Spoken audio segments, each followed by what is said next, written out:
As the scene starts, we see a man getting stabbed in his heart by a woman. The woman has a cold look in her eyes, as if she doesn't feel any emotion in her heart while killing the man. The man coughs blood. He compliments the woman, saying, "She is still beautiful because he cannot possess her." With this, Deculean was killed, and the condition for the nullification of engagement was completed. The scenes that we saw earlier was our MC playing a game and clearing a stage. He is glad that the game is not crashing anymore. He says that he put in all this effort for this one guy named Deculean von Grahan-Uklein, whose primary occupation is the head professor in the game. Our MC finally fixed the bug that kept happening in the nullification of engagement route. His name is Kim Wujin, and he is a game developer at console game development studio named Ru. In South Korea, known to be a wasteland when it came to console games, Ru appeared like a storm and pumped out hit games one after the other. Soon enough, it became a studio that everyone in the world knew about. The game that Kim Wujin is testing right now is an a game that Ru poured all of their investments and profits into until now. In other words, they're fucked if this game doesn't do well. The essence of this game is that its difficulty and story will change depending on the player's choices. Maybe that is why, but despite the fact that it is a single-player game, its highly advanced AI and named characters have been getting much attention from the community. On top of that, there are a surplus of classes such as Knight, Mage, Explorer, Demon, Demon Hunter, Noble, King, and more. Thanks to the refreshing variety of roles, the players have freedom to be whoever they wish in the game. To put it simply, if this game does well, they will be raking in money. Keeping all of these in mind, Kim Wujin again checks the character settings. Wujin says again that the reason he has been working overtime for the last few months is because of this character named Deculean von Grahan-Uklein, the main character of the episode. Wujin finally managed to clear the bugs from Deculean's death. Deculean von Grahan-Uklein, one of the intermediate bosses of this game and also a named villain. There were countless errors they had to fix because of all the routes possible with this character, and Wujin finally managed to kill him without anything going wrong. The reason for Deculean's death in this route is a stab wound by fiancé. As he is stretching his hands, a girl calls him from the back, asking how the test is going on. This person is the team leader of the development team Wujin is in. Her name is the Yu-Ara. She's also Kim Wujin's ex-girlfriend. They had been together for 7 years. They felt happiness in all the time they spent together and all. Our MC is naturally lazy, but unlike him, she's a born workaholic. Her ambitions helped her become a better person. However, they broke up in the end. Wujin realizes that ultimately he couldn't change despite her efforts. 6 months after that, he heard she had someone new by her side. Yu-Ara says that she heard that Wujin is struggling because of the bugs. Wujin replies by saying that he guesses all things are going well with her new man. Yu-Ara says that the rumors spread so fast in this company. Well, she thinks it's going well. On the contrary, Wujin thinks that it doesn't feel good to hear it directly from her. He says that he wishes she gets married to that guy. She tells him to stop being so petty and keep at the bugs and informs him that he is gonna need to make some changes. Since some things were changed on the story's end, are you sure he's an intermediate boss? He seems really killable, though, Wujin asks. He thinks, that's both the game and Deculean's charm. The more the scenario progresses, the stronger Deculean becomes. The difficulty of the game depends on the player's choices, after all. Yu-Ara asks whether Wujin knows that his character was modeled after him. In fact, both of them look alike. Wujin replies that he only met the artist twice. Yu-Ara mentions that's why she kills Deculean as soon as she meets him in-game. Moreover, their personalities are similar too. Wujin thinks that Deculean's last words are, "You damned bitch." How are we similar? He wonders. Yuara then asks about the game experience. He replies that the game itself is fun, but he doesn't like that the fate of the studio's hanging on this game. Then, while looking at the window, he asks, "Isn't that your little boyfriend over there?" He says that since her boyfriend is waiting for her, she shouldn't keep him waiting for long, because it's already so late at night. Wujin tells her to go to him. Yuara tells him good luck. On the other hand, he tells her goodbye. After Sarah's departure, he says that he will test Deculean again. He blames the artist for being harsh. "You're telling me this guy is me?" He nags. He looks into Deculean's attributes, which total comprises 6 attributes. Wujin explains that, when Deculean was a child, he was called a magical genius and put on a pedestal. However, he was just like any other average mage, and because of his arrogance and background of nobility, he ended up with the worst personality: elitism, regular habits, competitiveness, noble etiquette, sensitivity, authority pretense and composure, and many more. Would Deculean even be considered human? Wujin wonders.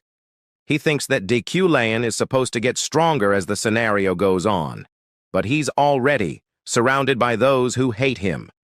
Wujin decides to add attributes or personality traits to Disciplinary, something that isn't too conspicuous. He makes Deculean somewhat wealthy. He adds skills like comprehension, Midas touch, sharp eyesight, and lastly, Iron Man, which makes the body hard like iron. He ended up just adding all the ones that looked good.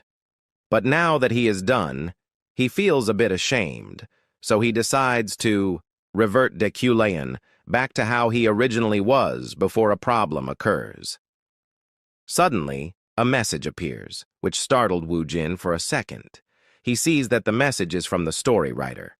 He asks whether he has to change something about the model because he can do it right now. The story writer previously said he was just taking a look. Wujin gets a little confused upon hearing it, so he asks the story writer whether he is referring to the finished model. The story writer laughs and tells him to look outside the window. Wujin immediately looks outside the window, and he witnesses something out of the ordinary. A hole in the sky appears, and in mere moments, Wujin's soul gets transferred to a body. He wonders, where is he and who is he? He entered someone else's consciousness. He listens to a person telling him that, "So child, do not forget, be wary of him always. Deculean is no tame man. He may be hesitant now, but he can do something at any moment. He's just downplaying his own talents right now. He is a vile villain." Wujin wakes up hearing a girl yelling. She tells Deculean to get up right now. "How long are you gonna sleep? How can you call yourself a person?" she asks. As Kim Wujin comes to his senses, he realizes that it's been a few days since he has possessed this body. He says that it still seems like a dream to him. The girl, who seems to be Deculean's sister, asks him for how long he is gonna stay cooped up because of some woman, or is he trying to shame the entire household? Wujin can't say anything and just ignores her. Lastly, before leaving the room, she tells him that she will leave the papers here, so he must move if he doesn't want to get fired. Kim Wujin concludes that after the day the strange-looking sky appeared, he woke up in this strange body, in a strange place. It's already been a week since then. Precisely. He is in the world of the game he made, while he was a developer at Rue. The somewhat familiar scenery has made that certain. He transmigrated as the worst character in the game who cannot escape death no matter what. A man fated to die. Certainly he became the villain Deculean. At Euclane Manor, Deculean's bedroom. It's already been a week since Wujin possessed Deculean's body. He thought all of this was a dream. At first, but as a few passed by, this realistic feeling of life made me finally accept the truth. Could this be some kind of afterlife because I died from that lightning strike? He wonders. Well, whatever. One thing's for sure that he has now literally become the villain of the game he was once developing. Deculean von Grahan. He's the middle boss in the game, no matter which route you take. He's the root of all problems, the enemy of everyone, and has caused pain for countless characters. Just why did he have to end up as a named villain? Wujin thinks. Another big issue is that Wujin has no idea which part of the story he is in at the moment. The only thing he knows is the total amount of mana he possesses. Even so, he doesn't know how fast it runs out. He says that we can't prepare for anything like this. He is not joking when he say that. Everyone, including himself, tested the game around 1,000 times during development, and this character only survived once. He's nothing but a villain created solely to die and serve his purpose as the middle boss. He looks at the document that the girl left. It's a document from the university he teaches as a professor. The girl we saw yelling at Deculean previously is Yeriel von Grahan. The woman who threw this bunch of paper while he was sleeping is Deculean's half-sister and the one serving as the head of House Deculean in Deculean's place. A thing to note is that both of them doesn't have a good relationship with each other. The woman that Yeriel spoke of previously is probably Julie. Wujin says that he is assuming that Deculean currently had something happen with his fiancée, Julie. He remembers Yeriel saying that she is leaving him with these documents, so if he doesn't want to get fired from his fancy professor job, he should get up right now. From now on, Wujin has completely become Deculean. So moving forward, he would be referred to as Deculean. He says that he should go because the lecture is today. He has never given any lectures before, so he has to do something to gather more information. A primary survival side quest appears, which tells him to become necessary to the game. The words floating above his face as he woke up, and because of what Yeriel said, that he feels like he should get moving. There are ways for Deculean to die because of Yeriel. Anyway, he thinks that store currency is quite important. One might worry about what to do in the lecture, but it's fine for him, since this body has the attribute comprehension. It is a unique grade skills, which has the ability to understand anything. It can be activated by consuming mana. Before he became Deculean, he gave Deculean this attribute, so that he'd gain a little empathy. As it's a unique grade attribute that only appears later in the game, there are probably hidden effects which are unknown for him now.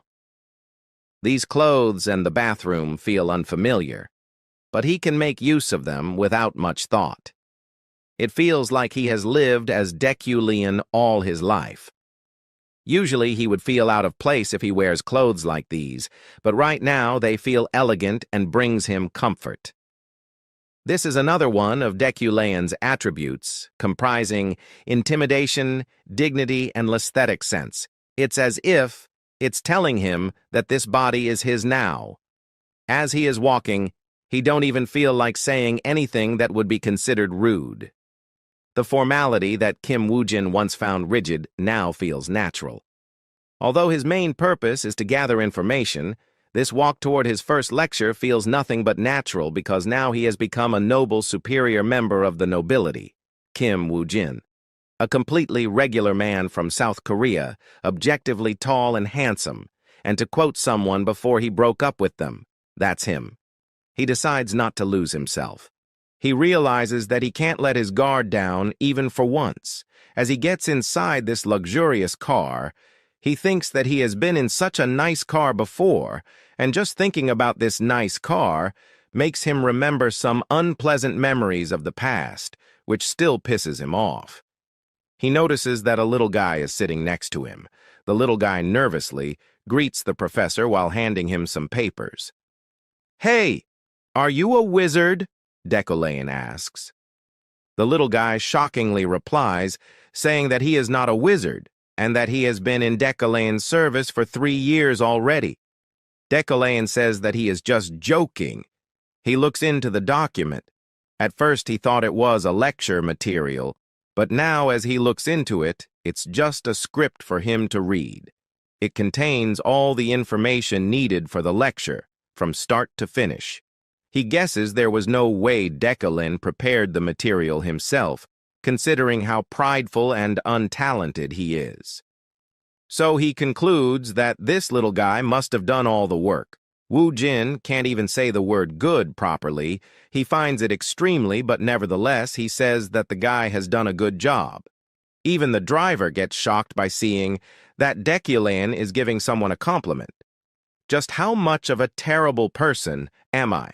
I feel sick from having complimented another person. Is this Deculean's true self? Wujin thinks. He felt this as he was leaving the manor, but it seems that Deculean's consciousness is invading his own. They arrive at the Imperial University, which is Deculean's workplace. Previously, he received a letter from the Imperial University, and a place, named Rotio Hall, was noted. He thinks that he has to go to the Rotio Hall to give the lecture. The students at the Rotio Hall, which is also the lecture hall, are waiting for their professor, Deculean. They say that they finally get to listen to Head Professor Deculean's lecture. Some of them heard that Professor Deculean was the master of spell interpretation and was apparently a child prodigy. At that moment, among countless gossiping, Deculean enters, drawing everyone's attention. He introduces himself as Deculean von Grahan Uklein. He says that he has taken this class as the head professor of the university's magic tower, and for now, he will begin the lecture. The girls in the hall are mesmerized by Professor Deculean. They admire how handsome he is. They find Deculean smart and cool as a professor, as the girls are fawning over Deculean's beauty. There is one girl who is enraged. She crumbles up the paper in her hand to ease her anger as she is finally able to meet the enemy of her father. In her eyes, Deculean is nothing but a trash bastard. 3 years ago, her father killed himself. For many years, he conducted research on spell interpretation, but due to the shock he received when someone extorted his thesis out of him, he fell into complete despair and chose death. The person who stole that thesis was called the genius spell interpreter by the people. Yes, that trash person was none other than Deculean. However, she couldn't do anything, because after her father passed away, she lost everything. She, who was born as a noble, lost everything that was of value, including her family's house and territory, and she became an orphan with no home. So she made a pledge to take her revenge on that bastard. After she made that pledge, she was able to enter the Empire's Royal University, where Deculean was a professor with enormous effort. She thinks that even if the other students don't know, she does that Deculean's spell interpretation skill is all a bluff, stemming from her father's achievement, and with that, he ruined a family. She glares at Deculean, wanting to expose his lie and kill him right now. Alas, she needs to hold herself back, because in order to drag him down, she needs to prepare more for a perfect revenge. Meanwhile, Deculean tells the class to be silent, since he is about to begin the lecture. He introduces himself again, saying that he is the head professor of this magic tower and a monarch mage who controls elements. His name is Deculean, the professor teaching this special lecture. He says that those of you here today should already know that in magic there are 3 big attributes and 9 types. The attributes are the origins, the source of magic, elements, materials that make up objects. The types include summoning, spirits, destruction, support, enchantment, manipulation, ductility, bewitchment, and lastly, harmony. As he is giving the lecture, he thinks that this is so much easier than he thought it would be. It's his first ever lecture, and he is unfamiliar with the theory of magic. But even if he's just reading off a script written on paper, he is able to perfectly understand everything. Not only that, but Wujin thinks that Deculean's overpowering grace is making everyone focus, and the burdensome traits of interest and eye contact that come from elitism feel natural instead of overpowering to him. He thinks maybe the current Deculean possesses the traits of a good teacher. Further ahead in the lecture, he explains that the use of mana differs depending on where it is stored in the body. Normally, mages store mana in the head, which is the easiest place to imagine spells. Knights store there in the heart and emit it from the blood vessels all over their bodies. Lastly, there is the inner core, which mixes internal and external mana. It is the most universal place for mana storage. He says that the thing he wants to state is simple. He says that hard work is important, but if you're not talented, then you need to choose and focus. He thinks that focus is also something befitting of Deculean. To be honest, he doesn't have amazing talent. His current mana is at 375, where there's also a named mage whose primary mana is at 30,000. Wujin says that it's amusing how he's saying something which he should take note of the most. Then he notices the last part of the script. The last part of the script seems strange. Must I read this? He thinks. If it were the original Deculean, he wouldn't have read this sentence. Are there any questions? He asks. After waiting for seconds, he thinks thankfully that there might not be any questions. Suddenly, that girl speaks up. Professor Deculean! Last night, a mysterious spell was discovered in the dormitories. It's assumed to be an act of the devil, but what does Professor Deculean, the genius spell interpreter? Deculean stops her from saying any further. He asks the student whether she is really from the university's magic tower. The girl gets confused. Deculean explains if she is, then it should be second nature for her to state her name and affiliation first before asking the question. Furthermore, he says that he will not answer questions from a child who doesn't know how to follow basic etiquette. Then, as he starts walking near the exit, thinking that he has no choice right now but to walk away, since he just realized that comprehension consumes an enormous amount of mana. He understood the script on the lecture, but it used 1/300 mana, so he doesn't know how much mana will be consumed on a spell he has never seen before. Meanwhile, everyone laughs, seeing the girl getting humiliated. They taunt her, saying that it seems like she wanted to be noticed, but it didn't work.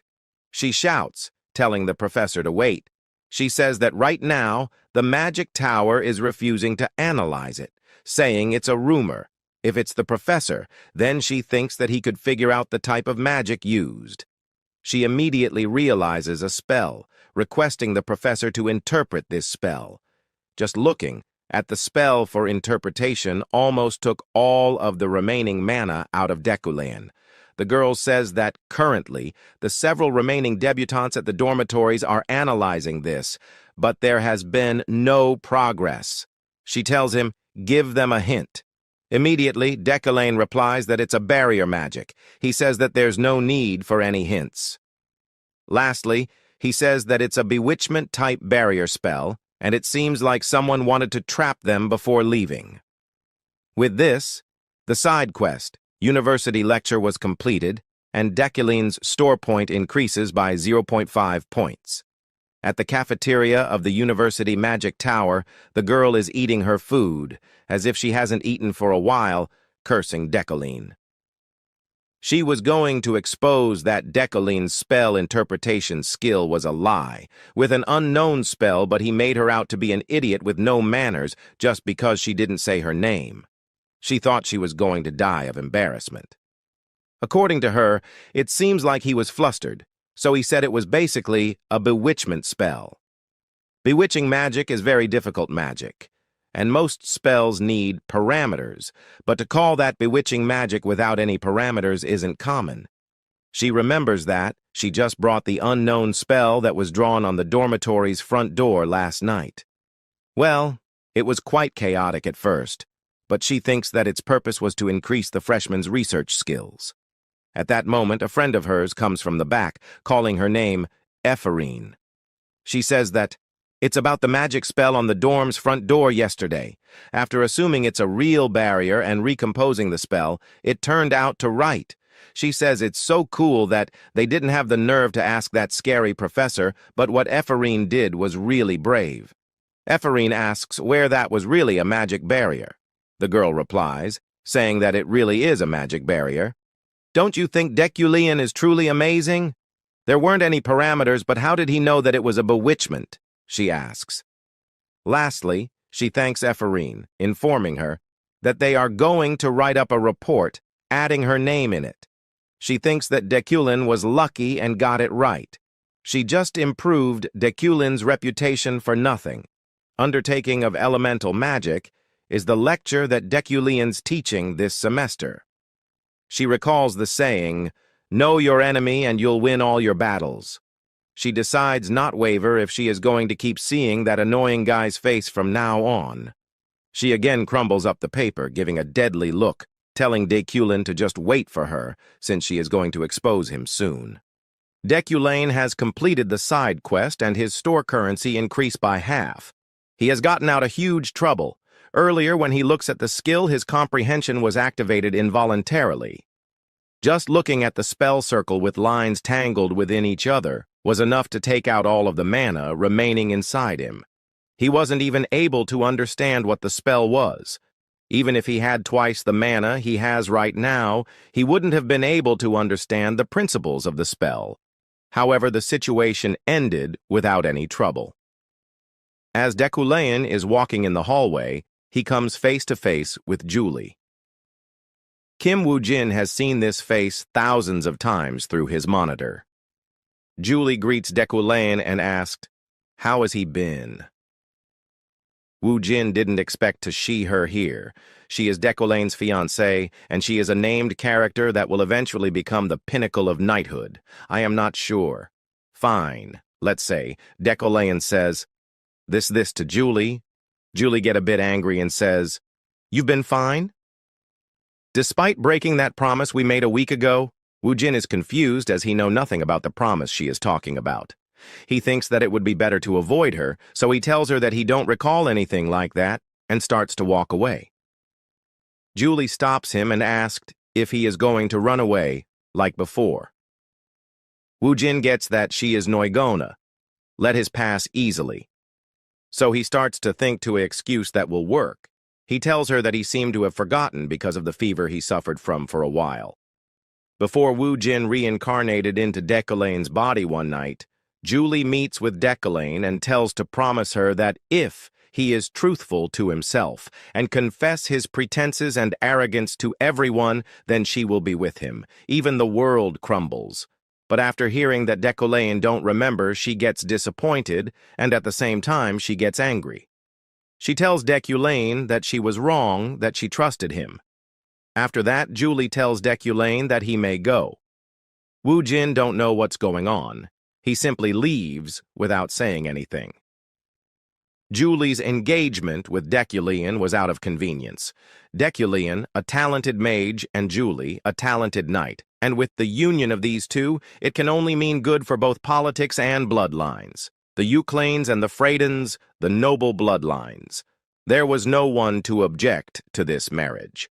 Julie don't want to marry the person she don't love. However, she agreed to this marriage, as this will be good for her household. However, the two households realized that Deculean's talents never existed in the first place. Perhaps he didn't wish to acknowledge it, but he lied to the world by calling himself a genius of analyzing spells and became a professor. After some incident, he stopped putting forth any accomplishments. Despite that, the Euclanes and the Freydens tried to keep it quiet. Julie is sure it was because the two households did not wish to be the topic of gossip. They did not want their flaw exposed to the public. But Julie could not forgive this situation. She was okay with a loveless marriage, but she could not stand the lies. That is her conviction as a knight. However, when Julie tells Deculean to promise her that he will tell everyone the truth, Deculean agreed with her and says that he will do as she says. But as now, Deculean don't even remember the promise. She is heartbroken and in rage. Later, the scene shifts and we can see the Imperial University's magic tower. The Imperial University is the best university in this game, and the magic department is the top of all its departments. You could say that the Korean equivalent of the magic department is Seoul University's medical school, and the Magic Tower is Seoul National University Hospital, a large campus and a garden that's well cared for. It reminds one of an American college campus.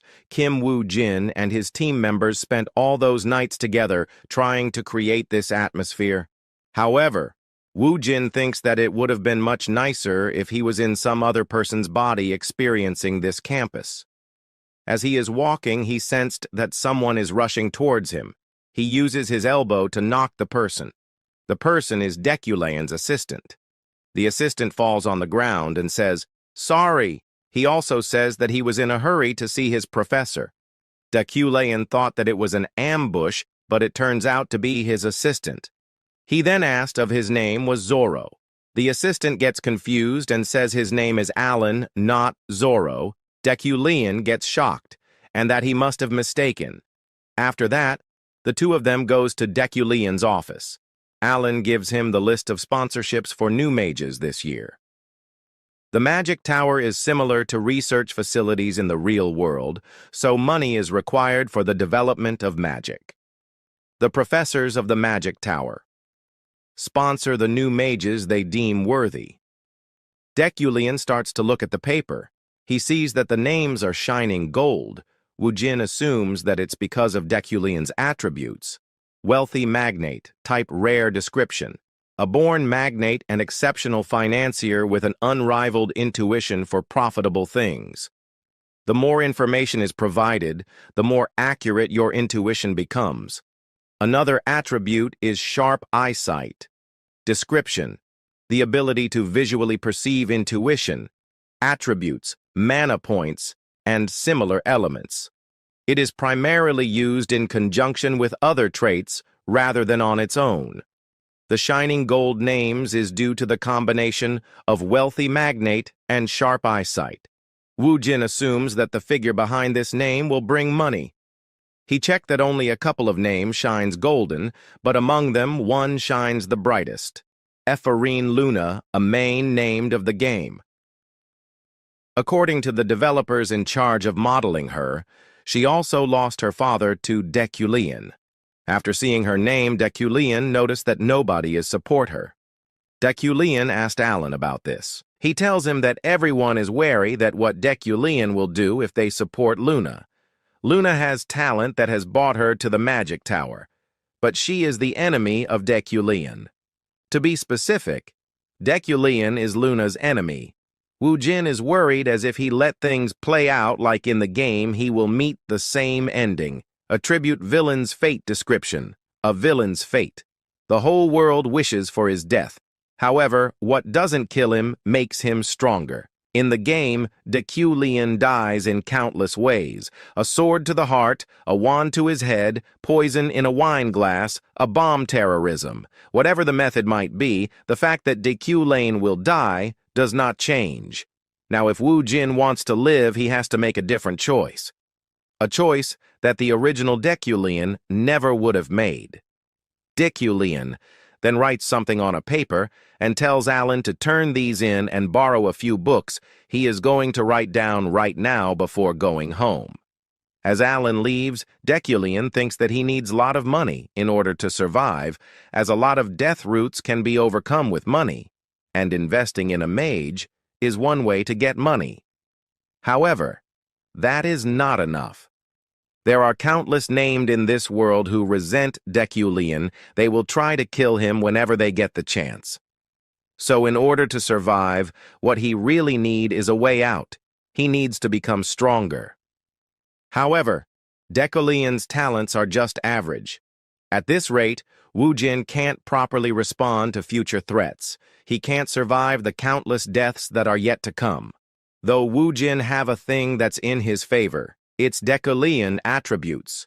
Deculean can't control all four elements like he boasts, but he definitely has potential in manipulating the earth and fire elements, and the result of combining earth, fire, and metal leads to the formation of Deculean's other attribute, which is called the Midas touch. Midas Touch is unique grade skill. It consumes the user's mana to unlock the potential of a target. Therefore, Deculean's talents in manipulating metal allows Wujin to wield the QI-controlled levitating blades. It sounds grand when you say QI-controlled levitating blades, but it's just simple telekinesis. However, it's definitely not mainstream in this world. Basic manipulation magic. What Wujin lack in power can be made up by manipulating the properties of the metal. But to realize all this, one first needs to learn manipulation. Wujin, aka Deculean, is going to need to learn how to manipulate objects. Deculean takes the basic manipulation magic book and put his hand on the book and uses his comprehension skill. All of his mana is sucked into the book. After that, the contents and spells of basic telekinesis starts to flood directly into Deculean's head. He is completed exhausted, but he gets how to use telekinesis. Deculean then uses his telekinesis on a pen and he successfully moves it freely. The whole basic telekinesis magic is printed in his memory, and now he can use telekinesis without a need of spell of cast it. Although this is only the basics, if it's only this much, Deculean won't reach the level he wants, even with higher-ranking telekinesis. Deculean is a bit worried and wonders what he should do. He thinks that he will cover his whole body with magic circle. In this world, magic circles get stronger the bigger they get. Then if he understand his body using comprehend, not just his brain, but his heart, his inner core, he will engrave magic circles all over his body to strengthen his telekinesis. Of course, there's a chance that his body gets overloaded or has side effects. But his body has the attribute called Iron Man, which allows his to withstand those side effects. Iron Man. Grade. Unique innate physical abilities and attributes. The potential of the body is of the highest caliber. That's why this is only possible for Deculean to cover his entire body with magic circles in this world. Deculean wants to give this idea a try. His current mana level is 800, and that should be enough to perform a small test. He then puts his hand on his chest and forces the mana to flow through his veins. As the mana flows, a frightful pain finds a pain that cannot be compared. One that feels like all the bones in his body are breaking and every muscle is torn. However, Deculean won't waver. He won't even let out a groan, as that is the elegance required of a noble.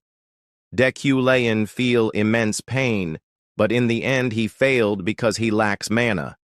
But he got something out of it. He now has a magic circles on his shoulder. At the pace he is going, it would take at least 2 weeks to have his whole body covered in magic circle. A month after Deculean's seminar, the first day of the lecture, Deculean is absent and he puts a notice board which says, "I, the Professor Deculean, wish to test your abilities. Bring me any result from this area which is overflowing with elements." The children are confused and gossips about him. After that, Evie's student starts to search for something with elements in it. Luna is there, he is mad, so see how irresponsible Deculean is. As she is cursing the professor at that time, a blonde girl pushes her and goes away. Luna is about to shout at her, but after seeing her face, she gets shocked. The girl who pushed her is Sylvia von Josephine Illade.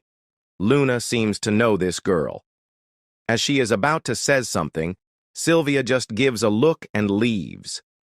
Luna is shocked and wonders if Sylvia really don't recognize her.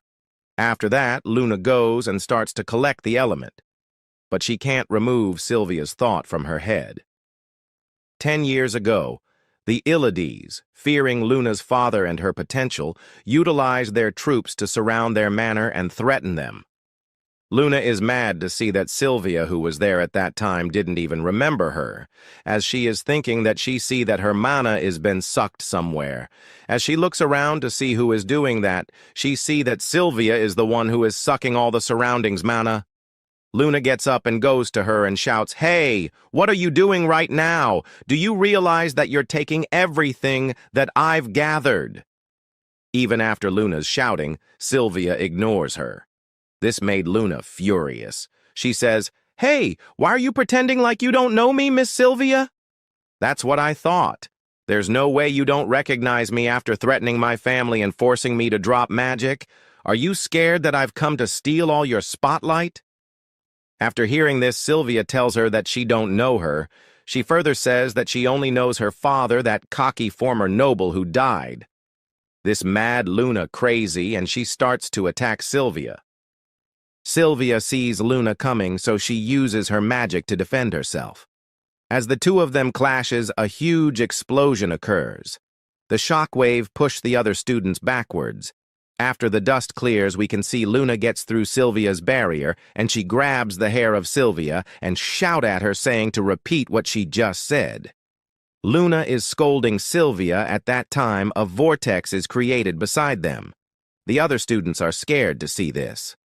Luna is also confused to see that this vortex is created in the place where her mana and Sylvia's mana clashed. The vortex starts to suck everything in it. The situation is getting worse as this explodes. The metal fragments are going to burst like bullets, and everyone here will die. In a few moments, the vortex explodes. Luna uses her magic to defend herself. But as she can't feel anything, she opens her eyes and sees Deculean in there, and he has stopped all the fragments. Everyone is mesmerized to see that all the fragments are frozen in place. Everyone is in wow. As they are students who are learning magic, they couldn't help but feel the beauty of magic. After the mesmerizing the scene, Deculean frowns and tells everyone to leave. He tells Luna and Sylvia, who has caused a commotion, to stay. Luna is a bit scared as she thinks that she will be expelled. The scene shifts, and we can see Deculean and the chairwoman is sitting together. Professor of Spirit Studies Retlan and Professor of Support Studies Relin comes and greets them. Adeline Segalian. The chairwoman of the Magic Tower apologized to the professor for summoning them on such a short notice. Many other professors come and take their respected seats. They starts to talk who was the one who dared to attack the lady of the ill-aid house. The professors also praise Deculean, that he called for this disciplinary meeting. Deculean gets that the result of this meeting is already confirmed. Everyone is in favor of Sylvia, as her ill-aid house is very influential. On the other hand, Luna, who is from a fallen noble family, has no power at all. Deculean wants to change the results of this meeting, as he can see the scarlet energy pouring out of Luna. This is only visible to Deculean because of his sharp eyesight, and this scarlet energy shows that villain's fate has manifested. If Deculean can't change the results, his death draws nearer. As the disciplinary meeting starts, Professor starts to scold Luna. They scold her and asked, why did she start the fight? Luna is disheartened. She replies that she can't say. She cries as Deculean is staring at her, and she can't say that Sylvia has insulted her father in front of her enemy. Hearing that Luna can't say the reason, the professor gets angry, and Professor Relin stands up and shouts, "What kind of jest are you pulling? Is it an inferiority complex of yours? You should have remembered the differences in your position and Sylvia's to dare to overlook such a thing." After that, the professor asked Sylvia that happened. She replies that during the class she accidentally destroyed Luna's work, and after that they led on an argument. Listening this, the professor now fully blames Luna and says many bad things to her. For example, "You lowly thing with no name. How dare you? Can't manage your anger." The professor starts to pursue the chairwoman that they should expel her. Luna can't take it anymore, having to hear all sort of rough insults at a mere school disciplinary meeting, all scoldings aimed at her, and there's also nobody who will protect her. She cries and frowns at Deculean. The meeting is coming to an end. The chairwoman is ready to draw the conclusion, but as this meeting is called from Deculean, she asked for his opinion in this matter. As Deculean speaks, Luna think that done now, she will be expelled for sure. But a surprising turn of event occurs.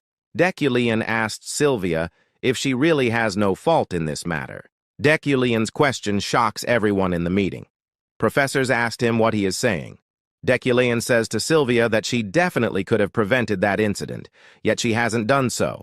Deculean then questioned about her abilities. He asked if her abilities is not that great that everyone thinks.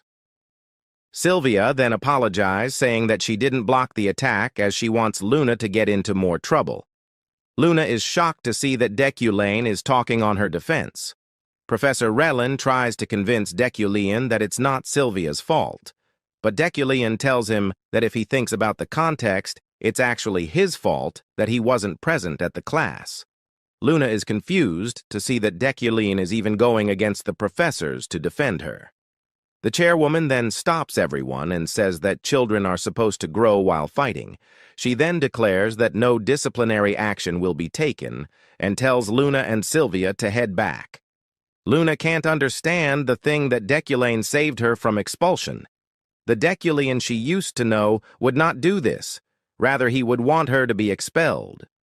The Professor Relin also butters Deculean, saying that he also thinks the best for his students. As Deculean is about to leave, Luna stops him and says that she has a question. Luna wants to ask Deculean if he remembers her father who worked and suffered underneath him for his entire life before taking his own life. Deculean turns around and looks at Luna.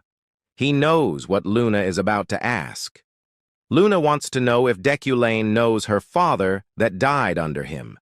She is also scared to ask him about this, as if Deculean remembers her family, he would rescind the verdict to save himself. But on the other hand, if he don't remember her father, that will make Luna more heartbroken. Deculean sees that Luna is in trouble. He tells her that she don't need to ask anything. He remembers it all. He also tells her not to waste her potential on things of the past. Saying this, he left. Luna wonders if Deculean helped her because he feels some sense of responsibility, or if he just helped her out of pity. However, she feels relief to know that Deculean still remembers her family, and that's enough for now. After this scene ended, Deculean overcomes a death variable and received 2 store currency. The scene shifts, and we can see Sylvia and his dad. Gilteon is on a car. Sylvia seems upset, so her father asked her what happened. As Sylvia is silent, he tells her not to worry about Luna. It is Ture that she is talented, by she missed her window. 10 years ago, on the day the aptitude exam for entering the academy was held, Sylvia met Luna for the first time. After running the mana test, the mage gets shocked to see that both of them have the qualities to be a archmage, pinnacle of the magic world, eternal. A being on a level even the emperor cannot touch. Those who rise to that level are called archmages and have their names engraved across the history of the continent. However, according to tradition, only 3 people may be archmages in one era. It does not matter what their type or specialty is. That is the unchanging rule of mages. At the time, aside from Demerkin's seat, 2 were empty. However, one of them was likely designated for Adeline, the Magic Tower's chairwoman. In other words, Sylvia, heir to the Illid family, and Luna, whose family was a collateral of their must compete for the remaining seat. Sylvia could tell without her father explaining it to her explicitly. That day, she knew the real reason the Illides stomped over Luna's family was solely because of her. It was in order to make her the archmage instead of Epherine Luna. Sylvia also wishes to become one, but Luna's words are bugging in her head. Her father tells her that she don't need to worry about that girl, but she must. He wary of Deculean, as he's not that simple of a man. He may be stumped now, but he was called a genius when he was young. He could soar high out of the blue for all they know. Sylvia already knew that Professor Deculean is talented, as he was the one who saw through her trap. At that moment, she undoubtedly made Luan's mana vanish. She set up a trap so that when it come into contact with Luna's mana, it would explode. The larger the incident, the more trouble she would have been in. But Deculean saw through her plan immediately, even though she already checked if there were any signs of magical observation happening within the room. Yet he still made them compromise. instead of saying that it was Sylvia's doing. His attitude was like, "I know everything, so go along with May." It was a threat she had no choice but to accept. She thought he was simply an arrogant man with talents that are slightly above average. But after this incident, she wonders what kind of man Deculean is. A few days later at Deculean's manor, we can see Deculean is getting ready. He tells his driver to go down and start the car. He is coming. After a while, he gets on his fancy car and starts to go on a social event. While he is sitting, he thinks that he made a correct choice of supporting Luna, as this removes a death variable and he also gains 2 store currency. He never would have expected the debutante who asked the question to be Luna, but she was most likely hostile toward Deculean then. However, Sylvia might hold a grudge against him over what happened, but he had no choice but to put out the fire on his shoe. That aside, regarding social events, he would prefer to avoid them. However, he can't let an opportunity to gain more store currency slip past him. Side quest: attend the Flower of the New Year event. Reward will be 0.5 store currency. Deculean needs at least 5 store currency to access the shop, so he should check out any named characters at the event. After a long drive, Deculean reached at the site of the event. As he enters the hall, the receptionist welcomes him. Deculean looks around and sees that many high-ranking nobles are here, and he is seeing many named people he is familiar with, especially Helm, whom he modeled himself. As he is roaming around, a noble sees and shouts his name and says that his child is taking his class. This garbs all the nobles' attention towards him. Everyone is eager to talk to him. At that moment, a name caught Deculean's attention. He gets desperate to look for this person named Ganesha. As getting acquainted with her, who will have an important turning point in the story among even adventurers, would be the greatest thing he could do today. Deculean. Search for Ganesha, but couldn't find her. Ganesha is in the 2nd floor. She stares at Deculean from up there. Ganesha is an adventurer and the 5th strongest character in the early story. After searching whole floor at last, Deculean found Ganesha, who is wearing a adventurer outfit. He walking quickly towards her, but Helm stops him. Helm von Garion Rewind, Imperial Exclusive Mage, rank, Monarch, 4th highest rank. He greets Deculean and asked him how his research is going. He also says that he is concerned about him as per the rumors he has heard. Deculean is confused. He asked what is he referring to. Nothing much. Just that your research hasn't progressed in the last 3 years, and that there are those doubting your ability, Helm says. Deculean gets that he is taunting him. This guy was Deculean's peer in university. They were once close, but after losing the head professor position to Deculean, he began to explicitly hold a grudge of jealousy against Deculean. Perhaps the original Deculean might be bothered, but these provocations seem pointless to me. It's not like what he's saying is wrong, since the rumors Helm is referring to are the truth. As Helm is lecturing him, Deculean sees that Ganesha is gone. He gets tensed as he has lost her after all the trouble he has gone through searching her. Deculean gets mad, gets closer to Helm and tells him to shut up his rotten mouth. Hearing this, Helm gets confused. Deculean leaves and starts to find Ganesha. As if he can't get acquainted with her in this party, his plan of coming here will be ruined. After a while, Deculean comes to the balcony and gets surprised to see Ganesha is there. Ganesha asked him if he was looking for her. Deculean is a bit confused as he can't get if Deculean and Ganesha were already acquainted. Deculean then tells her that he simply got lost. Ganesha laughs and tells him to stop joking as she already know he was looking for her, since he has something to say. She also says sorry to Deculean about the mission back then. She also says that she gave back the advance and the cancellation fee, so can he let it go just this once? Listening, this Wujin gets that Ganesha and Deculean are already acquainted. Ganesha again apologizes for not being able to bring a child talented in magic like he said. She says that she couldn't bring the child as she got attached to them. Wujin was wondering what she was talking about, but it seems Deculean was going to repeat it, his attempt to compensate for his own shortcomings by using a talented child. Ganesha then asked Deculean that until when he will keep living like that.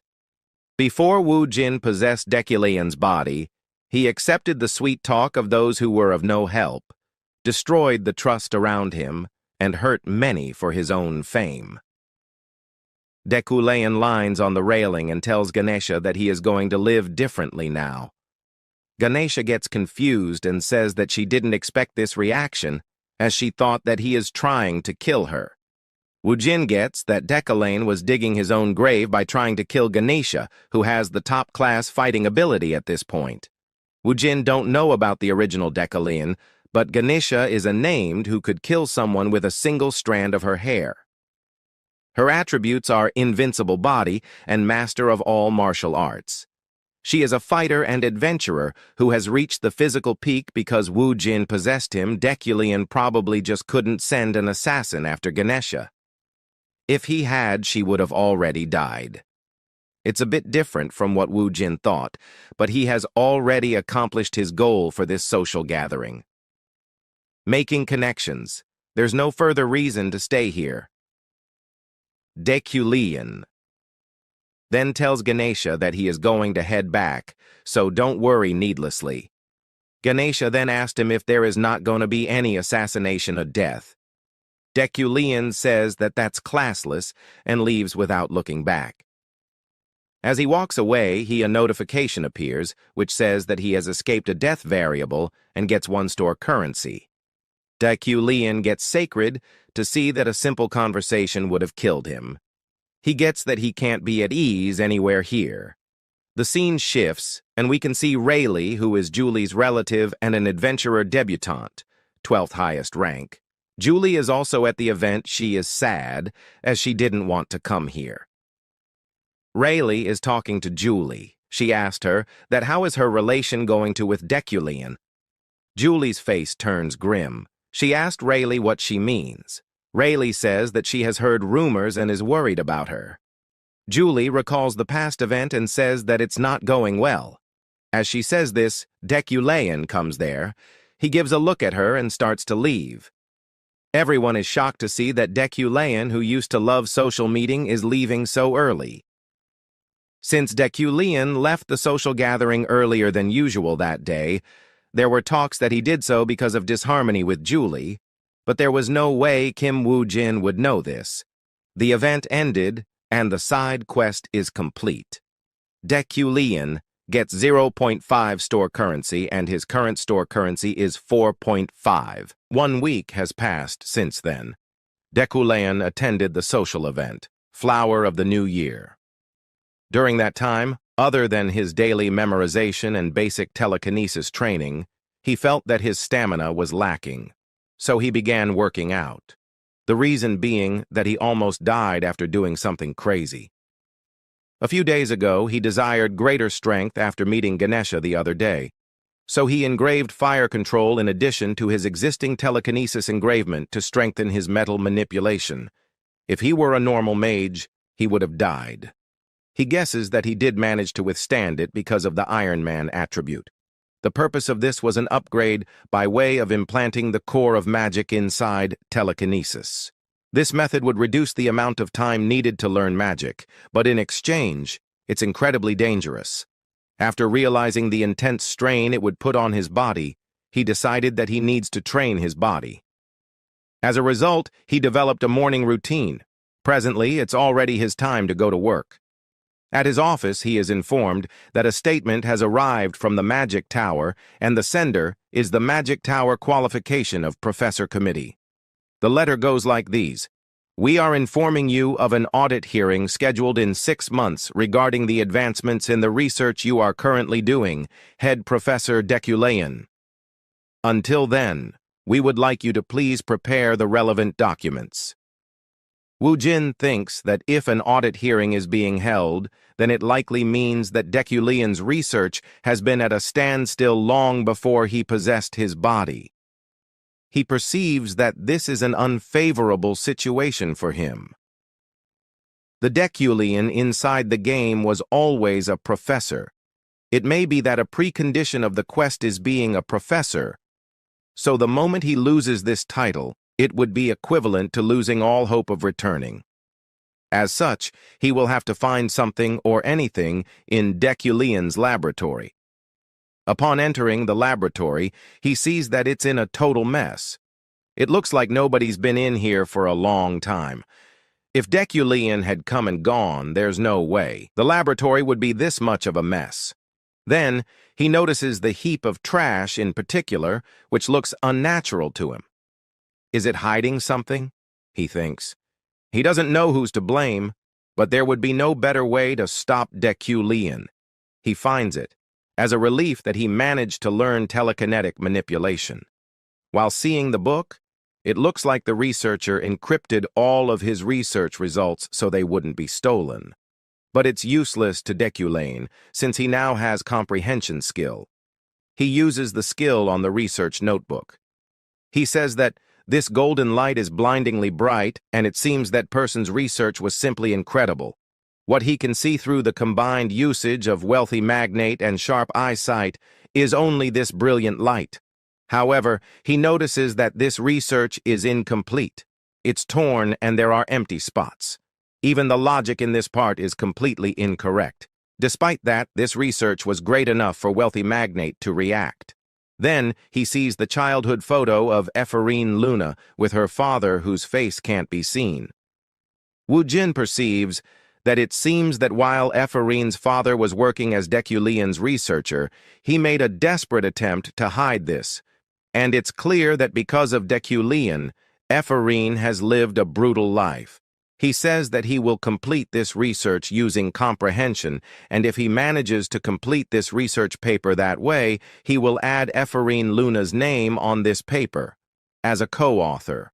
But of course he needs accomplishments as well, so he can't put only her name on it. The scene changes to the university on-campus cafe named Light and Coffee. Julia, a commer, speaks up. She says that they, the commoners, should stick together. There are only 30 commoners in this class, so if they don't work together at least, they'll end up suffering for it one day. She asks Luna whether she agrees to the thing being said. Luna thinks that she also used to be a noble, though. Well, for now it's fine, and she can forget about fulfilling a noble's duty. She doesn't even have a residence or land, so what kind of noble she is, she wonders. Julia insists Luna to be with them, and another girl, on behalf of everybody there, makes Luna the representative of the commoners, since she was a victim of Sylvia, too. Another person brings up the fact that if they want to be in a club, they will need permission from a supervising professor, and he doesn't think the professors would like them meeting together like this. Julia says that it's the biggest they need to overcome. Then, what about Professor Raylan? She asks. A boy replies that Professor Raylan is famous for sucking up to that fat noble. They speak about Professor Carmel, whose name can't be mentioned here because that professor immediately turns away at the sight of commoners. At that moment, a person speaks of Professor Deculean, although knowing that he will also not give the sign. Meanwhile, Luna is shamelessly looking at the strawberry with a drooling face. She wonders when they are going to eat it. Julia jumps off upon hearing Deculean's name. She wants Luna to ask Professor Deculean on behalf of all of them. Luna's face grew pale while hearing the suggestion.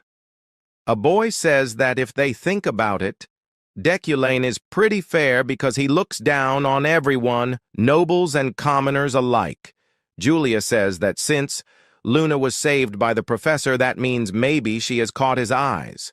That's why she suggests that Luna should be the one asking for the signature. Luan replies that it's nothing like that, and she doesn't see the professor as great as a person. She doesn't like that the mood is shifting in such a weird way since she doesn't want to have to get involved with Deculean.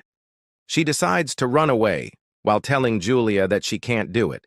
She says that if she does it, it'll just end up having the opposite effect. Julia successfully catches Luna, but she suddenly stops, looking ahead as if she has seen a ghost. Luna looks forward and sees that it's Professor Deculean telling her to move. After bumping into Deculean, she notices that her friend Julia has already hid herself. She sees that the professor is walking forward. She gathers up all the courage to tell Deculean that she wants to make a club and she needs his signature for it. Moreover, she says that she won't anu him at all. She was just worried since Professor doesn't seem to approve of clubs with peasants.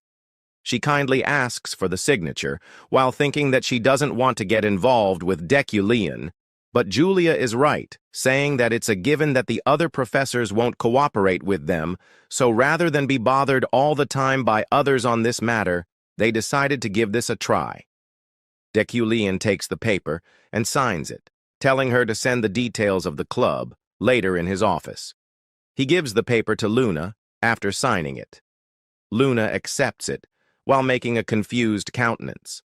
She is surprised to see that Professor Deculean really signed it. He just signed it? The Deculean? She finds it unfathomable. Julia comes running, appreciating Luna for her bravery again. She also didn't expect Deculean to sign it, but why? Just like back at the Disciplinary committee. Why is he being nice to me? Luna thinks.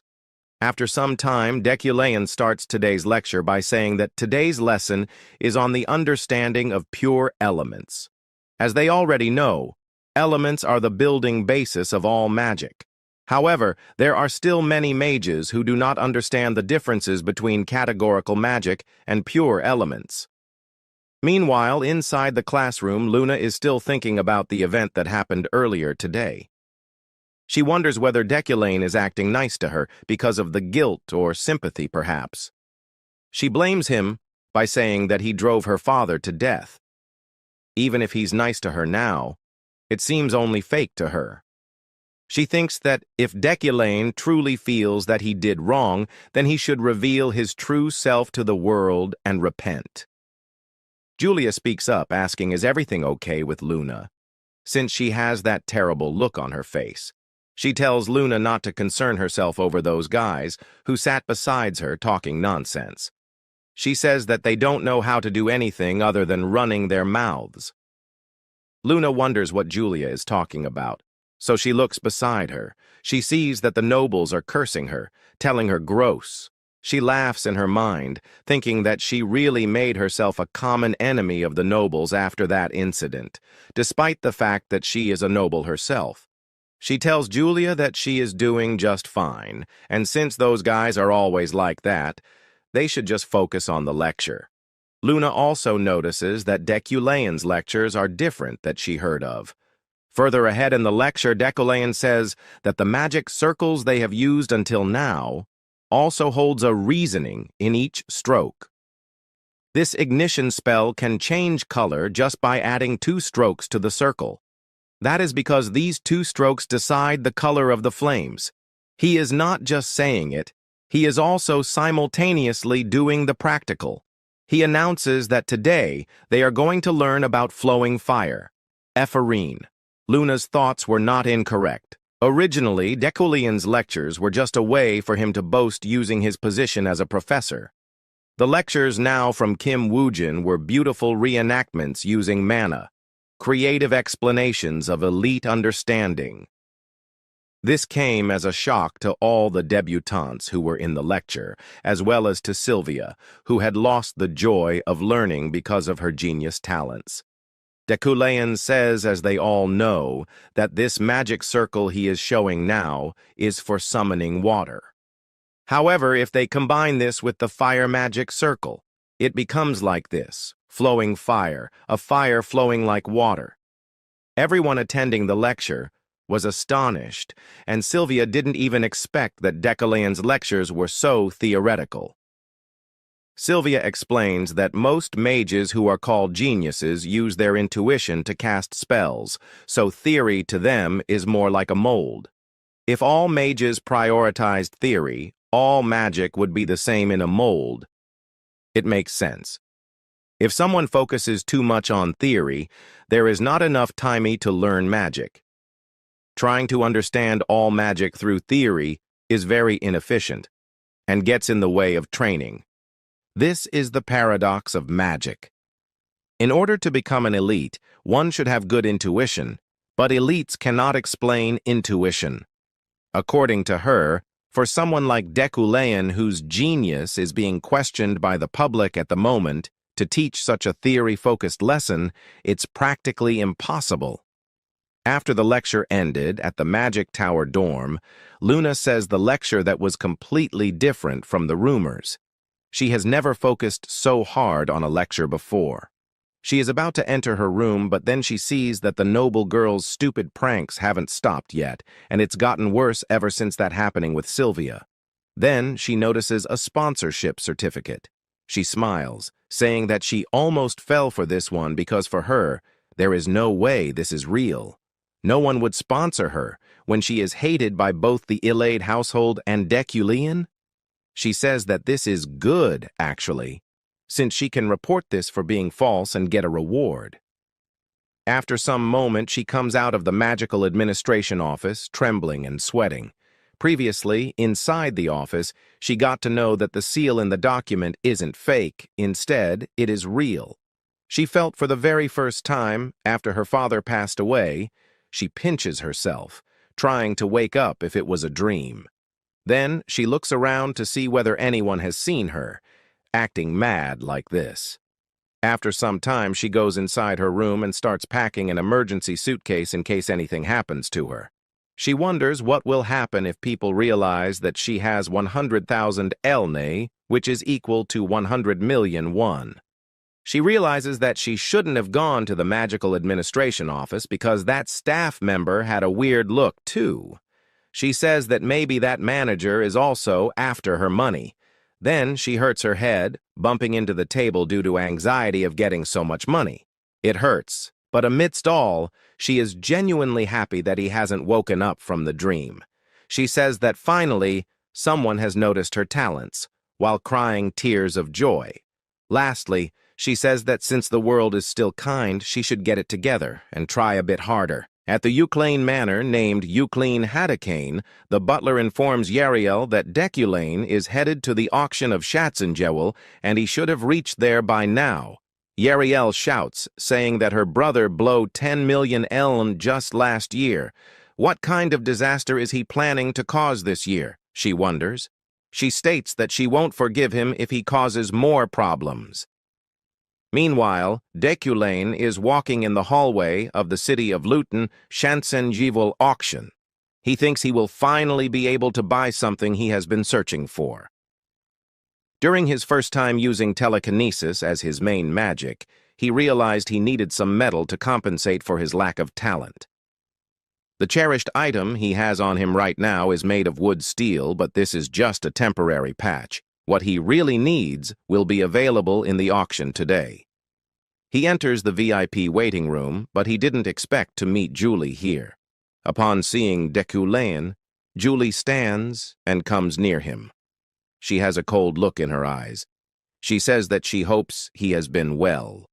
She says that she heard that he sent 2 young mages to the disciplinary committee this time. Deculean replies, saying that it's old news and what about it. He asks Julie whether she will attempt to blame that on him as well. Julie says that those kids are newly appointed debutantes, so he shouldn't intend to crush the dreams of rookies with despair, or else his sins will come back to haunt him one day.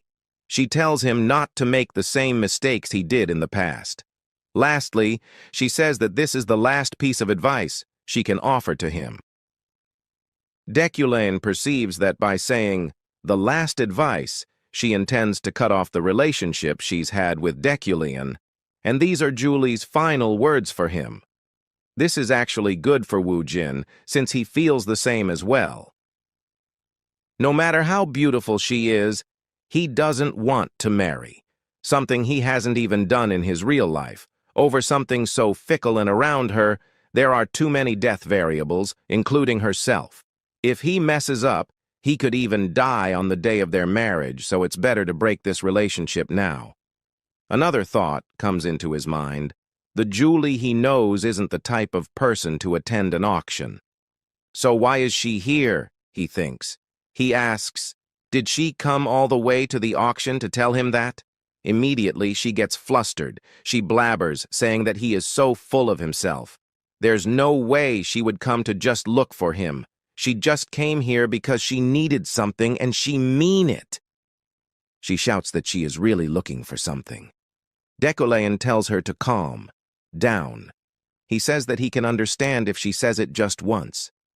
She doesn't need to repeat it. She pouts for a moment, and then starts to leave. For the first time, Wujin finds her countenance rather cute, because he hasn't seen her making her face like that before. In the next moment, he is shocked. Wait. What's this emotion that I'm feeling? He wonders, because he was just thinking of how dangerous it would be to be around her. He perceives that maybe he has being infected with Deculean's emotions.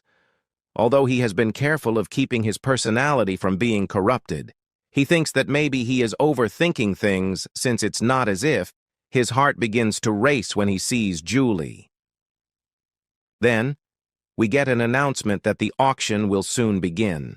The auction starts with the presentation of the first item, vase from the east. The auctioneer tells the guests to be sure to witness its elegant curves, made by an artisan who's in the far east. Deculean, due to his skill, comprehension the light, which is something he saw when he checked Epherine's papers.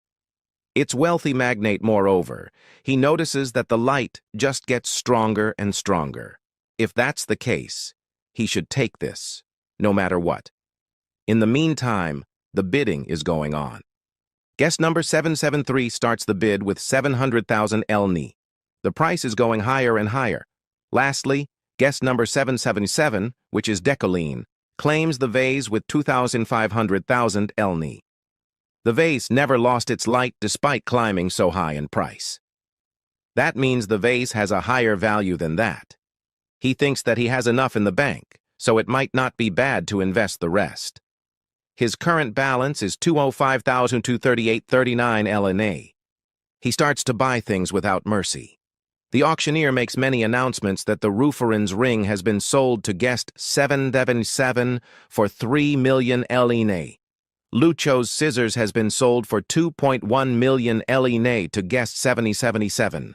Ancient rune necklace has also been sold for 4.3 million elm to guest 777, and this time as well, guest 777 takes an item for 5.5 million elm.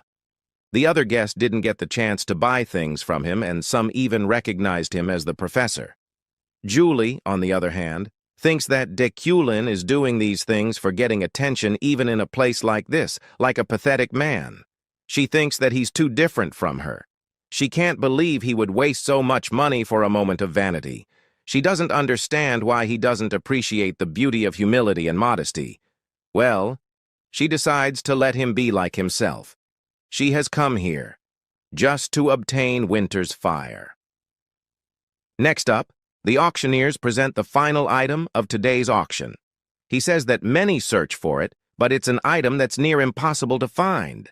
It's an ore used to forge countless fine swords in the history of the Empire. The magic of nature, winter's fire. It's none other than the snowflare stone. It's one of the 10 rarest metals in this world. It's typically used to forge swords or other weapons. Like its name, it's a rare and paradoxical item that holds both heat and cold energies. The only items superior to forged swords are legendary items like dragon bones. In other words, people will die to get their hands on it. Deculean thinks that the snowflare stone is effectively the best ingredient he can get. Julie also wants this to hers. The bidding starts. Directly from 10 million, it rises up to 25 million. Guest number 1089, which is Julie, she bids 30 million. There are no other bidders. The item is about to go in her hands. She smiles, thinking that she got this. But at that moment, guest number 777 bids 31 million elni. She has heard the same number get called so many times today that she can't ignore what he is doing. She angrily thinks, why is Deculean doing this? Both of them, again, try to take the snowflare by increasing the bidding. Meanwhile, the other guest sitting near Deculean starts to gossip. He's trying to purchase the snowflare stone that's used to craft swords. It must be so he can gift it to his fiancée, right? One of the guests asks. The guest deliberately speaks up in front of Deculean, saying if Deculean wishes to gift it to her, he could have just allowed her to buy it, but he is doing this instead, must means that he definitely loves her deeply. Deculean, on the other hand, just realized that he has been competing with Julie. He guesses that the snowflare stone is something Julie would be interested in as well. If he takes this, she might seriously hold a grudge against him, but he needs it too. This is the first time it's been available in 3 years, and who knows when it'll be available again. He might be at risk, but for his cherished item, he must obtain the snowflare stone. After bidding for a moment, lastly, Deculean claims the snowflare stone with 42 million ilni. Everyone says that this auction has to be the most competitive auction ever. Meanwhile, Julie is hearing everything while sitting on her chair. She is enraged, thinking that once again they are repeating the last year. She never wanted something like that. Last year, she remembers that the day of their engagement was the worst day of her life. Deculean said that he can give this all to her if she wants, even more if she would like. He said that he can do anything for her. At that moment, Julie realized what Deculean meant by those words. This should entice you to get engaged to me. This is how great I am. That's what he was saying to her looked like. In front of all the riches he showed her, she only felt humiliation. She says that he already knows what it is that she really wants from him, but he wouldn't give in. So she left that room and ruined her own engagement. However, that wasn't the end. Many unwanted rumors started appearing. People said that the Julie they know was so dignified, but in the end, she fell for Deculean. They heard that she was promised a captain knight position in Euclide's knight order in return. They even said that she begged for it. It was obvious who spread the rumors that sullied her image. Does he think I'll return to him if he does something like this? She thought angrily. She calls Deculean a fool for acting like this. He is someone whom she can't love no matter how hard she tries. As she is about to stand from her chair, she sees that Deculean is already in front of her. Did you also want the snowflare stone? He asks. Julie is thinking that she can't bear this humiliation anymore and is about to speak up, but before that, Deculean states that he is sorry. That shocked Julie for a moment, and in the meantime, Deculean leaves the area. This incident got her into thinking for what Deculean is sorry for winning the snowflare perhaps, but the Deculean she knows would never apologize. She gets out of the auction, and she is greeted by a lady named Josephine, who is the eldest daughter of the Frieden household. In other words, Julie's sister, who tells her to get in.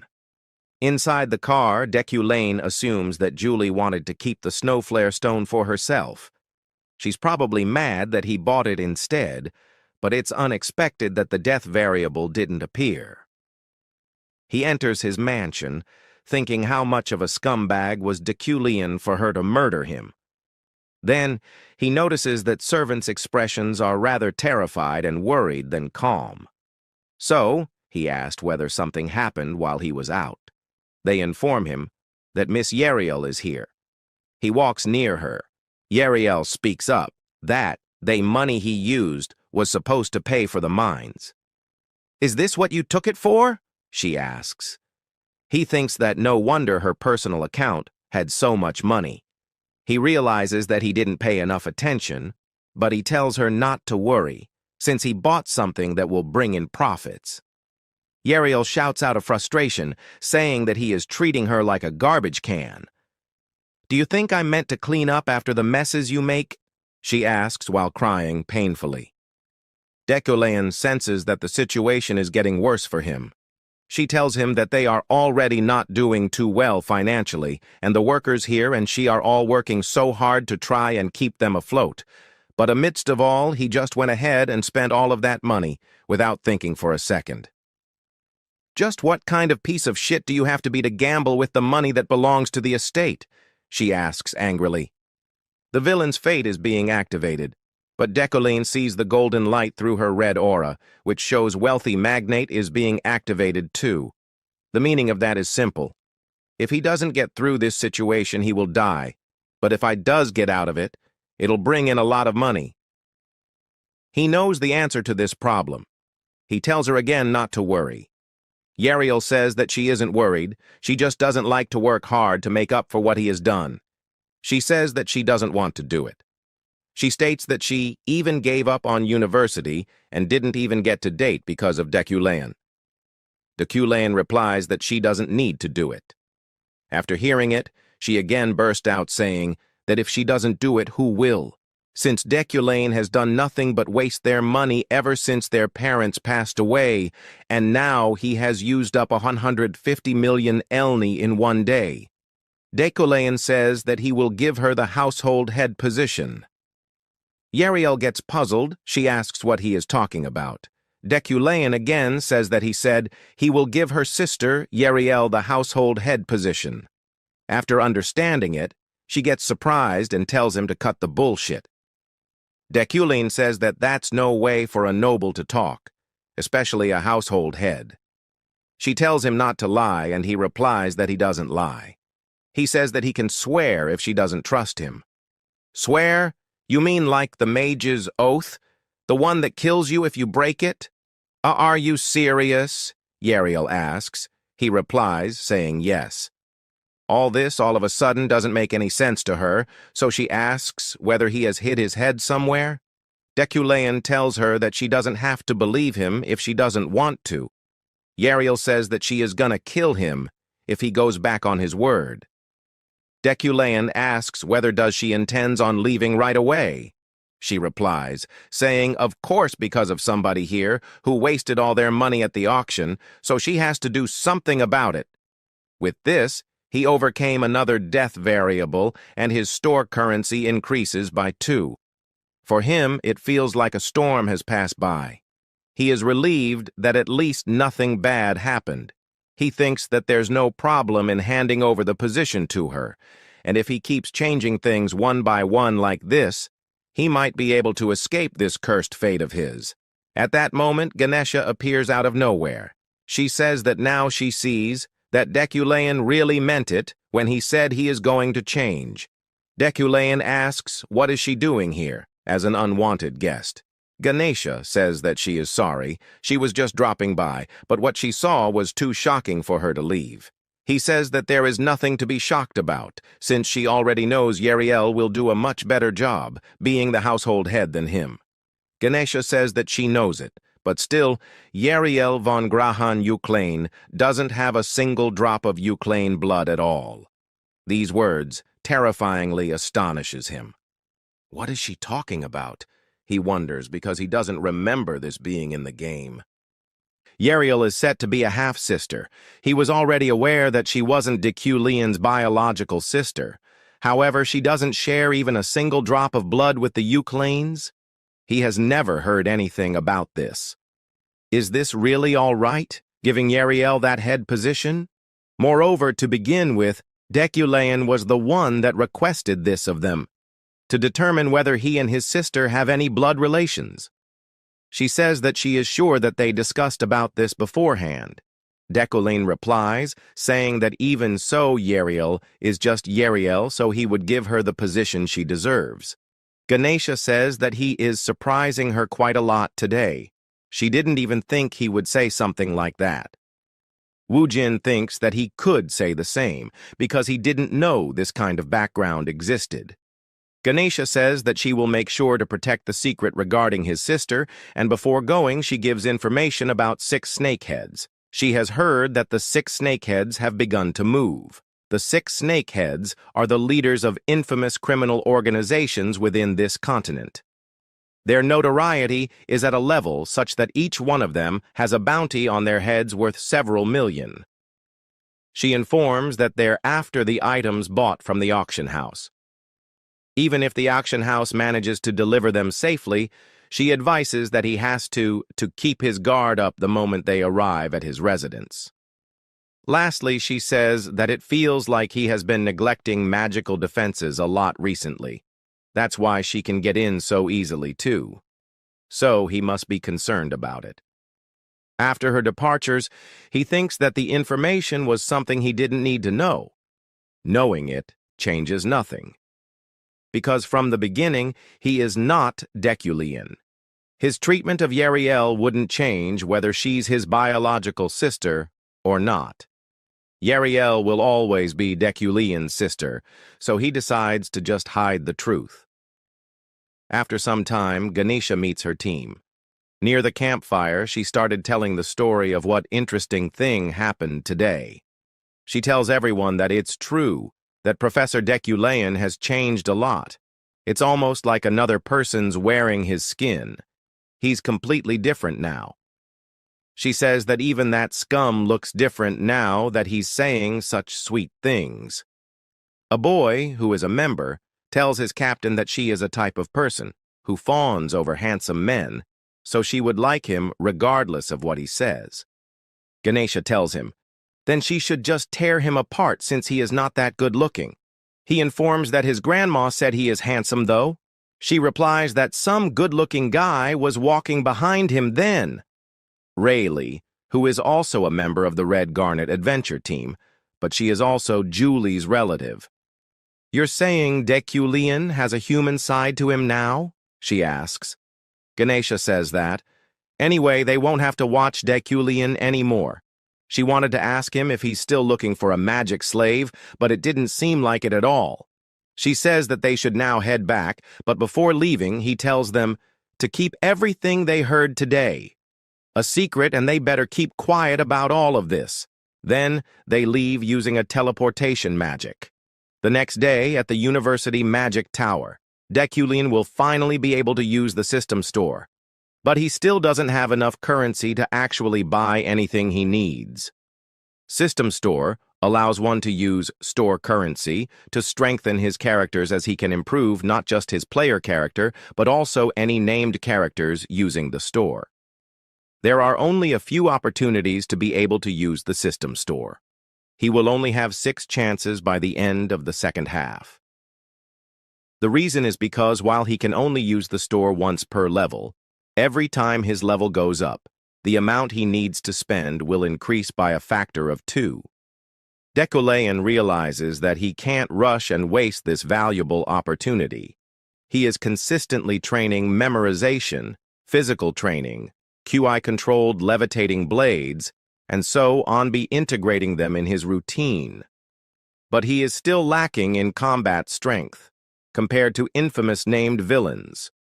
For the sake of his growth, what he needs now is improvements in mana quality. He will have to hurry up and gather the 4-store currency he needs. At that moment, he hears someone knocking at the door. He gives his permission to enter. His subordinate, Alan, enters, greeting him. Alan tells the professor to look into the newspaper that he received just now. He says that he thinks the professor needs to be careful because this was published in today's issue of Wizard Journal. It is a wanted journal about Lockhart. It says that there have been their eyewitness reports of wizard killer Lockhart and tells the wizards to avoid going outside. He thinks that Lockhart is the greatest danger to mage players in the first quarter of the game. But this guy has already started appearing. Of course, if he were a normal mage, Lockhart would pose a danger to him, but as he is now, he has no cause for concern. In fact, this might rather prove an opportunity to earn store currency, so he hopes he end up bumping into the wizard killer. He tells Alan that there's no need to worry about a wizard killer. And now he will be heading to the library, so Alan should head back as well. He was about to leave, but he remembers something important and halts. Alan, do you have any intentions to become an assistant professor? He asks. Alan replies saying, of course, without thinking the gravity of the words, but after realizing he screams the hell out of his mouth. He asks why Professor Deculean is suddenly saying this when he always told Alan that he lacks talent. Deculean states that he is asking now that he has seen how earnest Alan is. He thinks that, though it's really only because he received a notice telling him to pick an assistant professor. Without further delay, he tells Alan to stop asking questions and gives him a bangle with the Deculean emblem engraved on it. He tells Alan to continue to work hard. After receiving it, Alan says thank you to the professor and cries tears of joy. Deculean thinks that Alan's ability to organize documents and perform miscellaneous errands is excellent. He'll be useful, so Deculean can't let him escape, since all those that begrudged Deculean's cruelty couldn't bear it and left. Yet Alan has been doing all kinds of work by himself. So who knows when he might run away too? He gives his assistant some money, telling him to turn in early for today and buy dinner with this. Alan is about to say that this is too much, but Deculean doesn't listen and just leaves. He enters into the library where only the staff are allowed. The reason he came to the library was because of Luna's paper. The paper he found in the laboratory was on the invention of pure elements. However, there were too many errors and holes, so he intends to make up for them. After entering, he sees someone who shouldn't be there. "Why are you inside the staff-only library, debutante Sylvia?" he asks. 10 minutes ago, Sylvia asked permission of Professor Relin to enter the library. The professor replied that there is no need to restrict the successor of Elaide and this year's rookie mage from entering the staff-only library if it is for study purposes. The manager tells her to use to it leisurely. Sylvia's hobby is to study literatures and languages. She had come all the way to the executive reading room to find a material that met both criteria simultaneously. The novel she found was written in none other than Epherine. With the disappearance of the fairies, its value has increased, making Epherine novels increasingly rare. Epherine is the language of the fairies. This is the reason why Sylvia visited the executive reading room, which she usually wouldn't have access to. And of course, she didn't think she'd run into Deculean in this place. Deculean asks her whether does she wants the disciplinary committee to convene again. On the contrary, Sylvia is thinking why Deculean is here because she clearly remembers hearing that he doesn't even go near the library. Sylvia says that she is here because she is looking for a certain document, and she has already gotten permission from Professor Relin. Professor Deculean replies that it would mean that Professor Relin ignored the school regulations and the librarian condoned it. In that case, they also deserve to be disciplined. Then he sees the novel Sylvia has in her hands, an Epherine novel. Your purpose in going against the regulation was to find a romance novel written in Epherine? He asks. Sylvia first of all asks, how can he read the Epherine language? Then she realizes that it's not the important. She explains that she was reading it because of her interest in literatures and languages. Deculean gives the novel back to her, while saying that he will let it slide this time. However, if she comes here again without proper permission, he will take disciplinary measures. So unless her goal is to flaunt her family's influence, he advises her to send someone else to borrow a book. After his departure, Sylvia thinks that she got humiliated. She just wanted to understand the fairies through novels written in Epherine. But then she wonders how can the professor read Epherine since it is a language that lacks consistency, making it difficult to read. Then, the first practical training in the Mountain of Darkness starts. One of the professor, behind Deculean, tells Professor Relin that everyone seems composed. Although it's their first practical training, he guesses they're not afraid of the Mountain of Darkness. Relin replies, saying that the training would have to stop by the night, but still he is proud of the students. The Mountain of Darkness is located a bit away from the university grounds. This mountain is a place of considerable significance and strict security for the Magic Tower. The forest serves as both a training ground for real experience and a rich repository of magical materials. Because of this, the danger posed by beasts and venomous creatures is high, prompting the magic tower to enforce multiple protective barriers and ensure patrols by an on-duty professor. Professor Rellin tells head professor Deculean that the on-duty professor for this week has not been decided yet, so they need to appoint someone new and asks for his suggestion. Deculean says that he will do it. The professor praises Deculean by saying that it is expected from the head professor. Seeing him take the lead by example truly makes him the epitome of what a professor should be. Deculean thinks that he is doing this not for a noble reason like that, but because of something is pulling him from there. He concludes that it must be why he was just given a side quest. What is about to happen in the mountain that turns this game into the horror genre at night, he wonders. 9 hours later at a cafe near the Magic Tower, Epherine is giving the commoners a treat. She tells them to dig in, thinking that she now has 100,000 elni. Julie informs them that she has already submitted the club establishment plan, so it should be approved soon. So they should consider this their first gathering in advance. Another member worries that there are not many people signing in their club, so he wishes that other people doesn't hesitate too much to join. Julie tells him not to worry. As long as they run the club well, people will eventually join. She says that she heard there was a training session at the Mountain of Darkness earlier today. Luna relies while drooling over the desert, saying, "Yeah, 50 people volunteered for it, even though accidents happen there from time to time." Suddenly, they hear a loud noise. All of them run outside in order to check where the sound came from. Julie points at the direction from which the sound came and they run towards that way. As they are moving, they hear someone shouting for help. Epherine rushes forward, even though hearing Julie's warning that something is wrong up ahead. By the time she halts and looks back, she has already lost them. She is teleported to an unknown place which she doesn't know about. She wonders, where is this place, as she was just running at the cafe street? She again hears someone calling for help. This time, Luna asks them where they are, since she is coming to help. The voice guides her, telling her which way they are. She goes there and sees a woman. As she is about to reach near her, the woman gets attacked, and she shouts in pain. Upon seeing that someone is attacking, she immediately gets ready to counterattack, but then she sees that the person who was attacking is none other than the head, Professor Deculean. Epherine asks Deculean how can he attack an innocent civilian. Deculean tells her to open her eyes and see again, since the creature in front of them is not a person.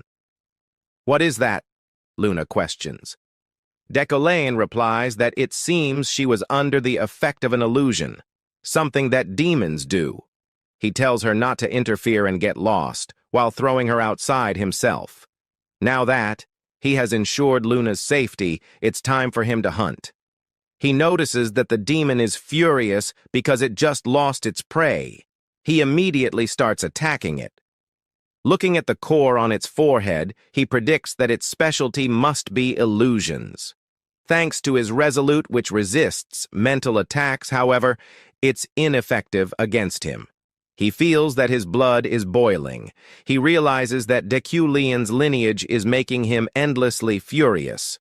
Deculean has an attribute named Euclean, which is also due to his lineage.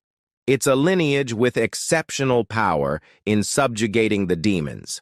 When facing demons or in areas with high concentrations of demonic energy, he can purify the surrounding mana using their own mana and utilize it. The purified mana increases in quality by 1 rank. However, as a result, he will become more aggressive. Hostility toward demons will increase. It's a renowned legacy of the Eucleans, known for hunting demons since ancient times. It is now manifesting in Deculean as well. So he will never let the demon before him survive. This rage he is feeling right now. Due to it, he mercilessly finishes off the demon. After killing it, he calls the creature filthy for spilling filth, even at the moment of its dead. He thinks that this appearance of the demon signals the real start of things. It's a signal that indicates the start of the game without the player. In the next scene, Luna suddenly wakes up in the clinic. She is confused, so she asked what is she doing here because she clearly remembers she was in the woods. The lady explains that Luna must not remember anything because last night a demon appeared in the mountain of darkness. She was under that demon's bewitchment and passed out. Later, she was found and moved to the clinic. Furthermore, she informs that the mountain of darkness was shut down because of that demon, and the magic tower is investigating the whole thing at the moment. She also mentions that Professor Deculean was the one who saved Lena. Epherine clenches her teeth, thinking that she was saved by that person again, whom she resents. Then she asks what day is today. The lady says that it's been 36 hours since Luna got here, so it's Wednesday. After hearing it, Luna screams, saying that she is late and quickly runs towards her classroom. She barely made it. Julia waves her hand, telling Luna to come here. Julia mentions that she went to see Luna at the clinic, but she wasn't awake and asks about her health. Epherine replies that she is all right. In fact, she is in the best condition possible because of all the sleep she got. But what's all this? Was there a notice I missed about today's class? She asks. Julia replies that she also doesn't know. It was just like this when she got here. She says that there must be some sort of special lesson today. At that time, Deculean, along with his assistant, enters the classroom. Who's that with Deculean? Luna wonders.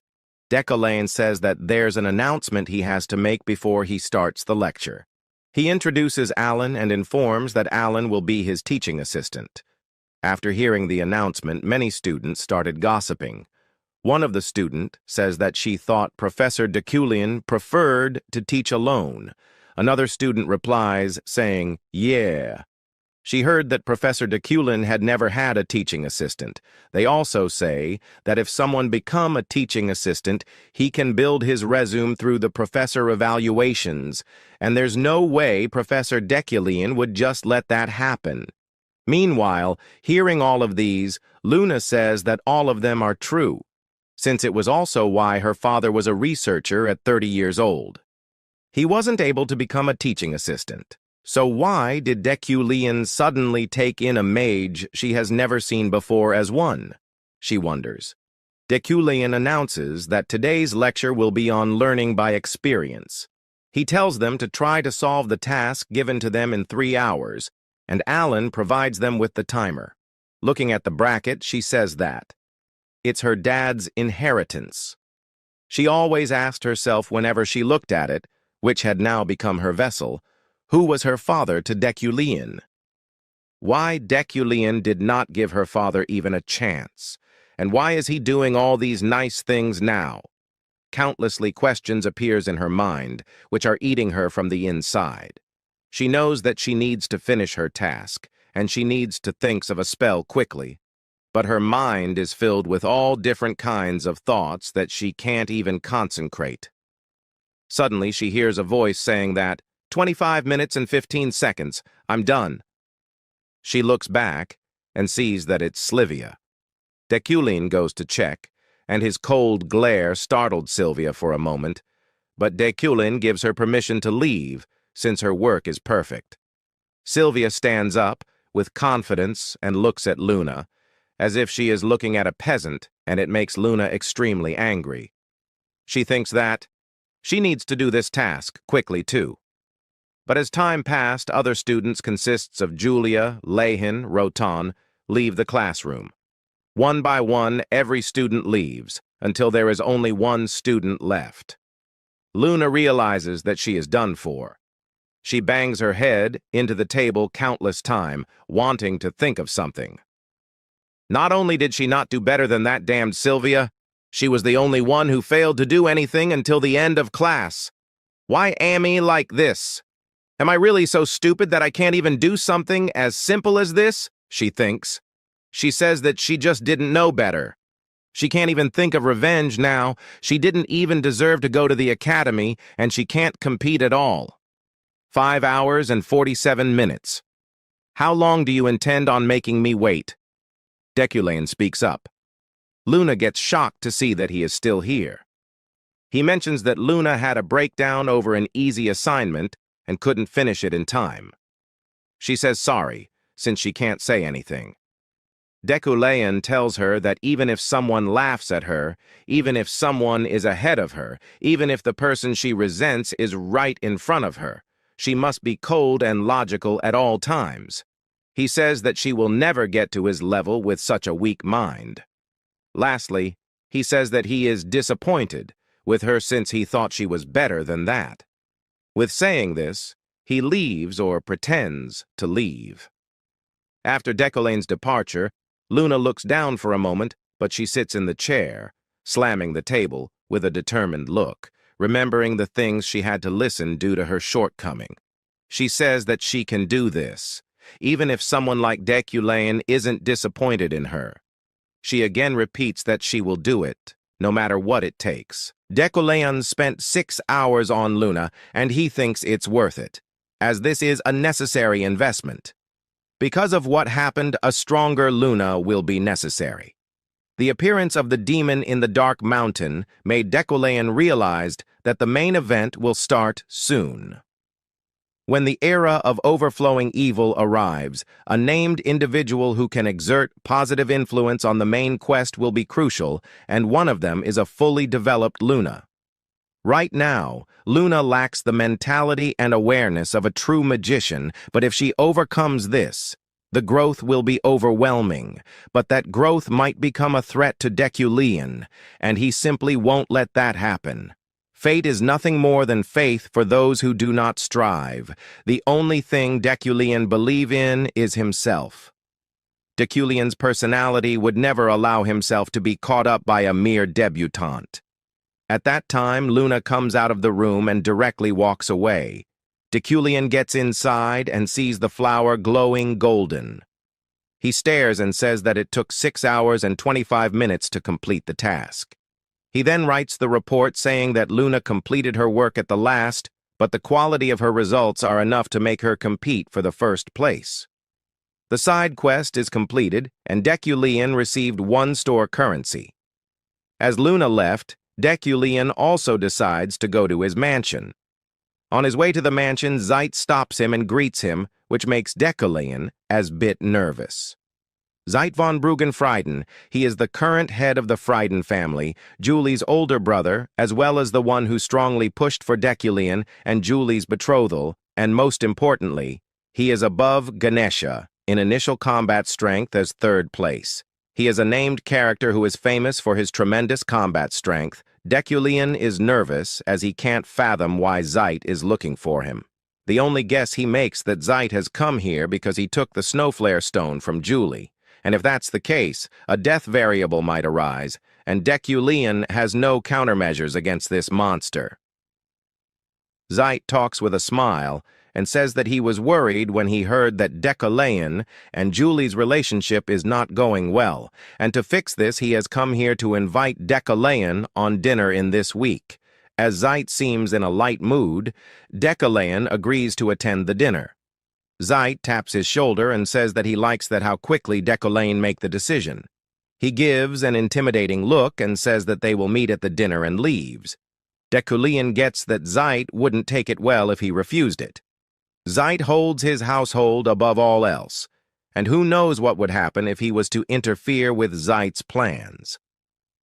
The next day, Zeit goes to Luna and tells her about this meeting. Luna gets mad and says that they both hate each other and don't disturb her any further as she is busy with her night training. Zeit asked her if she is sulking just because Deculean took the snowflare stone from her. Luna replies that that's not the case, and the two of them starts to argue, and man with long black hair sees them arguing. Zeit tells Luna that Deculean purchased the stone so that he can make a sword with that and give it as a present to her. Hearing this, Luna gets mad and says that she will immediately break the marriage if that happened. Zeit gets angry hearing this. He radiates his aura and tells Luna to think carefully. He further says that he explained her this the other day, that there is no emotion in politics. Zeit then asked her if she has someone she has taken a linking.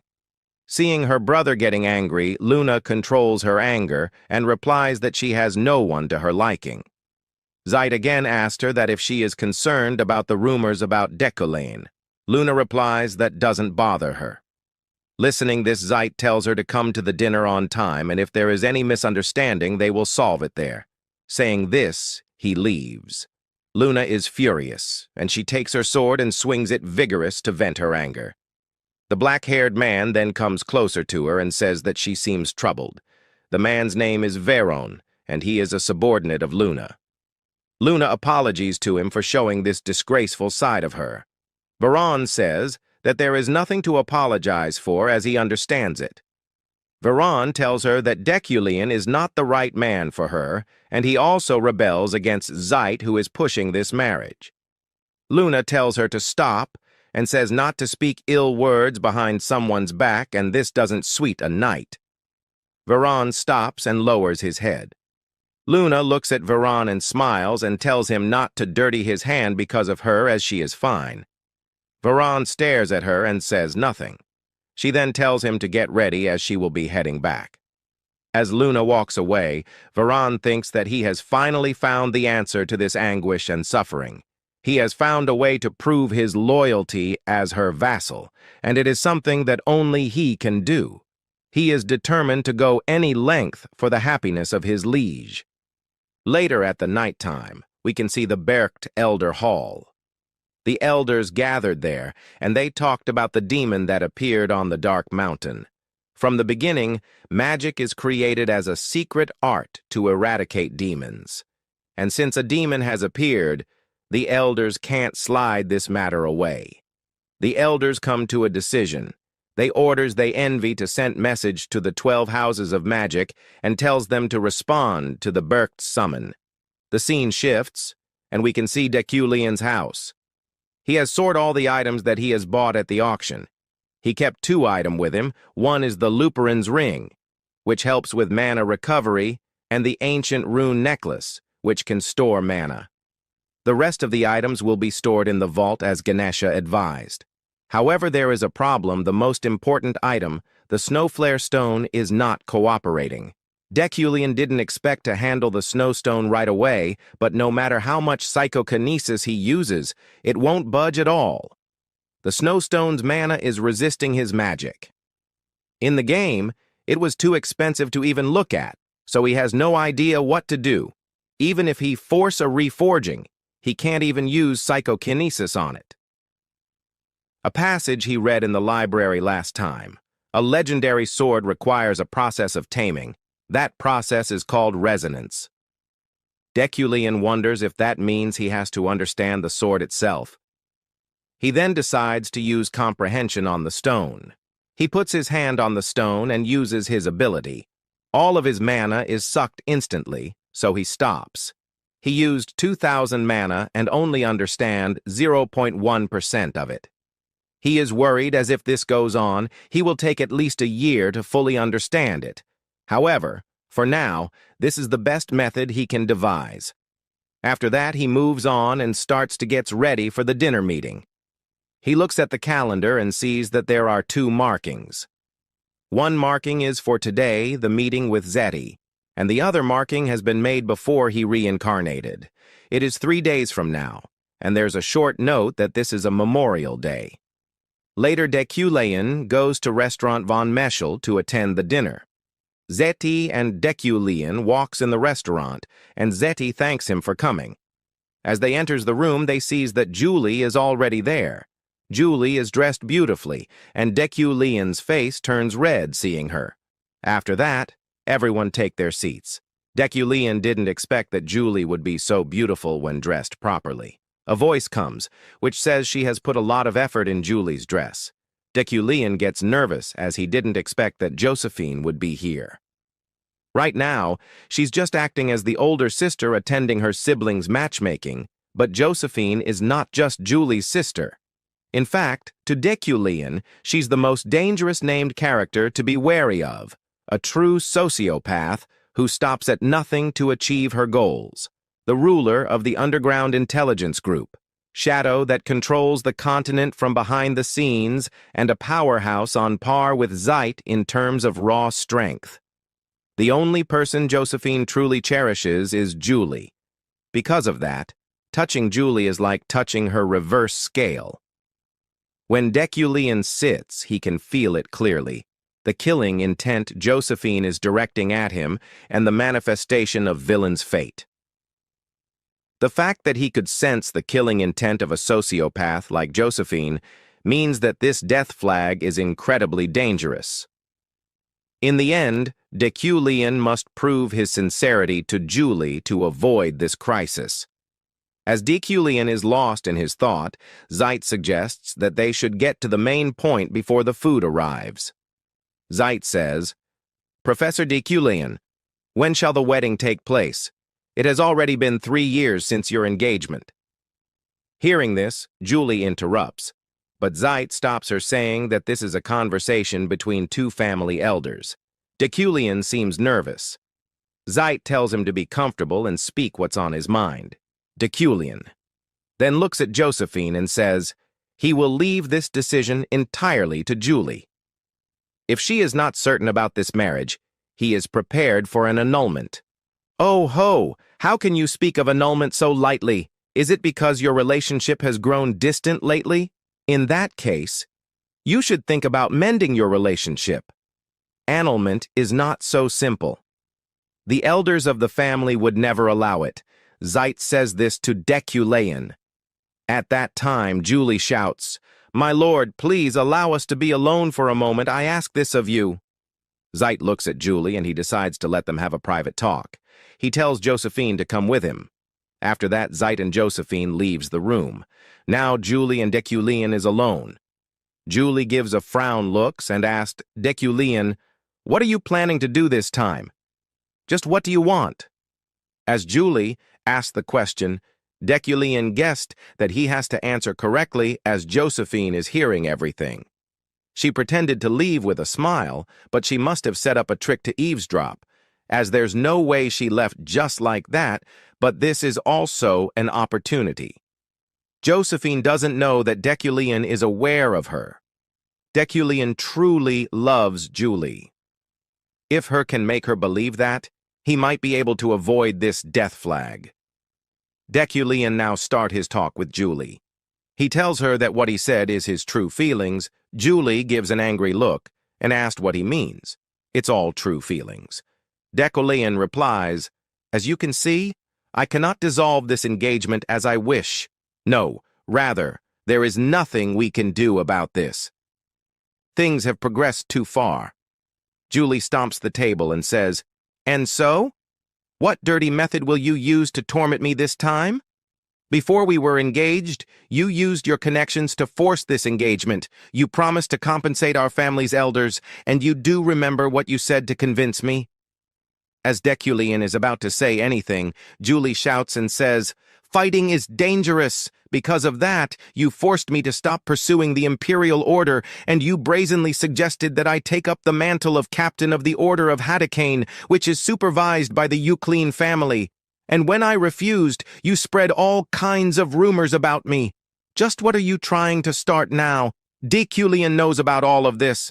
He confused his obsession and manic fixation over keeping her by his side for affection, and he tore down everything around Julie so that she had no choice but to stay. Deculean did unforgivable things. Because of that, he understands Julie's hatred for him more than anyone. Deculean tells Julie that he won't do that anymore. He knows that he has been tying her down. Hearing this, Julie gets shocked and tells him to clarify that he is saying. Deculean makes a sad make and tells her that he is trying to say that he has done wrong with her. Julie is surprised to see that Deculean in admitting his own wrongdoings. Deculean further says that not only him, but her brother and big sister are also extreme. Julie argues with him about this. Deculean then asked her that if that's not the case, so why her family members are trying to stop her annulment. Julie is shocked and don't know what to say. Deculean tells her that her brother is pushing her because of the honor of their family. He cut the steak and says that if she wishes to become a guardian knight, she has to leave her family's grasp. Julie is stunned to hear this. She asked Deculean that how did he know about her dream? Deculean ignores that and says that he is neither honest nor faithful. He is a completely different from the kind of person she wishes for. Julie asked him that what he is saying all of a sudden. She tells him to get to the point. Deculean then says, "For someone like me, there is only one thing I can do for you. We will keep the engagement, but we will not marry. I truly want to set you free, but due to all the political ties, I cannot. Use my name as a shield for as long as you need until you are fully prepared to pursue your dream. I will maintain our engagement and wait." Hearing this, Julie is confused. She asked Deculean that what exactly is he plotting, and why is he saying this now? "I don't expect anything in return, but if I were to ask for something, show me your smile once a month. That is all I ask for." Deculean says this with a grim look. Hearing this, Julie shies, and her face turns red. Josephine also gets uncomfortable hearing this. Deculean just said something that sounded good to avoid the death flag, but seeing Julie flustered by his words is endlessly adorable to him. He has no choice but to admit it now. Even Deculean's love for Julie has become his own. Julie handle herself and so show her dignity. She tells him that she won't fall for it. Josephine, who is hearing their talks, finds the words of Deculean cringe. She wonders if his love for Julie is real. She decides that she will keep an eye of Deculean for a bit longer to be sure if his feelings are really true. The dinner event ended at a good note. Deculean overcomes a death flag and gains 2 store currency. The scene shifts and we can see 3 days later. Deculean is going to the cemetery. Today is the scheduled Memorial Day. A cemetery, just by its nature, brings forth a renewed sense of sentiment between the overgrown weeds, like the sunset light soaking into the cracks of the tombstones.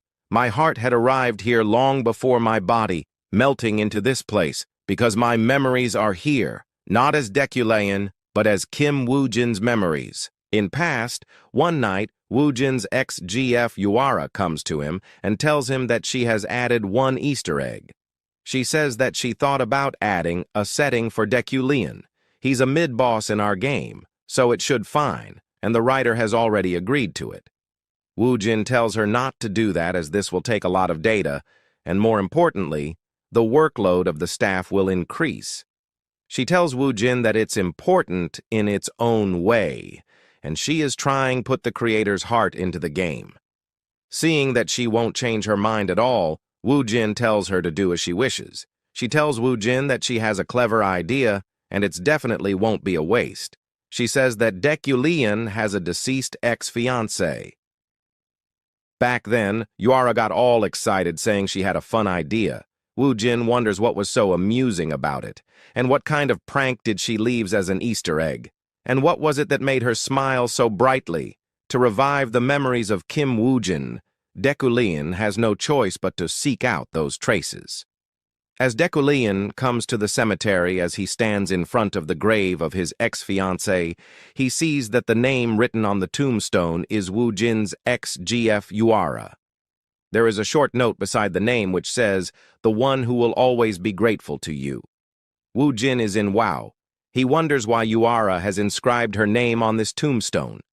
Deculean, who was modeled after Kim Wujin.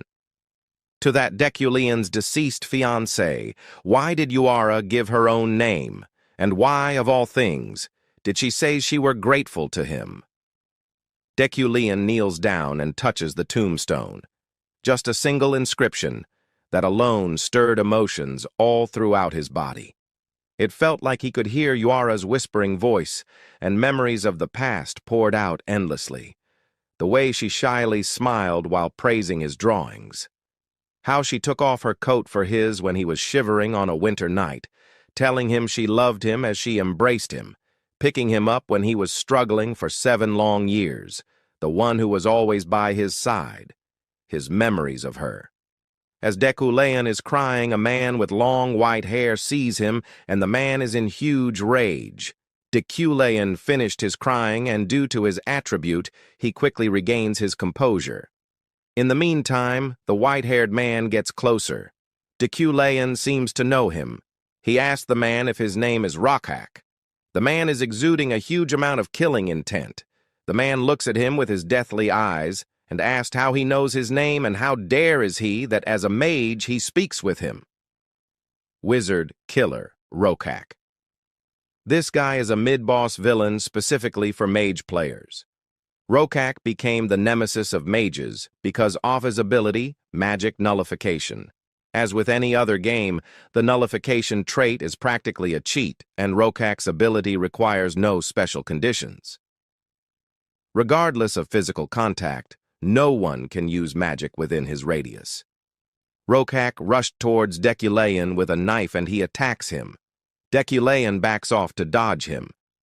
But Rockhack didn't stop, and he launched series of attacks, but Deculean dodges all of them. Rockhack gets frustrated, and he directly jumps towards Deculean. Deculean gives a solid punch on his face. Rockhack flies away and lands on the ground. Deculean gets closer and stomps on him. A few days ago, Deculean finally saved up over 10 store currency, and he bought mana quality enhancement. It increases the efficiency of mana usage, but more importantly, with the same amount of mana, he can now produce far greater power. Mana Quality Enhancement, Stage 1, applied. With this skill, he can now refine mana more effectively. However, it seems to have had a much broader effect than he expected, after the magic training as Deculean goes to perform his dolly workout. As he hangs on a bar to do pull-ups, he gets shocked to see that with just a little pressure, the bar bends. The mana quality enhancement has improved his human quality. This is the reason Deculean is able to defeat Rockhack so easily. Upon crushing Rockhack, Deculean overcomes a death flag and receives 1 store currency. As Deculean predicted, the mana quality enhancement also applies to his sab traits. He could have already beaten Rockhack with Iron Body, but with the enhanced trait, it was even easier than he imagined. Rockhack gains his consciousness as he crawls on the ground. He says, "Damn it! I could have finished him. Those rotten mages. Cursed scum, heretics who betrayed God." The floating island, Berkt, and the mage tower are all lunatics. Worthless worms who can't do anything without magic. Upon hearing this, Deculean thinks that a unique ability that could be called broken, his intense hatred toward mages and even that word heresy, he links all of this together and asked Rockhack he is from the fallen clan. Rockhack gets surprised to hear this. He asked Deculean that how did he know that. The fallen family, known as the Blood Shroud race, was given its name because they're born covered in blood-red shroud of film. Their bloodline was known to be descended from the demons of ages past. They who live throughout the continent while hiding their identities are opposite beings to the mages. Just as magecraft was created in order to fight demons, the conflict between mages and the Blood Shroud race was a central element in creating the worldview, and one of the main plot lines of this game's story. That's why the Blood Shroud race have their lives endangered simply because of their ancestry. Cleansing could very well be occurring somewhere right at this very moment. Deculean tells Rockhack that he understands him. The ages of oppression and repression he has experienced are truly a shame. But still, if he kills an innocent mage, he would be a monster just like them. Rockhack gets angry and shouts telling Deculean to shut up and just kill him. Deculean tells Rockhack that he knows that the Blood Shroud race is innocent. Rockhack is confused and asked what did he just say. He asked Deculean if he is trying to act pretentious before killing him. Deculean says, "I am Euclean's Deculean." That is the family line of honorable nobles who have not lost their dignity. The only time I've lost dignity is when I faced a demon. The Euclean bloodline who has hunted demons since ancient days starts to burn up like we're seizing when we see demons. This is like an instinct that cannot be overcome. Rokak, did I lose my dignity and composure in front of you, or did I waver at your provocations? Did I go berserk as if seizing? You are humans. Hearing the comforting words of Deculean, Rokak clams down and stares at him. At that moment, some people come rushing towards them. Seeing them, Deculean tells Rokak to trust him and he knocks him out with a kick. The inspector named Ropa comes there to arrest Rokak. Seeing Deculean, he salutes him. He praises Deculean for defeating him. Deculean then uses this telekinesis and gathers the surrounding metals, and using them he creates a steel rope. Ropa is in awe to see this. Deculean hands the rope to Ropa and tells him to tie Rokak with this as he is magic neutral, so magic handcuffs will be useless against him. Deculean then asked Ropa, how did he get here so fast? Was he patrolling near?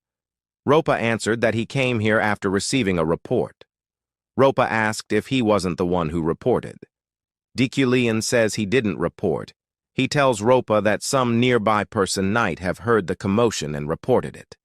As they are talking, a girl hiding behind the tree is hearing their conversation.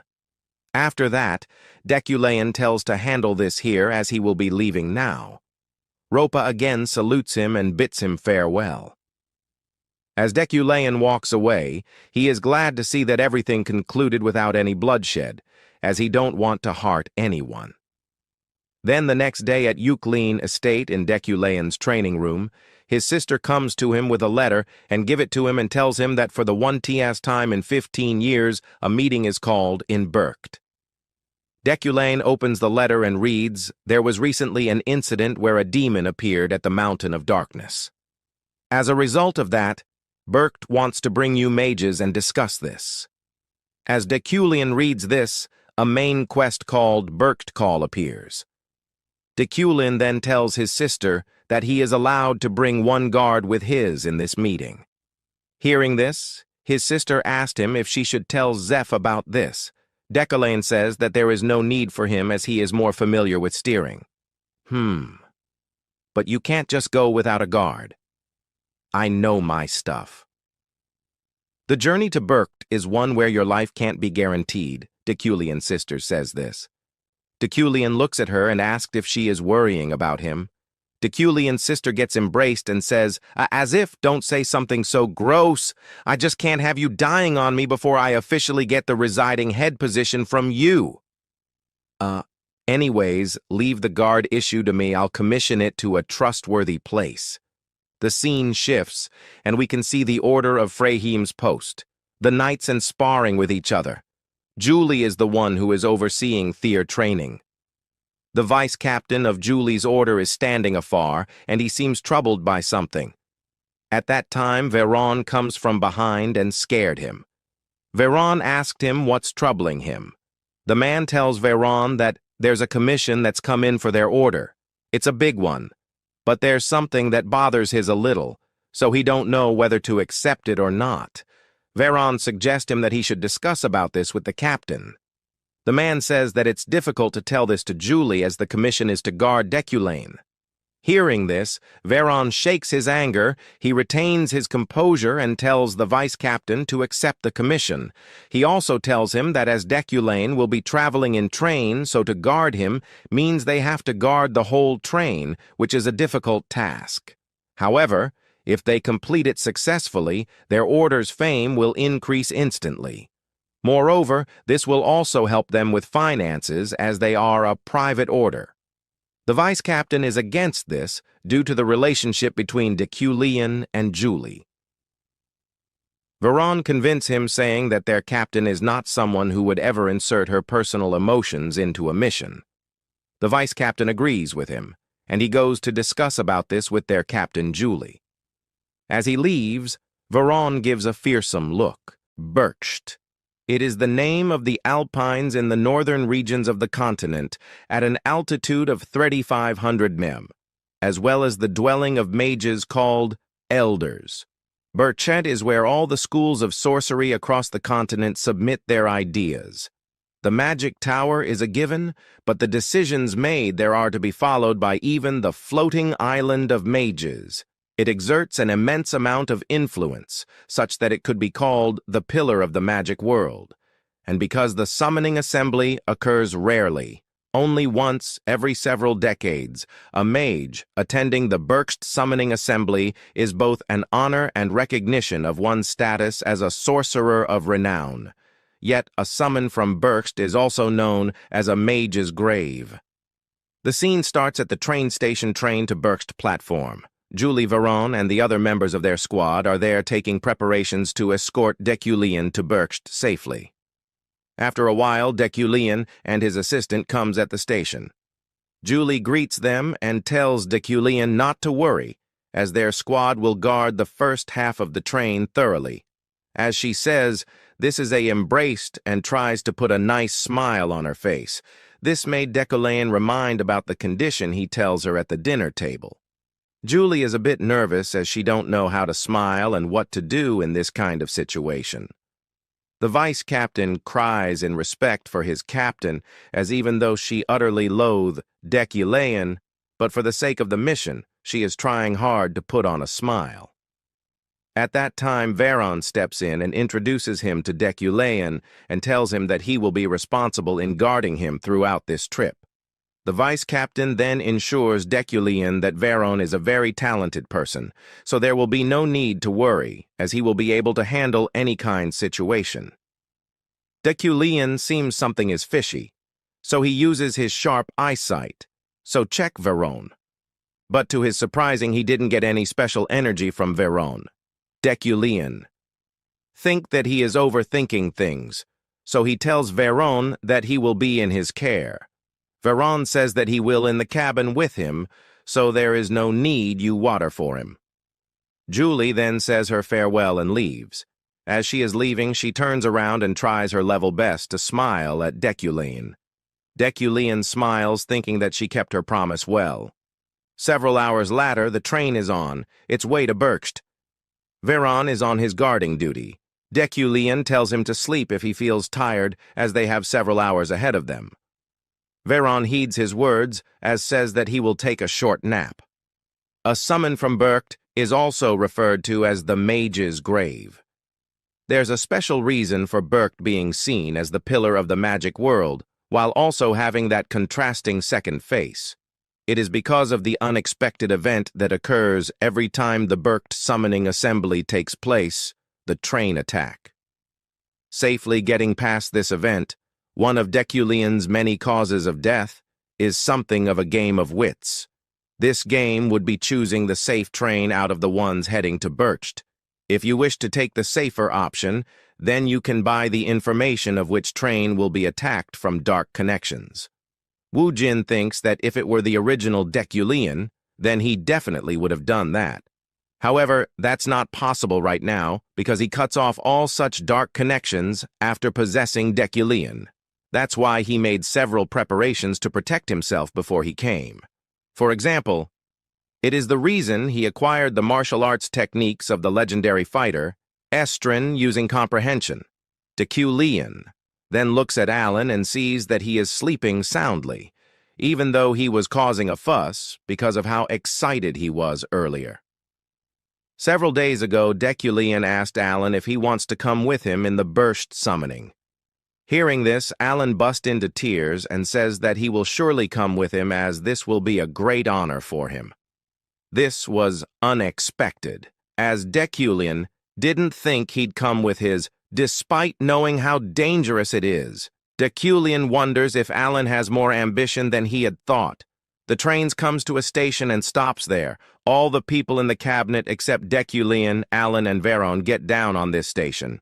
Now the only station left is Berkst. Deculean wonders if he has chosen the right train, as there is not incident happened so far. However, Deculean has made thorough preparations. Before he left, he used Midas touch on a well-known master's clothes to increase its defensive capabilities, and he strengthened the various wood steel that he had spread around the inside of the train. He even applied it to Alan's clothes. Deculean have been using Midas touch so much recently that he don't have much mana left. He wonders if he should have spent it on something else. As he starts to think that everything will be peaceful at that time, a huge explosion occurs at the front part of the train, a few days before Deculean left. Sylvia and her father had already started their journey to Burst. Sylvia and her father is sitting in the train. Sylvia is reading a book, so her father asked her some questions about her studies in the Magic Tower. Sylvia says that the assignment load is a huge, but something she also skips her classes.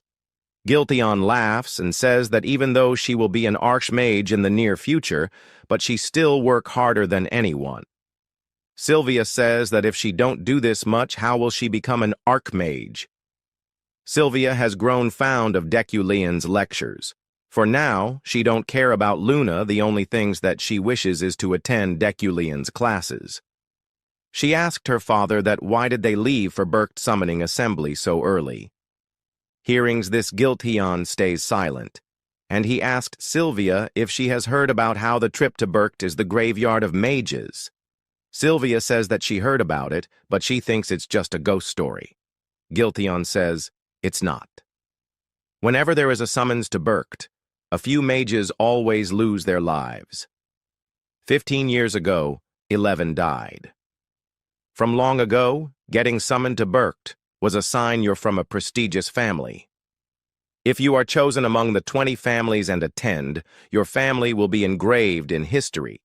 However, the families who were summoned but cannot attend the assembly are permanently expelled from the register, and there is the important rule that a new family will fill that empty space. Giltheon then asked Sylvia that what do she thinks is an easy way to drag those prestigious families down. Sylvia gets that gravity of the situation. The trip to Burkt is akin to skim ice, where those who want to become new prestigious sorcerers aim for the lives of the existing ones. Giltheon then answers her question. He says, that's the reason they are rushing.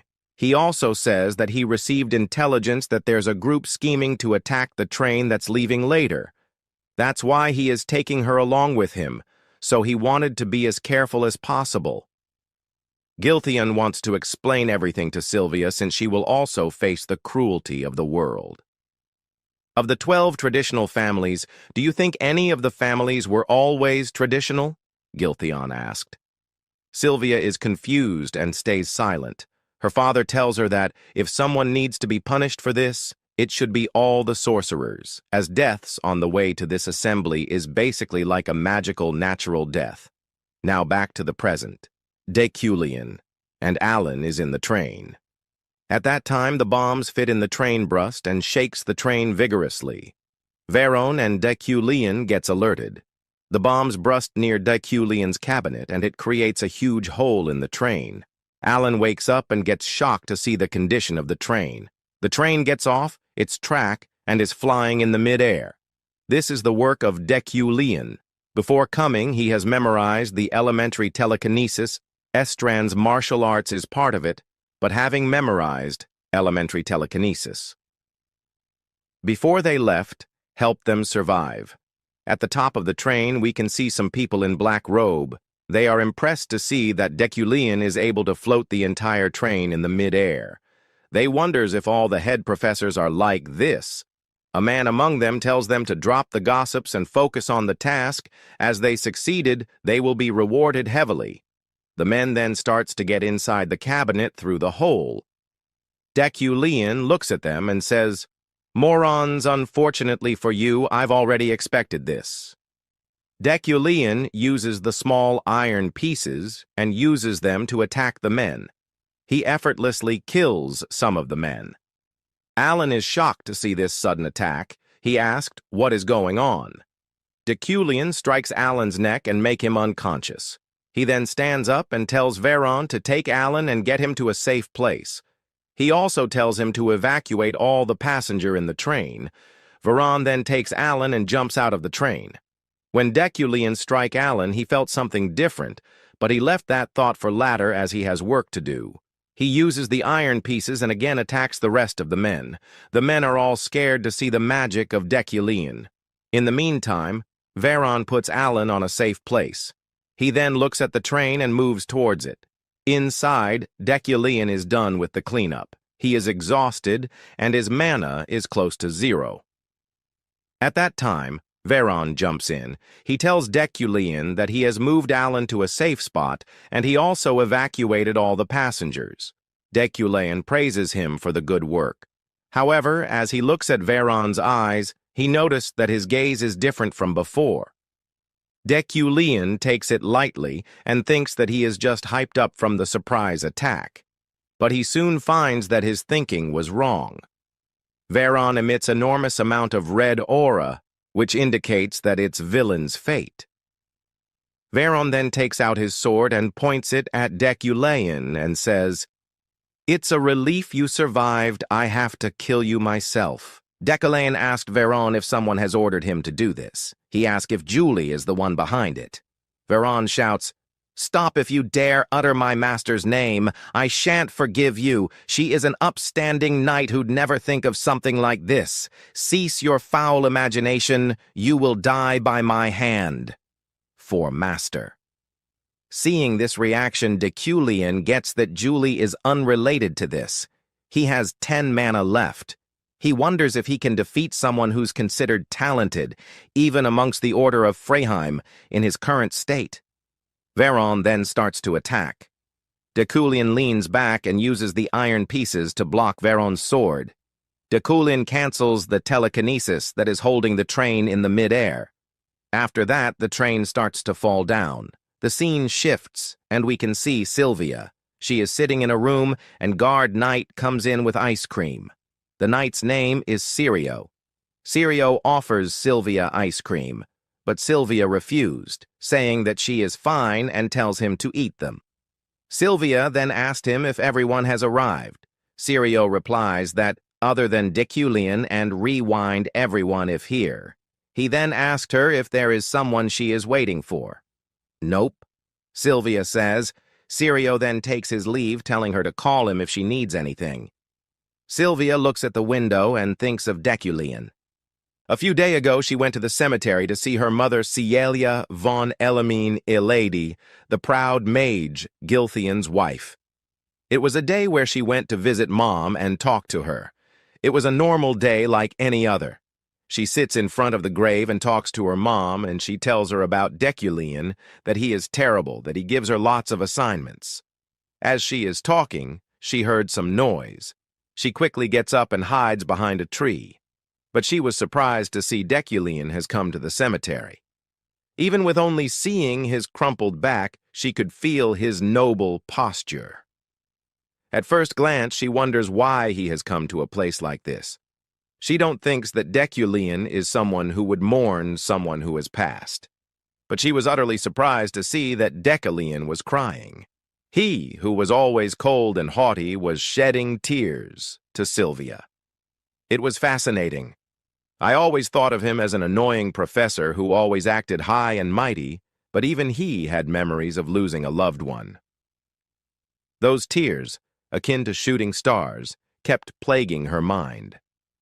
She is also a bit worried after hearing the intelligent group report from her father. It's bothering her after hearing Deculean's lecture back then. There was something she wanted to try.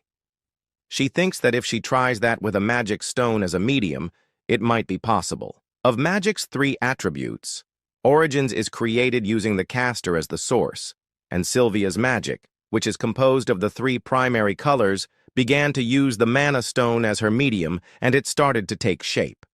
Primary colors. Creation. Sylvia succeeded in her try, and she made a bird. She names the bird Swift. She then orders the bird to fly and show her what it sees. The scene shifts, and we can see Deculean is a good state. Lucky the train hung on and did hit the ground. Deculean has broken some bone, but it's not a problem as he will recover soon, due to his Iron Man attribute. Veyron is also safe and sound. He attacks Deculean, but Deculean dodges it. Deculean then uses the iron pieces to attack Veyron. But it's of no use, and Veyron has protective chi around his body. Veyron attacks continuously. Deculean is finding it difficult to cope up with his attacks. Veyron is far stronger than he imagined. Even if Deculean was in perfect condition, he won't be able to defeat him. However, Deculean will never bend in a situation like this, thanks to his resolute attribute. Resolute type rare. Even if one breaks, they shall stay resolute and not bend. This activates in battle and consistently maintains mental power until the battle is over. Almost no mental interference magic will work. Veyron jumps to attack. Deculean iron pieces are protecting him from the attacks, but they are slowing breaking down due to the attacks of Veyron. Veyron swings his sword continuously and breaks all the iron pieces. Now Deculean has nothing what he can use as his defense. Veyron then swings his sword at Deculean. Deculean wonders if he gets cut by this sword. Will the game end like nothing happened? Will he open his eyes in the office again? After that, we can see blood splash all over the cabinet. At that time, Sylvia's Swift has gotten there and flies around the sky above the train. As Veyron attacks, the space around them starts to waver. God knows what happened out of nowhere. Veyron's wrist gets sliced. Veyron screams in pain. Deculean is confused to see what just happened. However, this is the only chance he has left. With the last bit of mana, he uses telekinesis and used the iron piece to cut Veyron's leg. Veyron lost his balance and falls behind. He bumps into the seat and falls through the gate. Luckily, in the last moment, he uses his dragger and holds onto the train with it. Veyron is hanging in the air and is shaking as it's taking a toll on his hand to hold his whole body. At that time, Deculean comes in front of him. They both look at each other. Veyron asked Deculean that what the hell he just did. Deculean. Answer that he don't know anything, he asked. Veyron that why is he trying to kill him? Because as far as he know, there has nothing happened in the past between them. Veyron says that the reason behind this, he can recall the evil deeds he committed against his liege. Are you really saying this is for Julie's sake, even though Julie didn't ask you to do this? What is Julie to you for you to be doing this? Deculean asked. Veyron makes a grim face and tells Deculean that he will never understand. The scene shifts, and we can see the story of Veyron. In the past, we can see Julie was the one who caught him when he beat a noble's son. The noble woman tells Julie about Veyron, and Julie caught him and bring him in front the lady. Veyron was a rebellious kid. He indeed beats the noble kid, but it was the kid's fault as he was the one who started it first. But as Veyron was nobody, everyone blamed Veyron and didn't hear his words of truth. Julie noticed this, but she was also powerless and can't fight against the noble. While the lady was telling what Veyron did, a word makes Julie curious. The lady said that Veyron trespassed into their property and beat her child. Julie was impressed that Veyron, with such a skinny body, he climbed this high walls. Julie tells the lady to rest assured as she will take Veyron to the police. The lady respect her word and let Veyron go with her. Julie takes Veyron, and as they were going to the police station, Veyron tells her to untie him as he has used beat the child for self-defense, and he hasn't done anything to go to the police station. After hearing all of it, Julie tells him that Frisia's household is infamous for their behavior, so she believes him partly. Veyron shouts and says that he is telling the truth. Julie shouts and tells Veyron that even if he is telling the truth, he shouldn't hit people. She then unties Veyron and asks him if he follow her, she will teach him how to control himself. Veyron is moved by her charm, and in the end he agrees to follow her. That was how Veyron and his liege first met. After that, he became a part of the Night Order and trained hard. However, because of his childhood and personality, he was unable to get along with others. The only person who took care of him was Julie. To Veyron, everything was really all right as long as he could be beside his captain. His liege was always in front of him. She always helped others, and she did not negotiate with injustice. Day by day, Veyron's respect and admiration for her grew, and so did his love for her. Back to the present, Veyron tells Deculean that even though his thinking will be a burden to his liege, however he have to kill Deculean, as he will bring destruction to his liege someday. Hearing this, Deculean thinks that the words of Veyron is correct, as if it was the original storyline. Deculean would be the reason for Julie's demise. Deculean decides to change everything. He tells Veyron that he is wrong. He then tells Veyron to take his hand, as he will never harm Julie no matter what. Deculean tells Veyron to trust him and hold on to his hand. However, Veyron didn't change his mind, and the villain aura gets stronger. Deculean asked Veyron if he really don't intend to change his mind. Veyron tells Deculean that he will never change his mind, and he will kill him no matter what. Deculean then grabs an iron piece and strikes Veyron's hand with it. While striking, he tells Veyron that his today's foolish choice will torment Julie forever. On the other hand, we can see Julie, who is training with her night order. She suddenly feels uneasy. Seeing her troubled face, the vice captain tells her not to worry about Veyron, as he is capable enough to take care of himself. Veyron is falling in the hill, and his last wish is that his liege lives happily. Sylvia sees through Swift's eye. That Deculean killed his guard, and the guard fell off the cliff. To be exact, the knight tried to kill Deculean first, and out of self-defense, Deculean killed him. Then her escort tells her that she should go to the assembly since it will begin soon. She is heading back, but she is worried whether Deculean will make it in time or not. Then, Lilia Fremien, Security Bureau Vice Chief, interrogates the officers who are working under her about the accident. She asks whether there was an explosion and attack. One of the people replies saying, yes. However, this is a common occurrence, as the Berkst summoning assembly is near, so it's not a big deal. Then she asks whether there are any casualties. The person informs that while there were no injured, 2 people are currently missing. A guard named Veyron and Professor Deculean.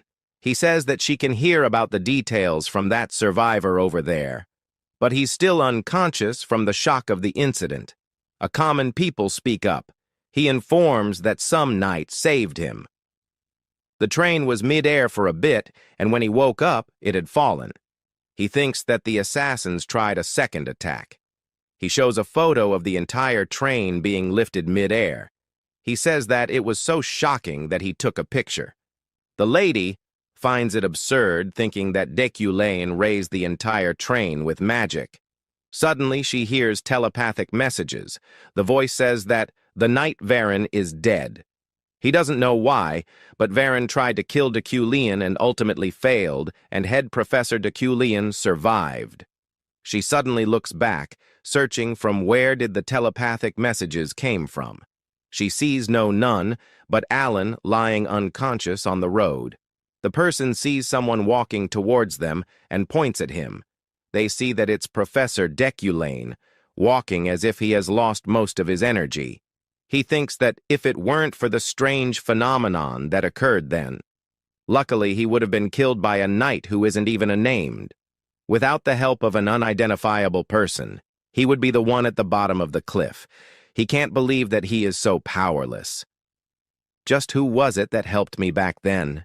He wonders. Lilia introduces herself, saying that she has some questions regarding the incident. What time is it? Deculean asks, without wanting to listen to the questions. Lilia replies that it's 3:30. While seeing the rail tracks, Deculean thinks that he has only 6 hours left to reach the assembly. Lilia tries to mention the questions, but she gets ignored. Deculean asks whether this train is the only way to Berkst. Lilia gets totally annoyed. She replies, saying no, there is also a road path and sea route on the other side, too. She again tries to mention the questions, telling him to listen to the end. She tries to ask about the knight whom he was fighting, but the next moment she sees Deculean is already gone. Wasn't head Professor Deculean here just now? She asks. The officer says that perhaps Deculean used acceleration magic. Lilia says that even after blocking the train from derailing with telekinesis and fighting assassins and Veyron, Deculean used the high-level magic known as accelerate. Just how much mana does that guy have, she wonders. Now she sees why Lockhart, the wizard killer, mentioned Deculean. at Berkt Assembly. Sylvia's father says that it's almost 9:53, the time to start the assembly. On the contrary, Sylvia sees that Deculean is still not here. The great leader says that before the assembly begins, he would like to express humble gratitude to those who have responded to the summons while releasing a huge amount of mana. Sylvia thinks that the amount of mana being released is incredible. So, he must be Deculean, Berkt's great elder. He was the closest candidate to becoming an archmage. He's a living legend who left the secular society of his own accord, so she realizes that she has to at least be on that level to be able to challenge becoming an archmage. The great leader, Deculean, mentions that after attendance, they will begin the assembly. He calls for Giltheon of the Iliad family, Ethensel of the Bran family, Veyron of the Veyron family, Ehelm of the Rewind family. They all are present. Next, he calls for Deculean of the Deculean family, but he still isn't here. Deculean says that if Deculean doesn't arrive before he calls his name 3 times, he will assume that Deculean did not respond to the summons, and he will be eliminated from the 12 sorcerers. After hearing this, other sorcerers started gossiping. They say that the elimination of the Deculean will be a major event, as they were first summoned 200 years ago. Another person says that it won't be a major event. He blames Deculean's capabilities by saying that the current residing head Deculean's capabilities are much more lacking compared to those of his ancestors. Another person agrees with it, saying that there were often stories of how Deculean's talents did not amount to much. Meanwhile, Sylvia is thinking, just how has Deculean lived his life until now for there not to be a single person worried about him? It bothers her. The great leader calls for Deculean's residing head, Deculean, for the first. Then he calls for the second. Lastly, as he calls for the 3rd time, he has to stop midway, as he sees the door opening. After hearing the sound of the door, Sylvia and everyone looks behind. They see Deculean standing tall, confidence beaming throughout his appearance. He wipes the dirt off his shoulders and runs his fingers through his hair. His entry has a different vibe all to itself. Deculean von Grahan Deculean is here. The words come out of his mouth. Deculean's residing head has arrived, he says with a straight face. After Deculean's entry, the meeting began in silence and proceeded swiftly. The first agenda item was about the demon appearing in the Black Mountain. Ethensel says that the fact that a dark demon appeared on the map carries a more serious implication. They must issue directives to each magic faction or cooperate with the cathedral and dispatch mages to the suspected areas. With this, the first agenda passed smoothly. The principled head of the Bran family, Ethensel, voiced their opinion, and since no family objected, it passed without issue. The lady announces that they will take a small recess. Meanwhile, Deculean feels exhausting because he ran like crazy without resting to make it on time for the meeting. Now he has neither mana nor stamina left, and yet he still managed to maintain his composure. He thinks that Deculean's traits and personality truly are astonishingly persistent. He stands up, and as he walks near the exit, he meets Alan. Alan cries. He says sorry for being late. He informs that since he came late, he wasn't allowed to participate during the meeting. Deculean replies that he is fine, and there's nothing to worry about. He can no longer see this child as purely as before, because he now knows that Alan is hiding his true identity. But why? For what purpose? Deculean wonders. A famous quote from a movie in his original world comes to mind. He tells Alan to stay by his side from now on. The quote goes like this: "Keep your friends close, but your enemies closer." For now, keeping Alan close and observing is the safest choice. So that one day, Deculean will figure out exactly who Alan is. After some time, the meeting starts again with the next agenda. It concerns how the mage order will respond to the fallen clan. Deculean thinks that it's a sensitive issue which won't go as smoothly as before. Veyron, head of the Beorad family, shouts, saying that the fallen clan is like a plague of cockroaches. They secretly lay their eggs in our society, multiplying and corrupting it from within. Ethansel, head of the Bran family, opposes Beten by asking, on what basis did he say that? Besides, there is no way to distinguish the fallen clan from other races. Two of them start to argue with each other. Deculean thinks that it's expected that opinions will be divided from the start, since it's a sensitive issue. The argument goes forward. Veyron claims that the fallen clan is gathering among themselves, so there must be a leader among them. Ethansel tells Veyron that it's just a speculation of his. Their argument doesn't even stop her and keeps going. Veyron gets enraged, he shouts, asking, "Isn't that why countless mages died 60 years ago, because they were too soft?" Amidst all the chaos, Giltheon of the Iliad family, Sylvia's father, speaks up. He asks Deculean, the head of the Euclane family, for his opinion in this matter because he has always been at the forefront of demon extermination. He is also known as a master exorcist. Wujin thinks that as someone from the modern era, he is well aware of these kinds of situations. Hatred born from a refusal to think always leads to unnecessary tragedies. But even aside from that, oppressing the fallen clan is never the right course of action, even if he cannot stop it.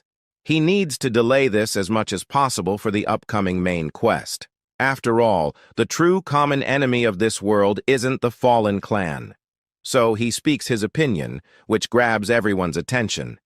He says that in the past, the fallen clan was indeed an enemy, however. If they examine the historical records one by one, it all stemmed from misunderstandings. Beten doesn't understand what misunderstandings Deculean is talking about. Deculean explains that in the Rodra witch incident, 237 years ago, Rodran was falsely accused of being a witch, and as a result, widespread persecution occurred, causing the fallen clan to shed much blood. They resisted, and from then on, blood continued to call for more blood. Moreover, he says that the incident from 60 years ago Veyron mentioned was purely political, because a mana stone mine was discovered in the fallen clan's land. Veyron opposes by saying that the word political is not something Euclane, the very family that killed the most fallen and took the mine, should be saying. He blames the fallen clan by saying that they are undeniably a bloodline tainted by dark magic. And as a clan that exterminates demons, Deculean should know this. Deculean states that Euclane's tradition is hunting demons, not killing the fallen clan. Veyron again shouts by saying that the fallen are the demons. "Can you take responsibility for those words?" Deculean asks. He tells Veyron that he should not recklessly declare humans to be demons because the ones who say such things can become demons themselves. And so, the first session ended without a clear conclusion, and the issue was postponed to the next day. Giltheon, Sylvia's father, is worried about her. He says that it's a shame that they have to be apart again until the next meeting, because Burkt has a strict one-person-per-room policy. "You'll be fine alone, right, my little one?" he asks. Sylvia says that at her age, kids don't share rooms with their dad, but he is still worried about her. He says that they will see you tomorrow. Lastly, he tells her that Burkt has a high concentration of mana, so at night, all sorts of mana phenomena occur. So she should make sure to read the hotel's guidelines carefully. Sylvia replies that she got it and she will just stay put, so that he doesn't have to worry. At night, Sylvia is looking at the guidelines. She says that these rules sound like something meant to scare little kids. So as long as she just sleep quietly, nothing will happen. She decides that she should just go to sleep. After some time, she wakes up from her slumber because she is thirsty.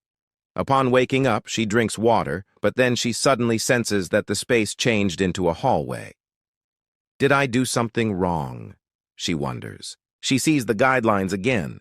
It states that once you lie down in bed, refrain from waking until morning, or you may find yourself in a different place. I can't get out until morning if I'm in bed. Is that why I'm like this right now? She asks. She remembers that in the second hall, where she stayed a couple days ago, this kind of magical phenomena didn't happen. She guesses that things might have changed because she was near the assembly of elders, therefore making the mana more dense. She was too complacent that she thought it would be fine if she didn't leave her room. Now, she is trying to make herself calm and collected. But the next moment, she gets startled as she senses something behind her back. She runs towards it in a state of dilemma, thinking where she should go. She keeps running, reminding herself of the guild lines. It goes like this, that the Rosary Hotel is a one-story building. She shouldn't go up or down any stairs that may appear. If she encounters an open door while walking down the hallway, she shouldn't enter or look inside the room. She thinks that she shouldn't panic, since there's a door that can take her back. She starts to knock on every closed door, shouting for help, knowing wholeheartedly that in the guideline it was mentioned that if someone knocks on your door, nobody should respond or make any noise. So nobody will risk their lives and open the door. She desperately knocks all of the doors, while crying and hoping that anyone will open it. Lastly, she finds light amidst all the darkness, since Deculean opens the door, asking whether she has lost her way. He tells her to come in, and Sylvia gets inside, saying thank you. Upon getting inside the room and sitting in the bed, she firstly says that she is sorry that she got up from her bed and suddenly ended up in the hallway. Deculean explains that incredible magic phenomena always occurs within Berkt. There are many spirits who have lost their consciousness to magic, so she should have read the rules properly. A never-changing appearance and an unwavering gaze. Is it because he was Deculean that he was able to open the door? She asks herself. Suddenly, a roaming ghost appears, and Deculean tells Sylvia to stay still. Meanwhile, he uses stone to kill the ghost. That was amazing. Were those roaming ghosts really killed? She asks. Deculean says that she shouldn't be shocked because it is simply a type of specialized magic that can only kill. He says that it is nothing to be proud of, as magic was not created with the purpose to kill. Sylvia is touched by Deculean's insight. Then Sylvia starts to show her skills. She firstly shows the flowing flame and gets praised for being correct. Then she shows lightning, metallization, goblin fire. Deculean praises her for each of the spells, but Sylvia pouts, thinking that he didn't even look at her and the spell while complimenting her. She decides that she should do something half-heartedly on purpose to see his reaction. She shows a magic spell and then tells him to give his judgment about it. Deculean says that she has done well. However, there is a bit of instability in the air magic circle she has embedded into the fire. She immediately asks about her weakness. Deculean replies that she should figure that out herself. Then she asks why he told Epherine Luna about her weakness. He answers, saying that Luna also found her weakness herself. This reply makes Sylvia a little angry. Deculean tells Sylvia to cease her impatience because time is on her side. As long as she continues her dedication, she will improve.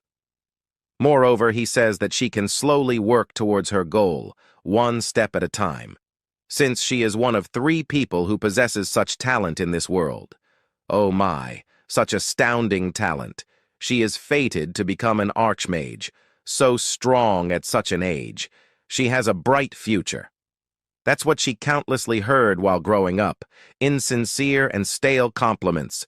But now that she is listening to Deculean's words, she doesn't know why his words feel so different from the others.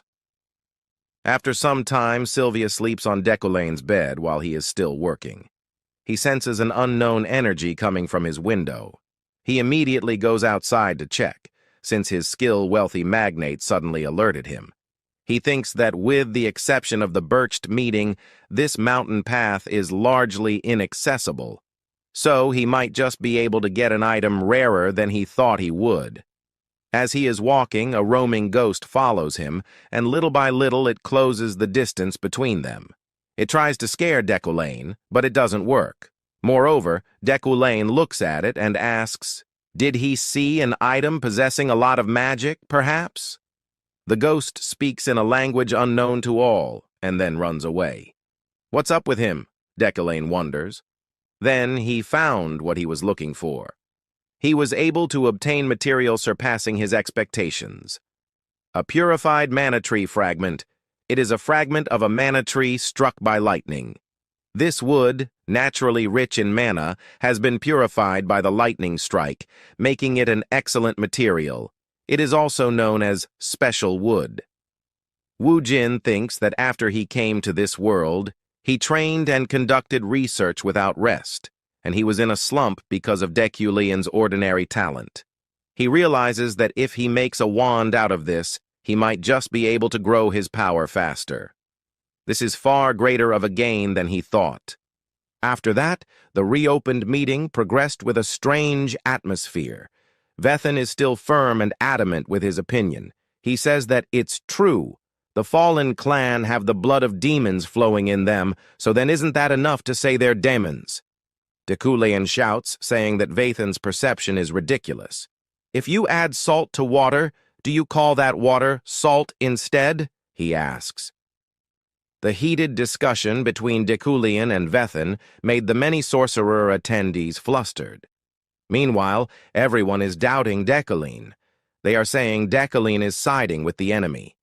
Giltheon wonders just what picture Deculean is trying to paint here and what is he scheming. Sylvia is thinking that she is sure that everyone, just like her father, is thinking that Deculean has an ulterior motive because he's siding with the enemy. But according to her, they're all wrong since Deculean is just stating the obvious. Then the great leader speaks up, telling them to stop. He says that a conclusion will not be devised at this rate. The matter regarding the blood shrouds will be added to the next meeting. And now they should discuss the next thing on the agenda. Unlike the blood shrouds, meaning the matter regarding the fallen clan. The other matters discussions have progressed quickly, and the meeting came to a close after several days. At the meeting's end, Veyron angrily and intentionally bumps into Deculean while leaving the meeting room. While Deculean did wish for this outcome for the sake of the main quest in the future, but in order to do that, he has become estranged with more people, it seems. The next day at the Berkt shopping district, Deculean is here to make a wand. He decides that he must create a wand here in Berkt before leaving. What materials would be best to use when making a wand out of a magical tree, he wonders. As he is thinking about it, Alan calls him, "Professor, Professor." While pointing his finger, Alan says that the person over there is his hero. Because of that person, he was able to come here safely. Deculean sees that the person Alan is talking about is Lilia Primian, Vice Chief of the Security Bureau. After that, they decided to treat Lilia Primian to a meal. It was to repay her for bringing Alan here safely. She thanks Deculean for treating her to a meal. She says that she knows it's rude of her to bring this up here, but she informs him that the investigation has concluded. "What happened to the escort guard, Veyron?" Deculean asks. She replies that Veyron died because of an ambush. As they are eating their meal, Lilia thinks just what exactly is different about Deculean as Lockhart mentioned. Previously, under direct imperial order at the Imperium Security Bureau, Lilia told Lockhart that he will be sent to the most notorious prison named Lacordac. It's the most obvious punishment, considering he has killed innocent mages. "Do you have anything to say?" she asked. She sees that Lockhart is a person who is only tight-lipped in interrogation. Then she told him to activate his power. Lockhart smiles and activated his power, and after seeing this, Lilia revealed her true identity. She calls him an idiot. She says that she told him to not be so rash, yet why did you do something that'd negatively affect our kind? She asks. She says that she did think of killing Lockhart. If it's revealed that he is one of them, then the public opinion will put pressure on her. Do you think leeching off of this empire would be possible if you do that? Lockhart asks. Lilia replies that it's possible as long as they are not exposed, since their kind is seen as different immediately upon birth. Lockhart states that it's just because they are born with demonic-like abilities that people are simply scared of that. Then she tells him to shut up, because the blood shrouds aren't the only ones who are born with abilities, revealing the fact that they are the blood shrouds in hiding. Lilia also asks him, why did he provoke Deculean, since they are already keeping an eye on the Eucleans? Lockhart questions whether they are observing the Euclean in order to kill the bloodline of Euclean. Lilia says that they are currently just observing, but if Deculean keeps causing trouble, they don't have a reason to not kill him. Throughout their conversation, for the first time Lockhart speaks with such clarity. He tells her not to kill Deculean because he's a true noble. There's no need to kill him. Lilia asks, how can't Deculean be a true noble? That's complete bullshit, since she has a tub filled to the brim with crimes Deculean has committed. Lockhart remembers the grace of Deculean, affirming that the blood shrouds weren't demons, but humans and his eyes, which portrayed no doubts and only righteousness. Lockhart thinks that if there were plenty of nobles like him in this world, then they would be able to live alongside everybody else. He states that Deculean didn't kill him even though Deculean knew he was a blood shroud, which piqued Lilia's attention. She says that Lockhart should be aware that it was the Euclean's ancestors who stood at the forefront of slaughtering and oppressing the blood shrouds. Lockhart replies that he is well aware of that. However, if they treat the descendants of said ancestors like this, they are just agreeing with their notion of them being demons. For how long do you think you can sit in a position of power without getting caught? Lockhart questions. Lilia replies, saying her entire life. Because there's no way they can differentiate between blood shrouds and humans with just appearance and blood. Lockhart mentions that there is also a specific food that they can't eat, but humans can. Lilia replies that then she should just simply avoid eating it. Anyway, they move on to the main topic. Lilia mentions that the Emperor's health isn't great. Someone new will soon be appointed, and they have to observe how they'll respond to the blood shrouds. Until then, they are staying quiet. Lilia tells Lockhart to lay low in the prison, Licordac, and that was their last conversation. Back to the present, she is still thinking, how can Deculean be a real noble? As far as she sees it, he is just the same annoying guy. Along with the smell of alcohol, a person named Ilhelm appears. Deculean says that he doesn't have anything to talk with Ilhelm. On the contrary, Ilhelm says that he has something that he wanna hear from Deculean, something from that dark soul of his. At the same time, at the order of Freyheim, the news that Veyron has died during the mission reaches Julie's ears, which makes her utterly shocked.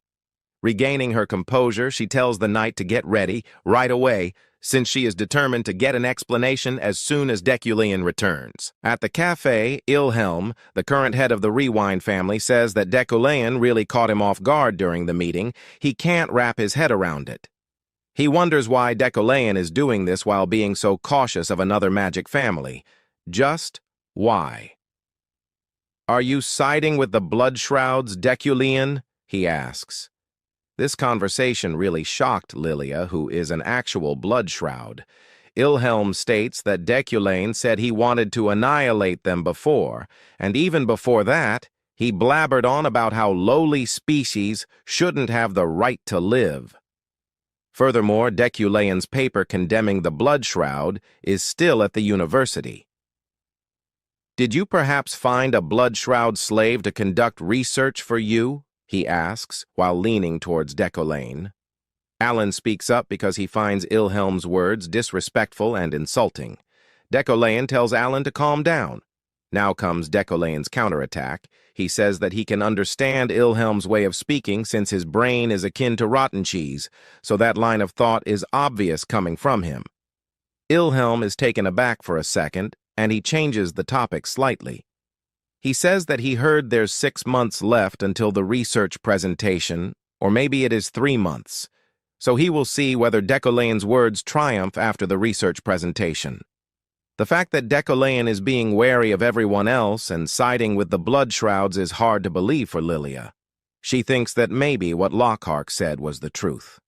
The next day. Before Deculean left Berkt, he commissioned one of the best-named craftsmen to make a wand for him. With this, all the conditions of the sub-quest of Rockalock's wand were completed. The person was quite the famous craftsman. Perhaps it was thanks to Deculean visiting him in the past, but Wujin was able to clear a quest he didn't even know about. On the train. On the way back to the Empire, he was in the same carriage as Veyron. Veyron didn't bother hiding his hostility, but no conflicts actually occurred throughout the ride. At last, this long trip has finally come to an end. Immediately after landing, they meet Julie.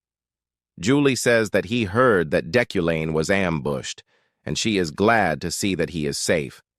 In reply to that, Deculean only says thank you. He concludes that it seems like Julie has heard about the news from Veyron. He doesn't know what kind of story they heard, but they don't seem happy that Deculean was the only one who survived. Keeping her trembling hand at bay, Julie says that she read the news that Deculean and Veyron worked together to save the victims on the train. So, she says that she would like to ask how Veyron was at his last moments.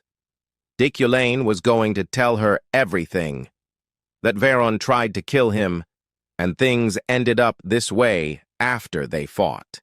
He was going to tell Julie at the very least, but now that he is standing in front of her, he can't bring himself to say anything. Should I tell her the truth? He wonders. But the truth is too cruel for her that maybe she can't take it. Julie's conviction will not waver, but her heart isn't as ironclad. That's the nature of the Julie he knows. If Julie hears the truth, she'll certainly blame herself. She'll say her subordinates' wrongdoings were hers and severely torment herself.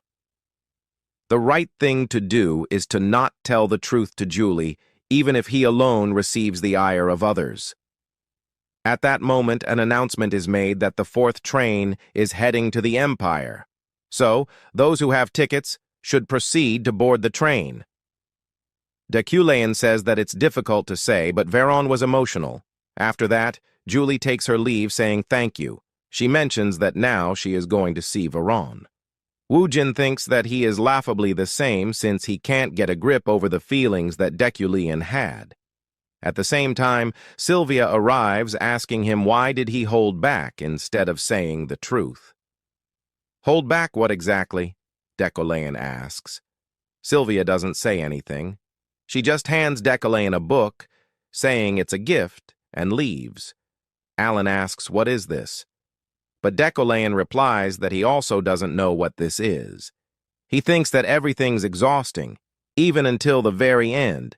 Now he just wants to quickly get home and rest. He tells Alan that they should make haste and return. Meanwhile, at the crime site using a magic crystal, an officer shows Julie some past scenes of the ambush. Julie sees the whole incident from the explosion to the fall of the train. She is sad after seeing this incident. She thanks the officers for showing them.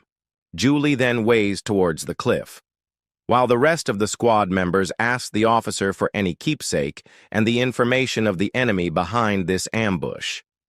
The officer tells them that he has no keepsake, and it is an unwritten law that they do not ask about the crime that has unfolded on the way to Bercht. Julie stands at the cliff and looks down. She is heartbroken as she has lost his right-hand man. Later on, we can see Deculean has reached his home, and his sister yells at him for handing a family check. His sister asked him if he has forgotten that they are in a financial crisis, and in this way they will only last for a month or two. Deculean didn't expect that the fee of making a wand would be so high, so to cover that he has to write a check. But after hearing his sister's words, he gets worried about the finance of the house and decides to work on that. Deculean tells his sister to clam down and not to worry, as he has many ways to secure more fund. Deculean takes his sister to the room where all the items he bought from the auction are stored. His sister asked him what he is going to do now. Deculean tells her to hold on a second and advise her to speak more ladylike, as she will be the next family head. Hearing this, she gets more angry, but the butler holds her. Deculean gets closer to the items and thinks he didn't know what the reason was at first, why the items at the auction were exuding the energy of wealthy magnate. He just thought they were art investments that could exist in the real world. However, just recently, he naturally came to realize something while he was getting ready to go back to Berkt. A way to use these items to increase wealth. He uses Midas touch on the item. Seeing this, Deculean is touching the items, his sister nags him. Deculean tells her to bring an appraiser, as he will put these items to the auction. What? Why are you selling these again when it hasn't even been long? You're supposed to hold on to antiques. These won't even go for half the price you paid for them. Yariel tells him this. Deculean tells her to shut up. He then orders Butler Roy to call an appraiser right away and transport these items. Deculean then looks at the vase and sees its info. Vase of the Eastern Master Craftsman description. A vase developed with the magical talent of the Master Craftsman's heart and soul. Due to Midas touch, its potential was awakened. Type: pottery, flower vase. Special effects. The flowers that this vase holds will never wilt. Additionally, said flowers will slowly transform into new flowers with Fock petal possessing effects ranging from mid-class fatigue recovery to mid-high-class fatigue recovery. A vase that's worth 2.5 million Elni now has turned into an item that Deculean don't want to sell.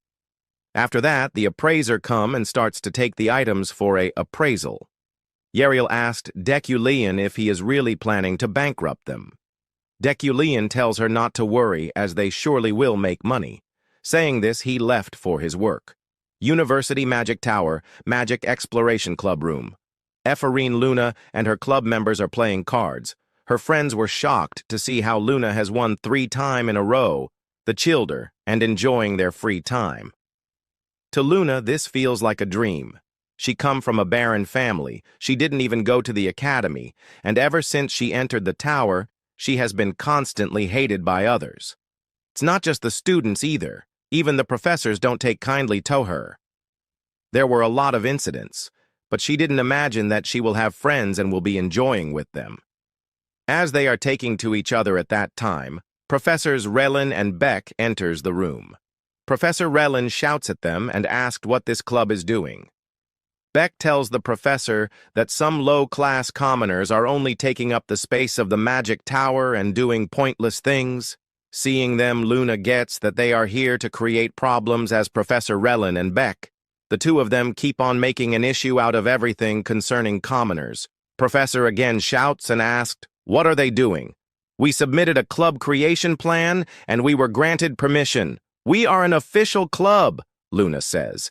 Hearing this, Relin gets angry and says, "What? Who the hell allowed this stupid club to be formed?" He then points at Luna and says, "You're the lowlife that was punished that time. It's you again." "Ha! Look at this arrogant brat, glaring at her professor. You! Avert your eyes!" The red-haired girl tells Luna to clam down.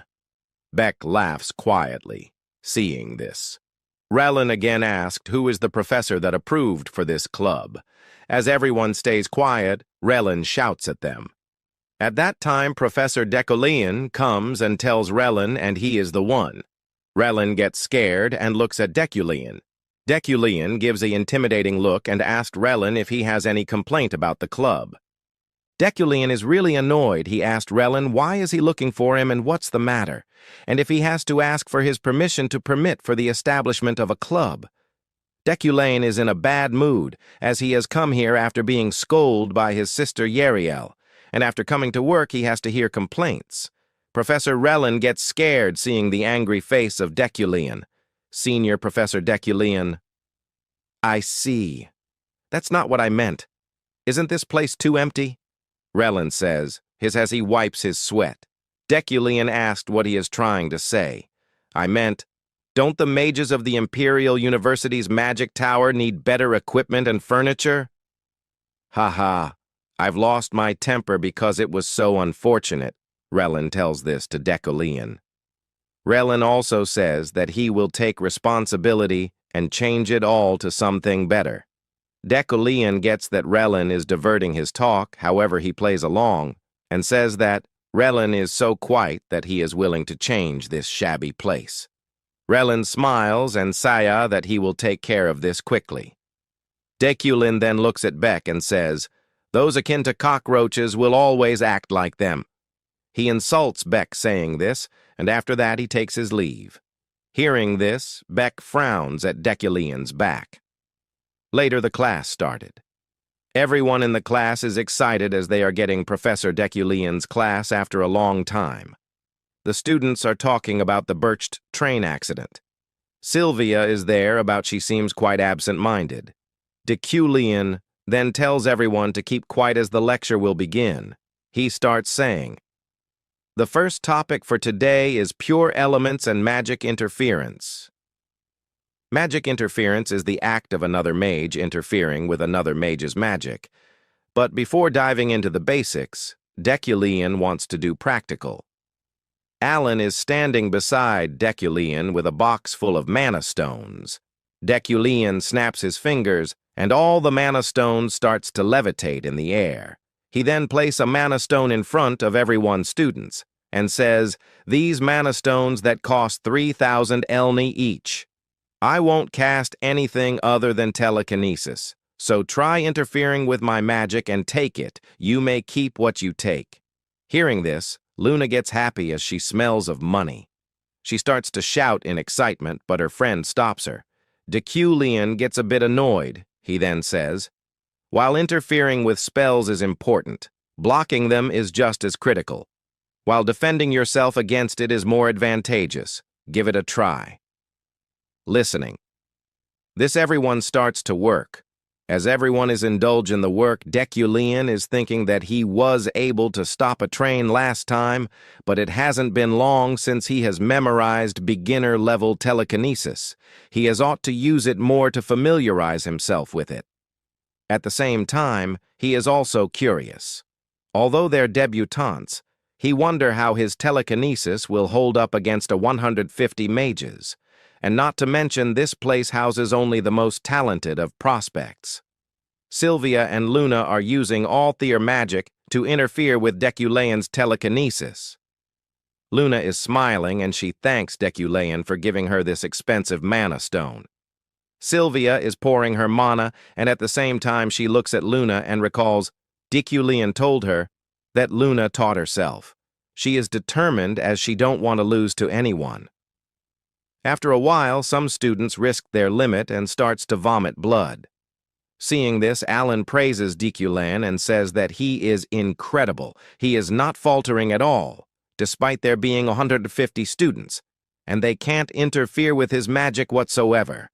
Deculean is also flustered. He didn't know the debutantes wouldn't be able to interfere with it, despite them putting their all into it and their noses bleeding. At last, Sylvia succeeds, but she is completely exhausted. She looks at Luna and smiles. Deculean gets closer to Sylvia and congratulations her for the good work. He also tells that she has got the first place. Hearing this, Sylvia lowers her head. Deculean predicted that Sylvia could do it. He then looks around to see if there is anyone who has succeeded, but he finds no one. Deculean is now about to end the test. At that time, Luna shouts that she did it. Luna finally did it, but she is not looking good as blood is coming from her nose. Sylvia sees this and gives an anxious look. Everyone is reaching their limit. Deculean sees this and he stops the test. As soon the students stop, some of them vomit and fall unconscious. Deculean thinks that they are pathetic. He tells everyone to take a break and clean the mess they have caused. After that, the students starts to leave the class one by one. Julia and Luna are talking about their experience. At that time, Luna tells her that she had an epiphany. Epiphany, Julie asked. Yeah, I don't know much about telekinesis. But when I tried to break through Professor Deculean's magic, it felt like I broke through something. Luna says this. Hearing this, Julie tells Luna that she is jealous of her. Sylvia is hearing all of their conversation. Hearing that Luna had an epiphany, she gets lost in her thoughts. She can't accept it that, how can a person who was the last in the previous exam become second?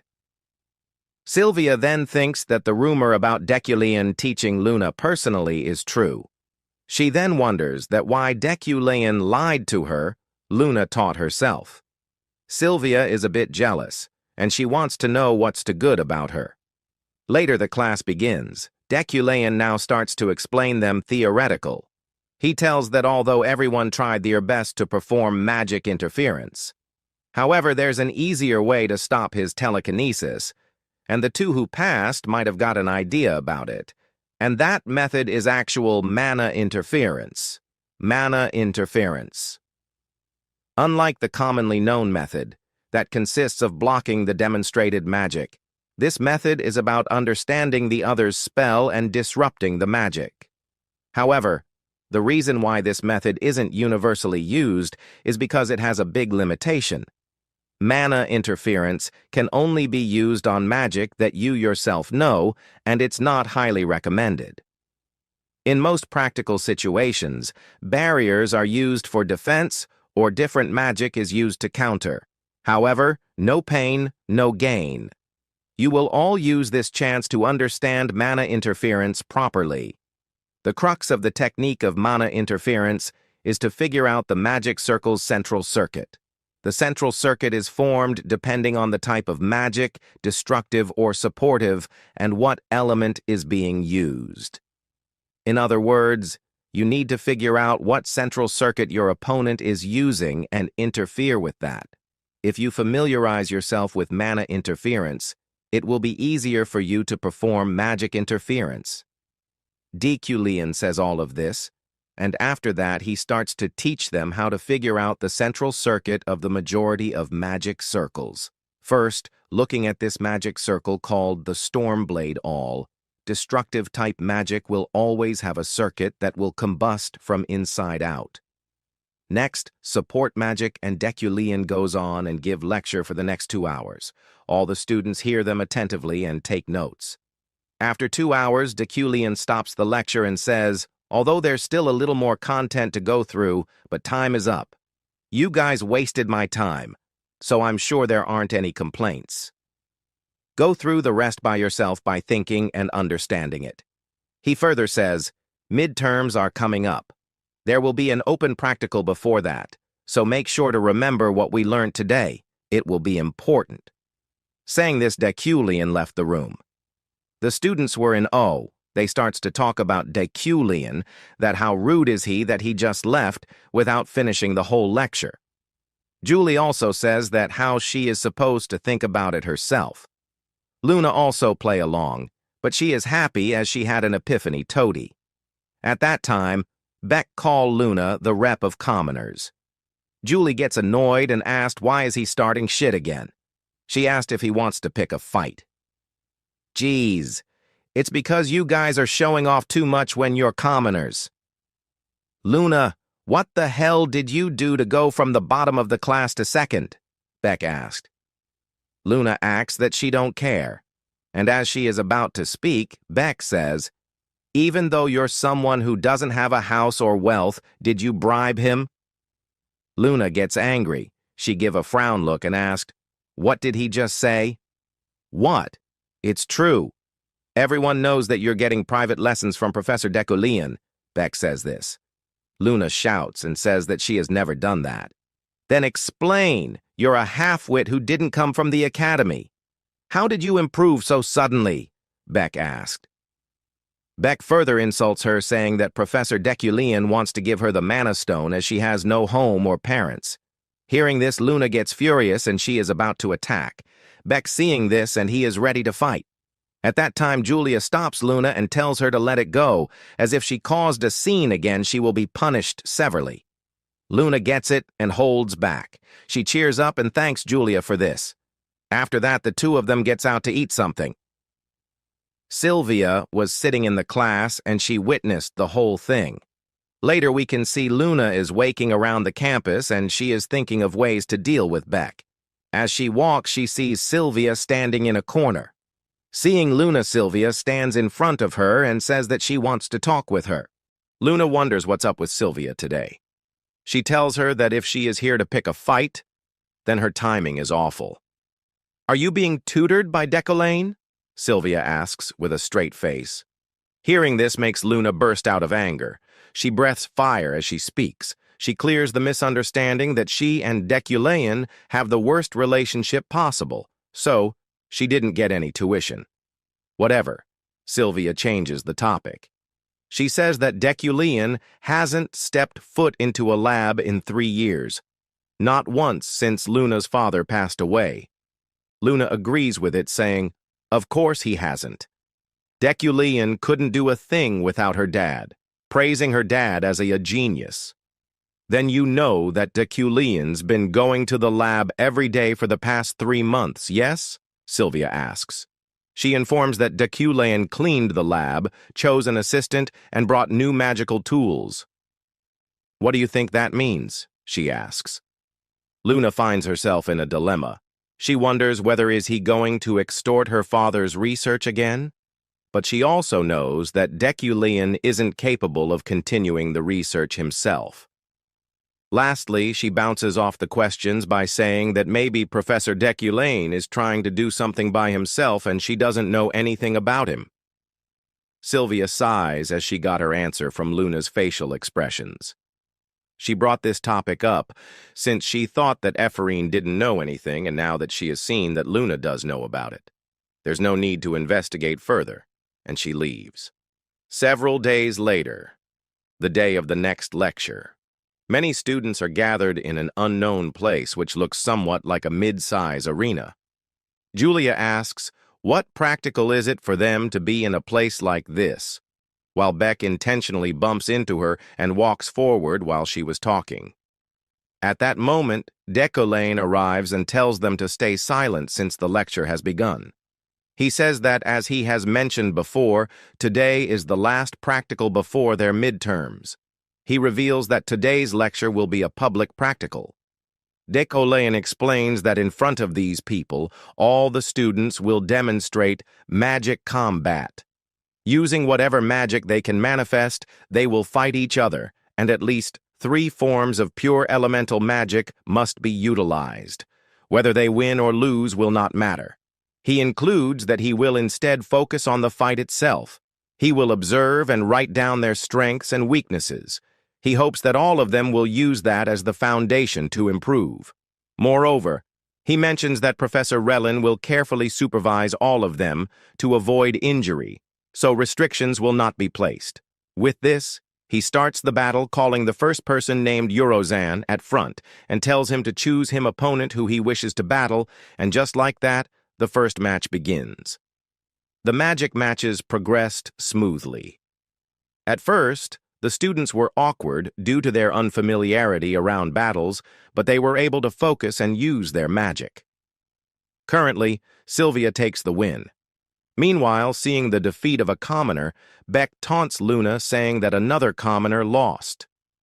According to him, all the commoners should work as a cleaner in his garden instead of enrolling here. The commoner who lost was Parrot, and Luna still cheers him from the sideline. Next, Beck is called, and he chooses to fight Epherine Luna. She thinks that this is for the best. Beck is still trying to anger Luna. He says there's no one here to tutor her in this place. Luna gets back at him by saying that he looks as lame as hell and he is copying Deculean's style. Without further delay, she channels her magic. She states that today she will prove that Beck's magic is also lame. In the meantime, Beck also prepares his attack. Both of them clashes and Luna moves backwards. Beck smiles as he thinks that he has overpowered her, but in the next, he is surprised to see that Luna is perfectly fine. Before dealing the final attack, she says that after coming to the magic tower, there's an old saying that always comes to mind, which goes like this: "A good beating perfectly suits a noble." Finally, she sends her opponent flying. "How is it? Getting destroyed by me?" she asks upon bringing him to the ground. Deculean concludes that the match finished too quickly because some idiotic miscreants couldn't even hold their ground. So, they didn't give the invited spectators a proper show. Luna humbly asks for another chance. She explains that he needed to use 3 kinds of pure elemental magic for this practical, but because her opponent was so weak, she was only able to use 1 and it immediately finished. Well, thinking about it, Deculean agrees that Luna is right.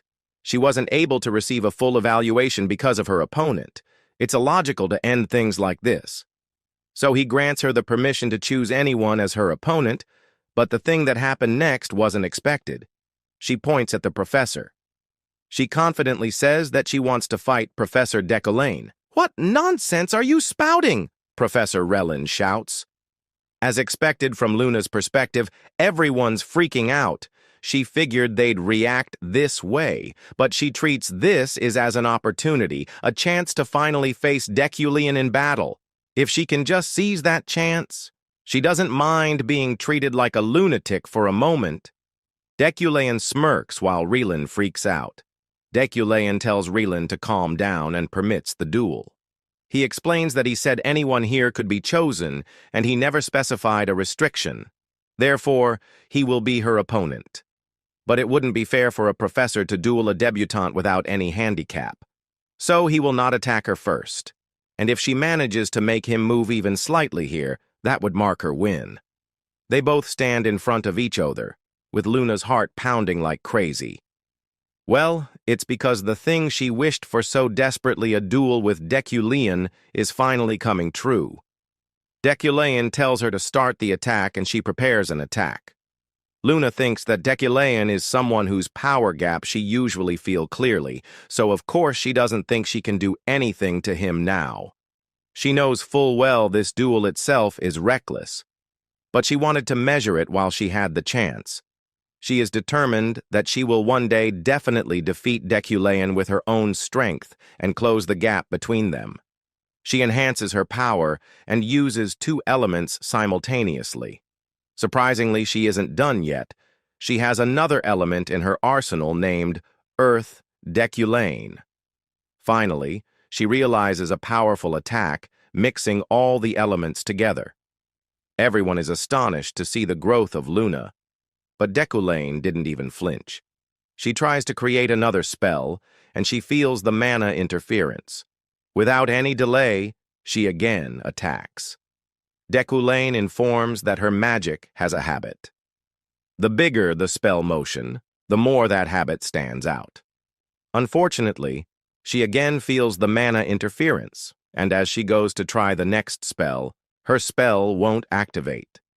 She wonders whether Deculean saw through all of her spell circuits.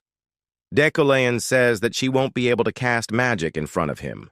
She realizes that he blocked her casting entirely.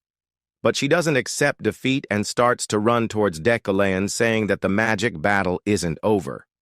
She tries to punch because she is actually more confident when it comes to using her body, but a single flick from Deculean sends her flying. Deculean analyzes Luna's skills. It was a well-combined use of the pure elements, wind and fire. On top of that, she used the earth element to trigger a dust explosion. Her magical sense is impressive. However, no matter how good her sense is, without the ability to control the elements, using them at the right moment is impossible. He explains that what makes all this possible must be Epherine's talent, Vessel, the ability to control all elements as long as she has the bracelet. Truly, It's one of the most prized talents in the world. Wujin thinks that if the original Deculean saw Epherine as she is now, he'd have felt a chill. If a kind-hearted named like her grows up properly, nothing could be better. Unfortunately, he says while moving towards Luna, he says that the result seems to be already decided. However, the match wasn't bad at all. Luna also seems a little surprised. Deculean declares that it's the end of today's public lesson.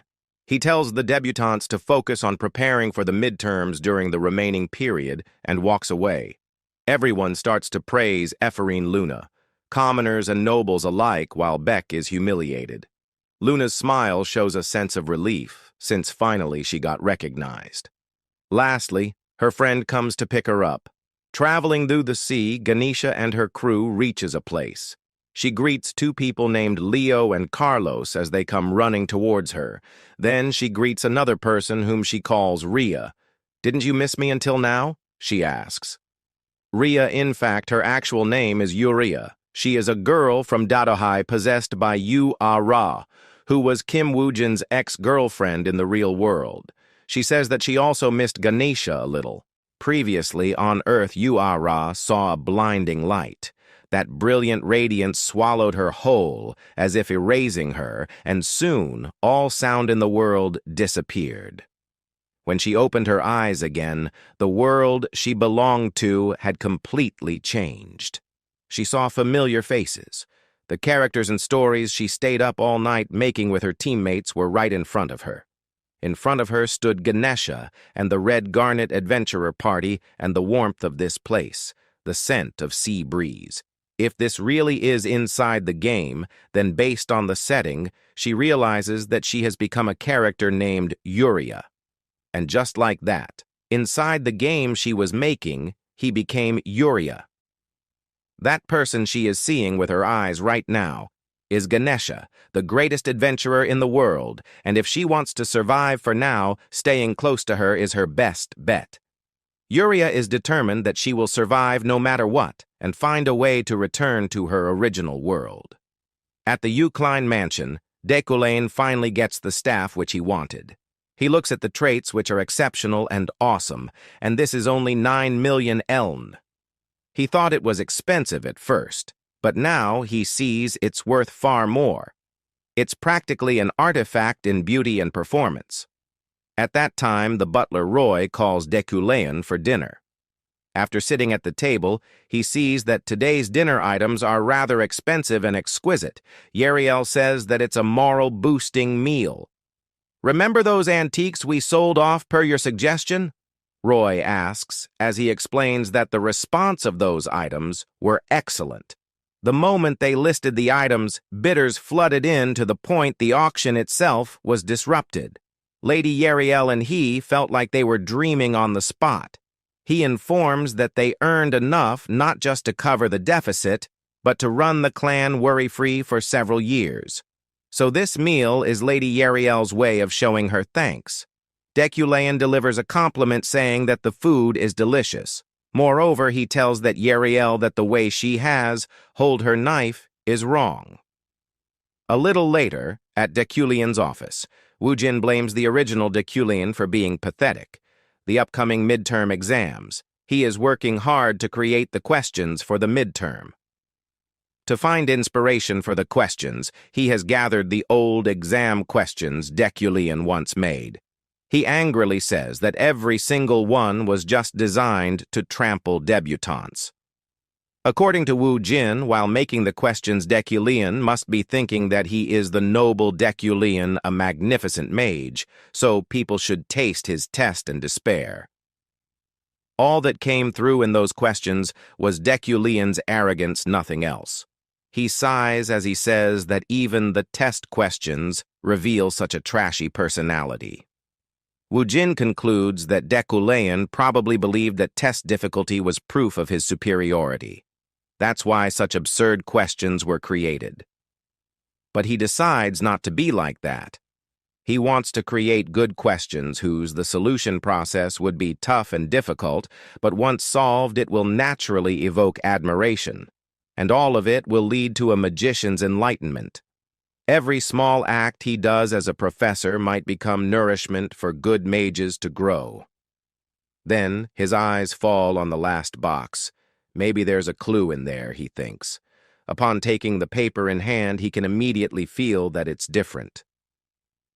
The feel of this problem is completely unlike the rest. Seems like it was written by someone else entirely. The difficulty is just as high, but it's a problem that sparks immense interest.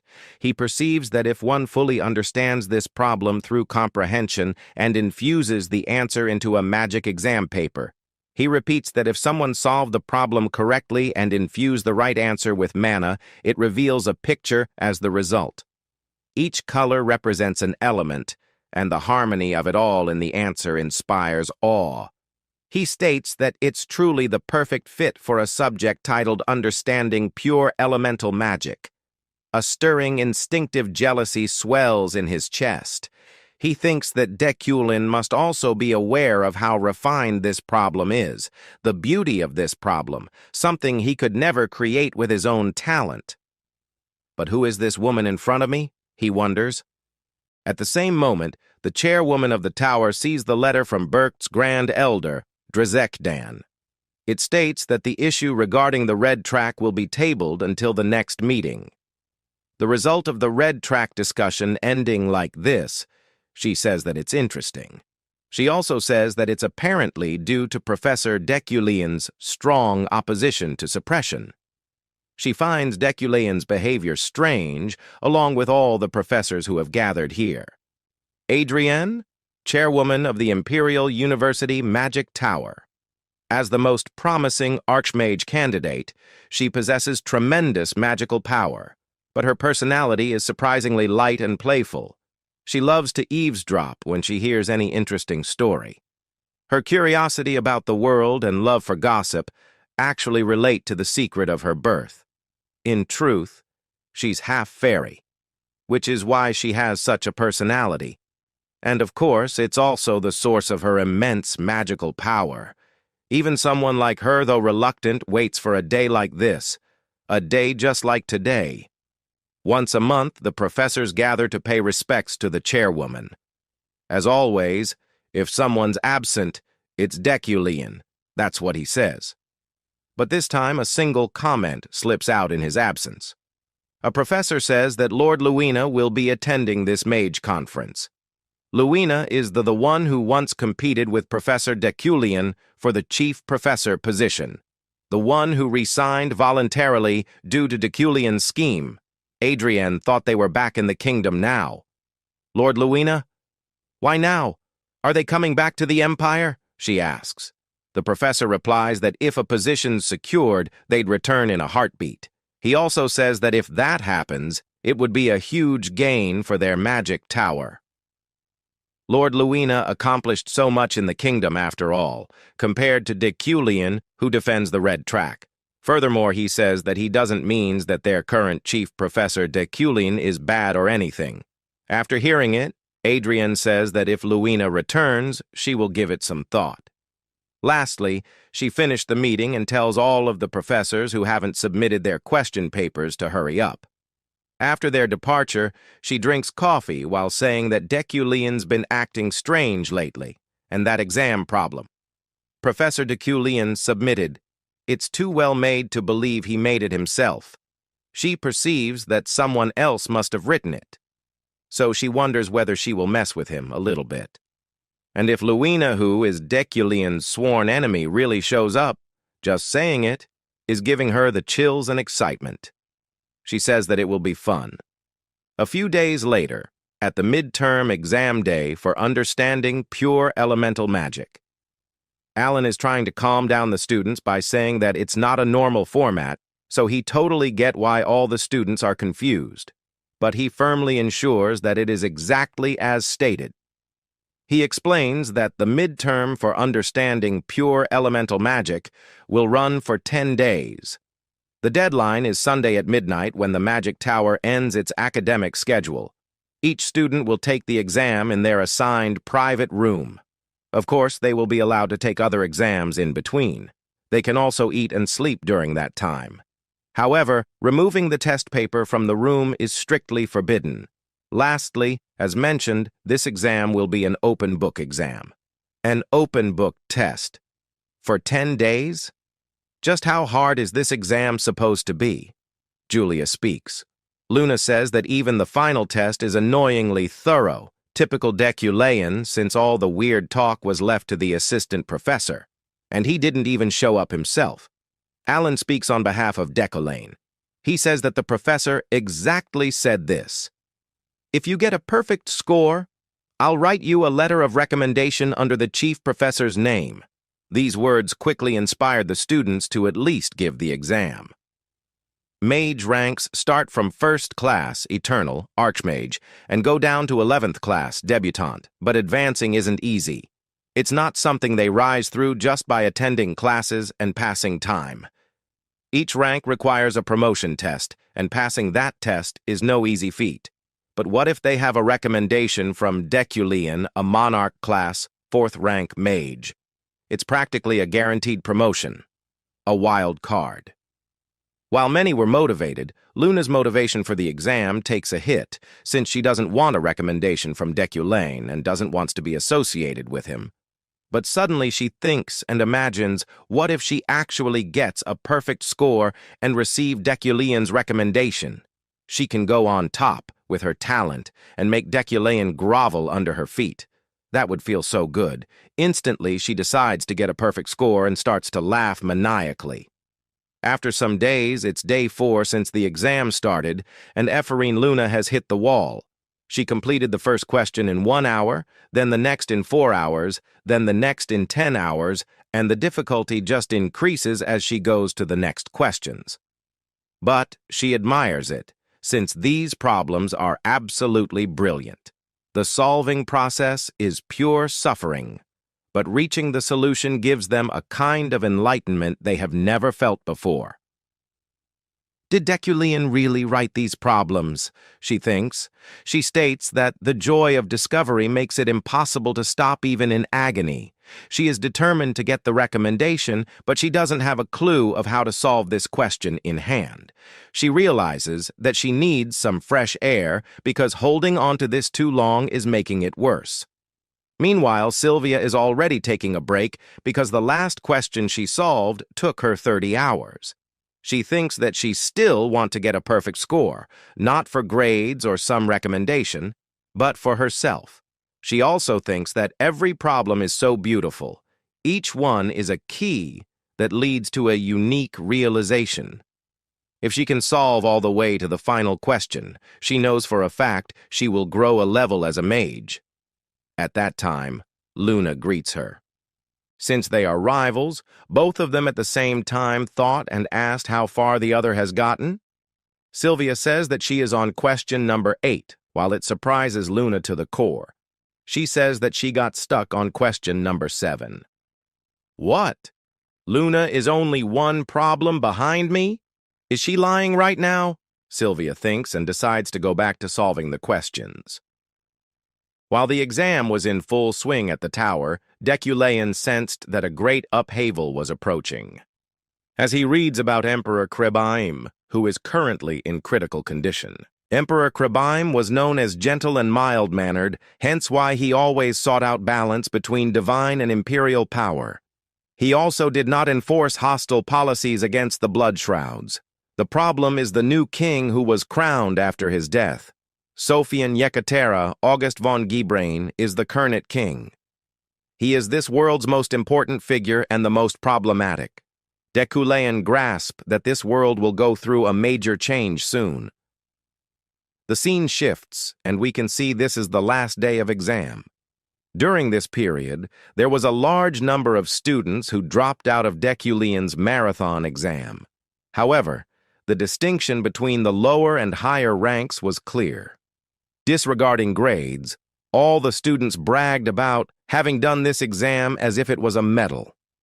After the exam's end, the students did not relish their freedom, but instead reflected what they learned.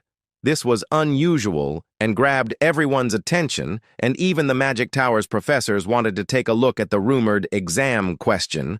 And right now, the number of students attempting the last question, number 8, is 2, Luna and Sylvia. Luna is having a hard time trying to solve the last question, but she is determined to find a way to solve it. She drinks tons of coffee and wakes up all night to figure it out. Deculean and his assistant is waiting at the hallway. In that instant, a bright yellow light shines from one of the rooms. Alan wonders what is this light for. Deculean tells him that one of them has solved the question. Deculean knew who is it. He walks and gets inside the room and says, "I knew you would solve it. Congratulations, Sylvia." Sylvia is standing in the middle of the room and tears of joy are falling from her eyes. The whole room is enlightened with the beautiful lights.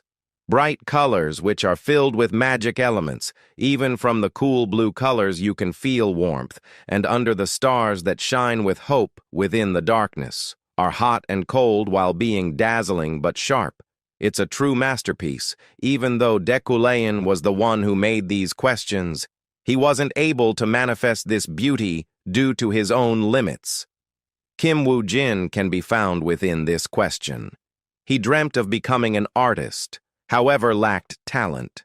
He wanted to make people emotional with his pieces and continued to pursue art. In this question, Deculean's aesthetic sense was also fused into this question. Because of that, Deculean, who loves beauty, and Kim Wujin, who dreamt of going to art school, were both comforted by what was happening.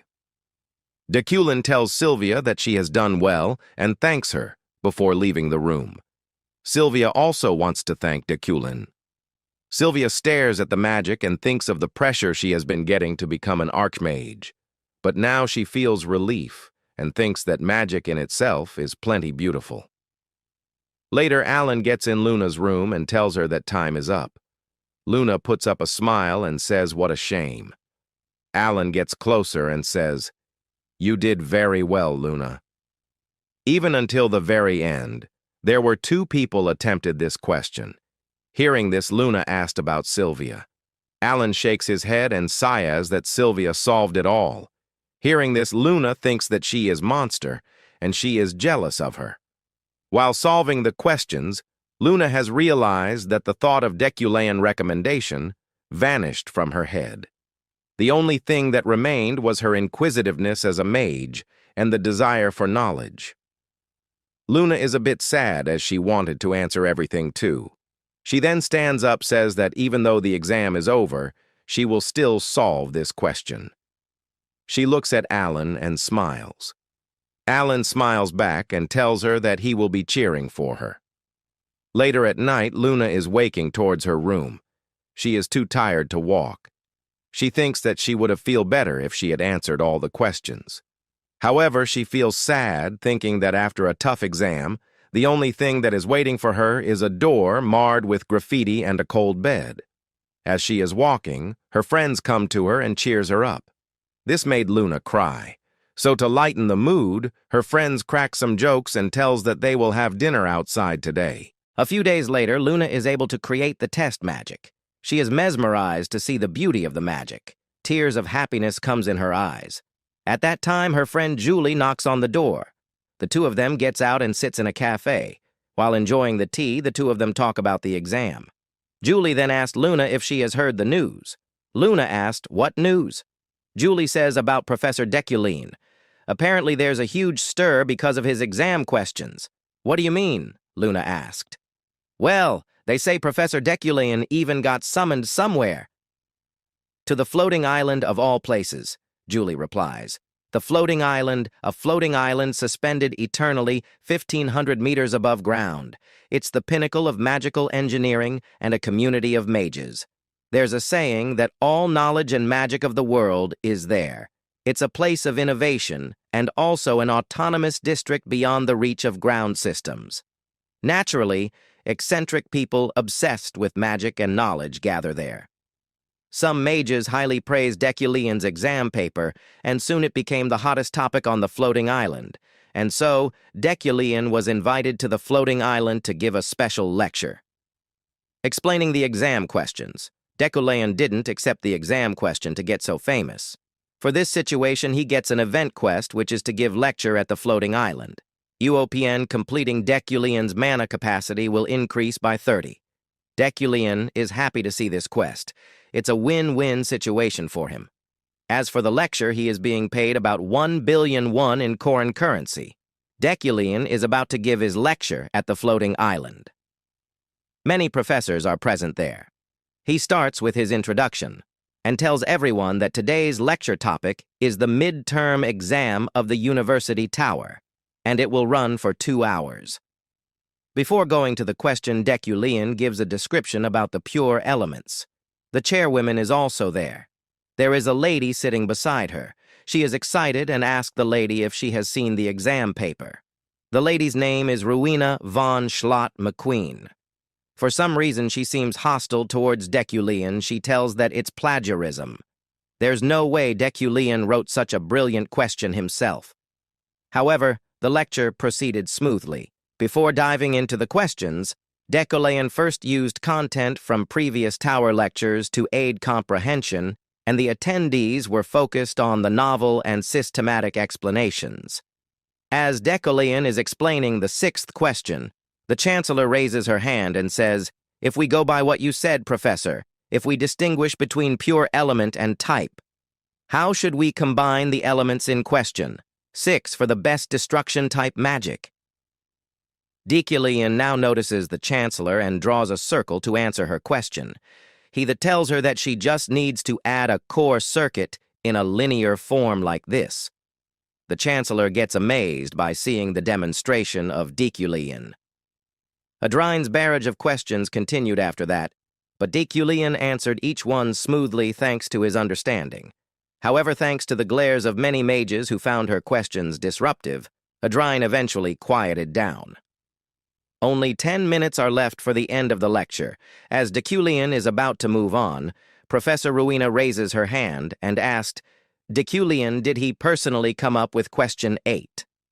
Deculean gets the rudeness in her question, so he asked her to clarify what she means. Just as I said, did you truly think of and write question 8 yourself? That's what I'd like to know, Rowena asked. Her question made everyone think about Deculean. Everyone starts to say that Deculean has ghostwriting. Deculean then shuts everyone's mouth by demonstrating his magnificent work. Seeing the beautiful magic, everyone is mesmerized and gets that this entire work is wholly Deculean's own. Deculean says that he has improvised this just now, so it will be completely different from the test's question. 8. He then looks at Rowena and asked, "Was that a sufficient answer, Professor Rowena?" Rowena frowns and keeps quiet. This concludes the lecture. Deculean completes the event quest and gains 30 mana capacity. He is walking in the hallway. He remembers that in the setting, Deculean and Rowena are supposed to be on bad terms. However, today passed without an incident. Deculean's 6th sense is telling him that something's bound to happen soon. As he comes to the end of the hallway, he sees a lady standing alone. Her same seems familiar to Deculean. However, as the lady sees him, she gives a sour face, and Deculean wonders why is she doing this.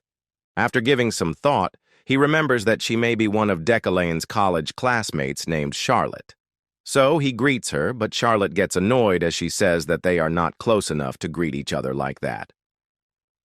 "Is Princess Maho doing well?" Deculean asks while changing the topic and coming straight at the point. Wujin knows that Emperor Krabaim will soon breathe his last. And that moment is a major turning point in this game. Many named characters live or die, and new events begin to unfold.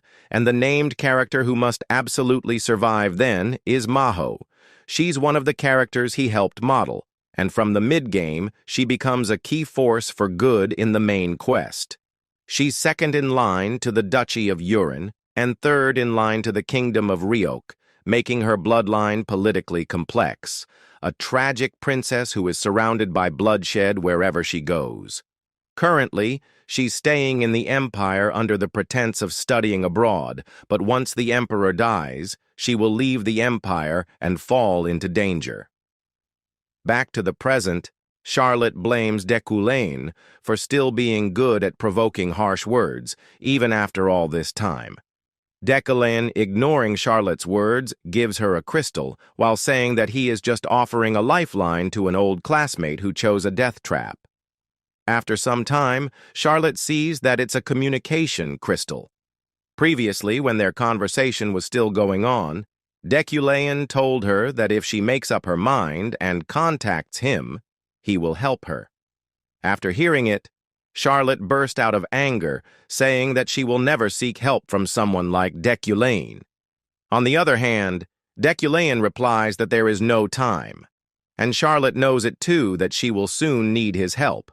But if she still doesn't want that, she can do as she pleases. At that moment, Princess Maho makes her entry. Maho tells Charlotte that she doesn't look so good. Charlotte tries to hide her worries, but Princess Maho says that she knows and understands her situation too.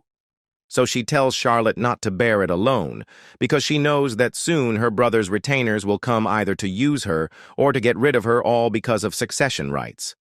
She says that it's nerve-wracking indeed. She fled to the Empire under the pretext of studying abroad, but it turned out to be a nice place to live. Most of all, it felt safe here.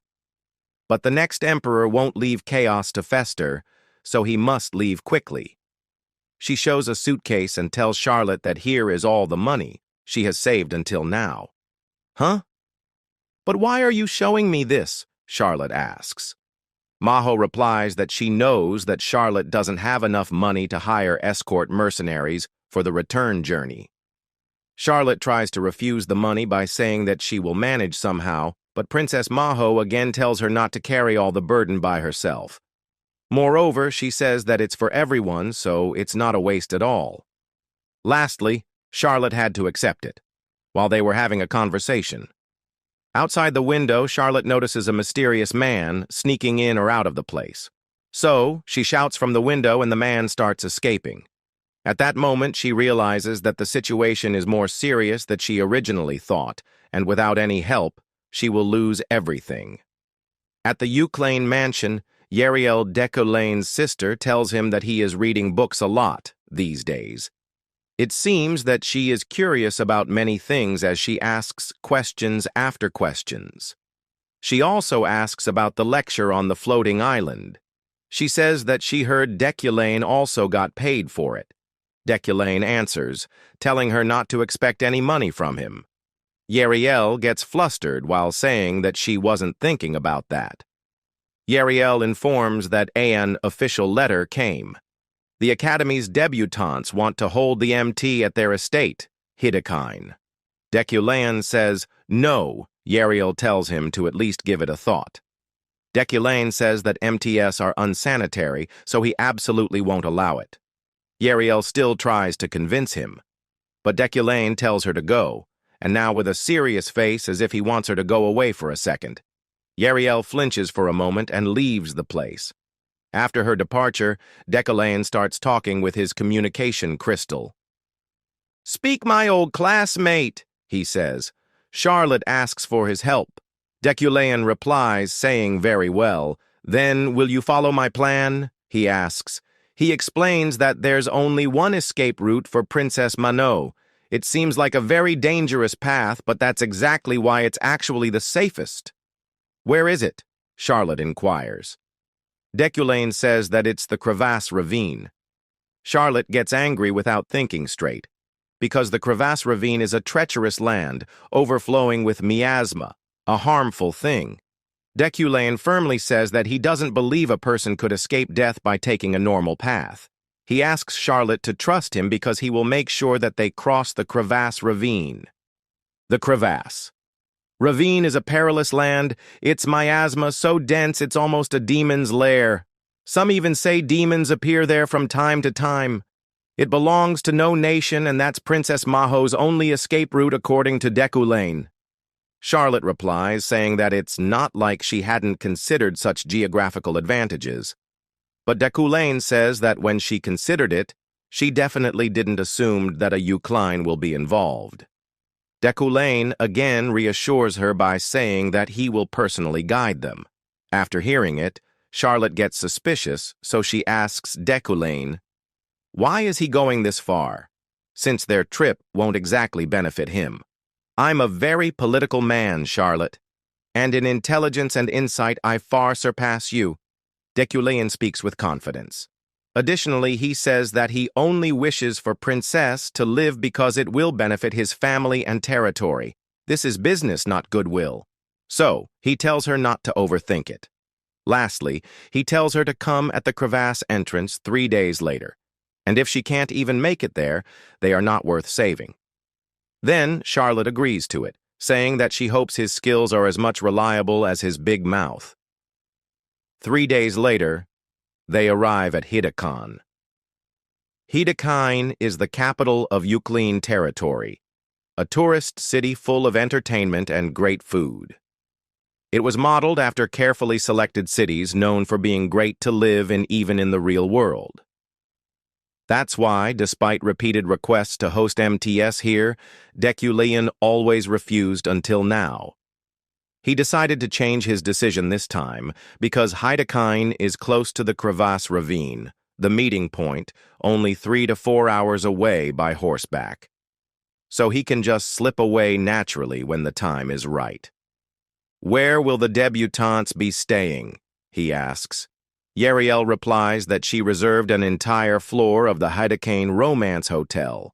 4-person rooms by default, but private rooms are available if they pay themselves. As a professor of the tower and the Lord of Hidakon, he gave the guests minimal guidance. He announces that an MT should always be free-spirited. So, he won't interfere no matter how they enjoy themselves. However, if they dirty the hotel or the territory, they can kiss any joy goodbye for the rest of their tower life. After that, he spent time preparing to turn Hidakon into a forward base. He invested time in laying the groundwork. In the meantime, he fired the some useless mages and kept the useful ones. Spending his time so meticulously like that, before he knew it, evening had arrived. The assignment started. As expected from Sylvia, all the professors were satisfied and gave her 10 points. Now it is Epherine's group turn. They try to explain that they used destruction magic combined with harmony magic. But their explanation was cut short by the professors. They just told Luna to fire the fireworks. After the display, Professor Relin showed his dissatisfaction by giving them only 6 pints, although they did good, and the other professor also did the same by giving them only 4 points, since Luna's group was full of commoners. Julia tries to speak, but Luna stops her. Lastly, Deculean is the only one who gives them full 10 points. He justifies that the balance between destruction and harmony magic is perfect. As Deculean is about to leave, Epherine shouts from the back, "Is it because of guilt? Why are you treating me like this? Is it because of my father?" she asks. Deculean tells her to find that out herself, since she is not a child who throws tantrums. As he is leaving, Luna shouts that she will apply to serve under him and find out what happened to her father. She says that she will surpass him and she will become greater than him. Deculean runs away, avoiding Luna, and also because he doesn't have enough time. He thinks that he also doesn't know what exactly Deculean did to Epherine's father, but if he really did something unforgivable, then he doesn't know what he has to do. After some time, he reached the meeting area. As he is about to contact Charlotte by the crystal, he hears her calling his name from the back. By looking at them, Deculean says that they all have had quite the journey to get here, since they are all covered in bruises.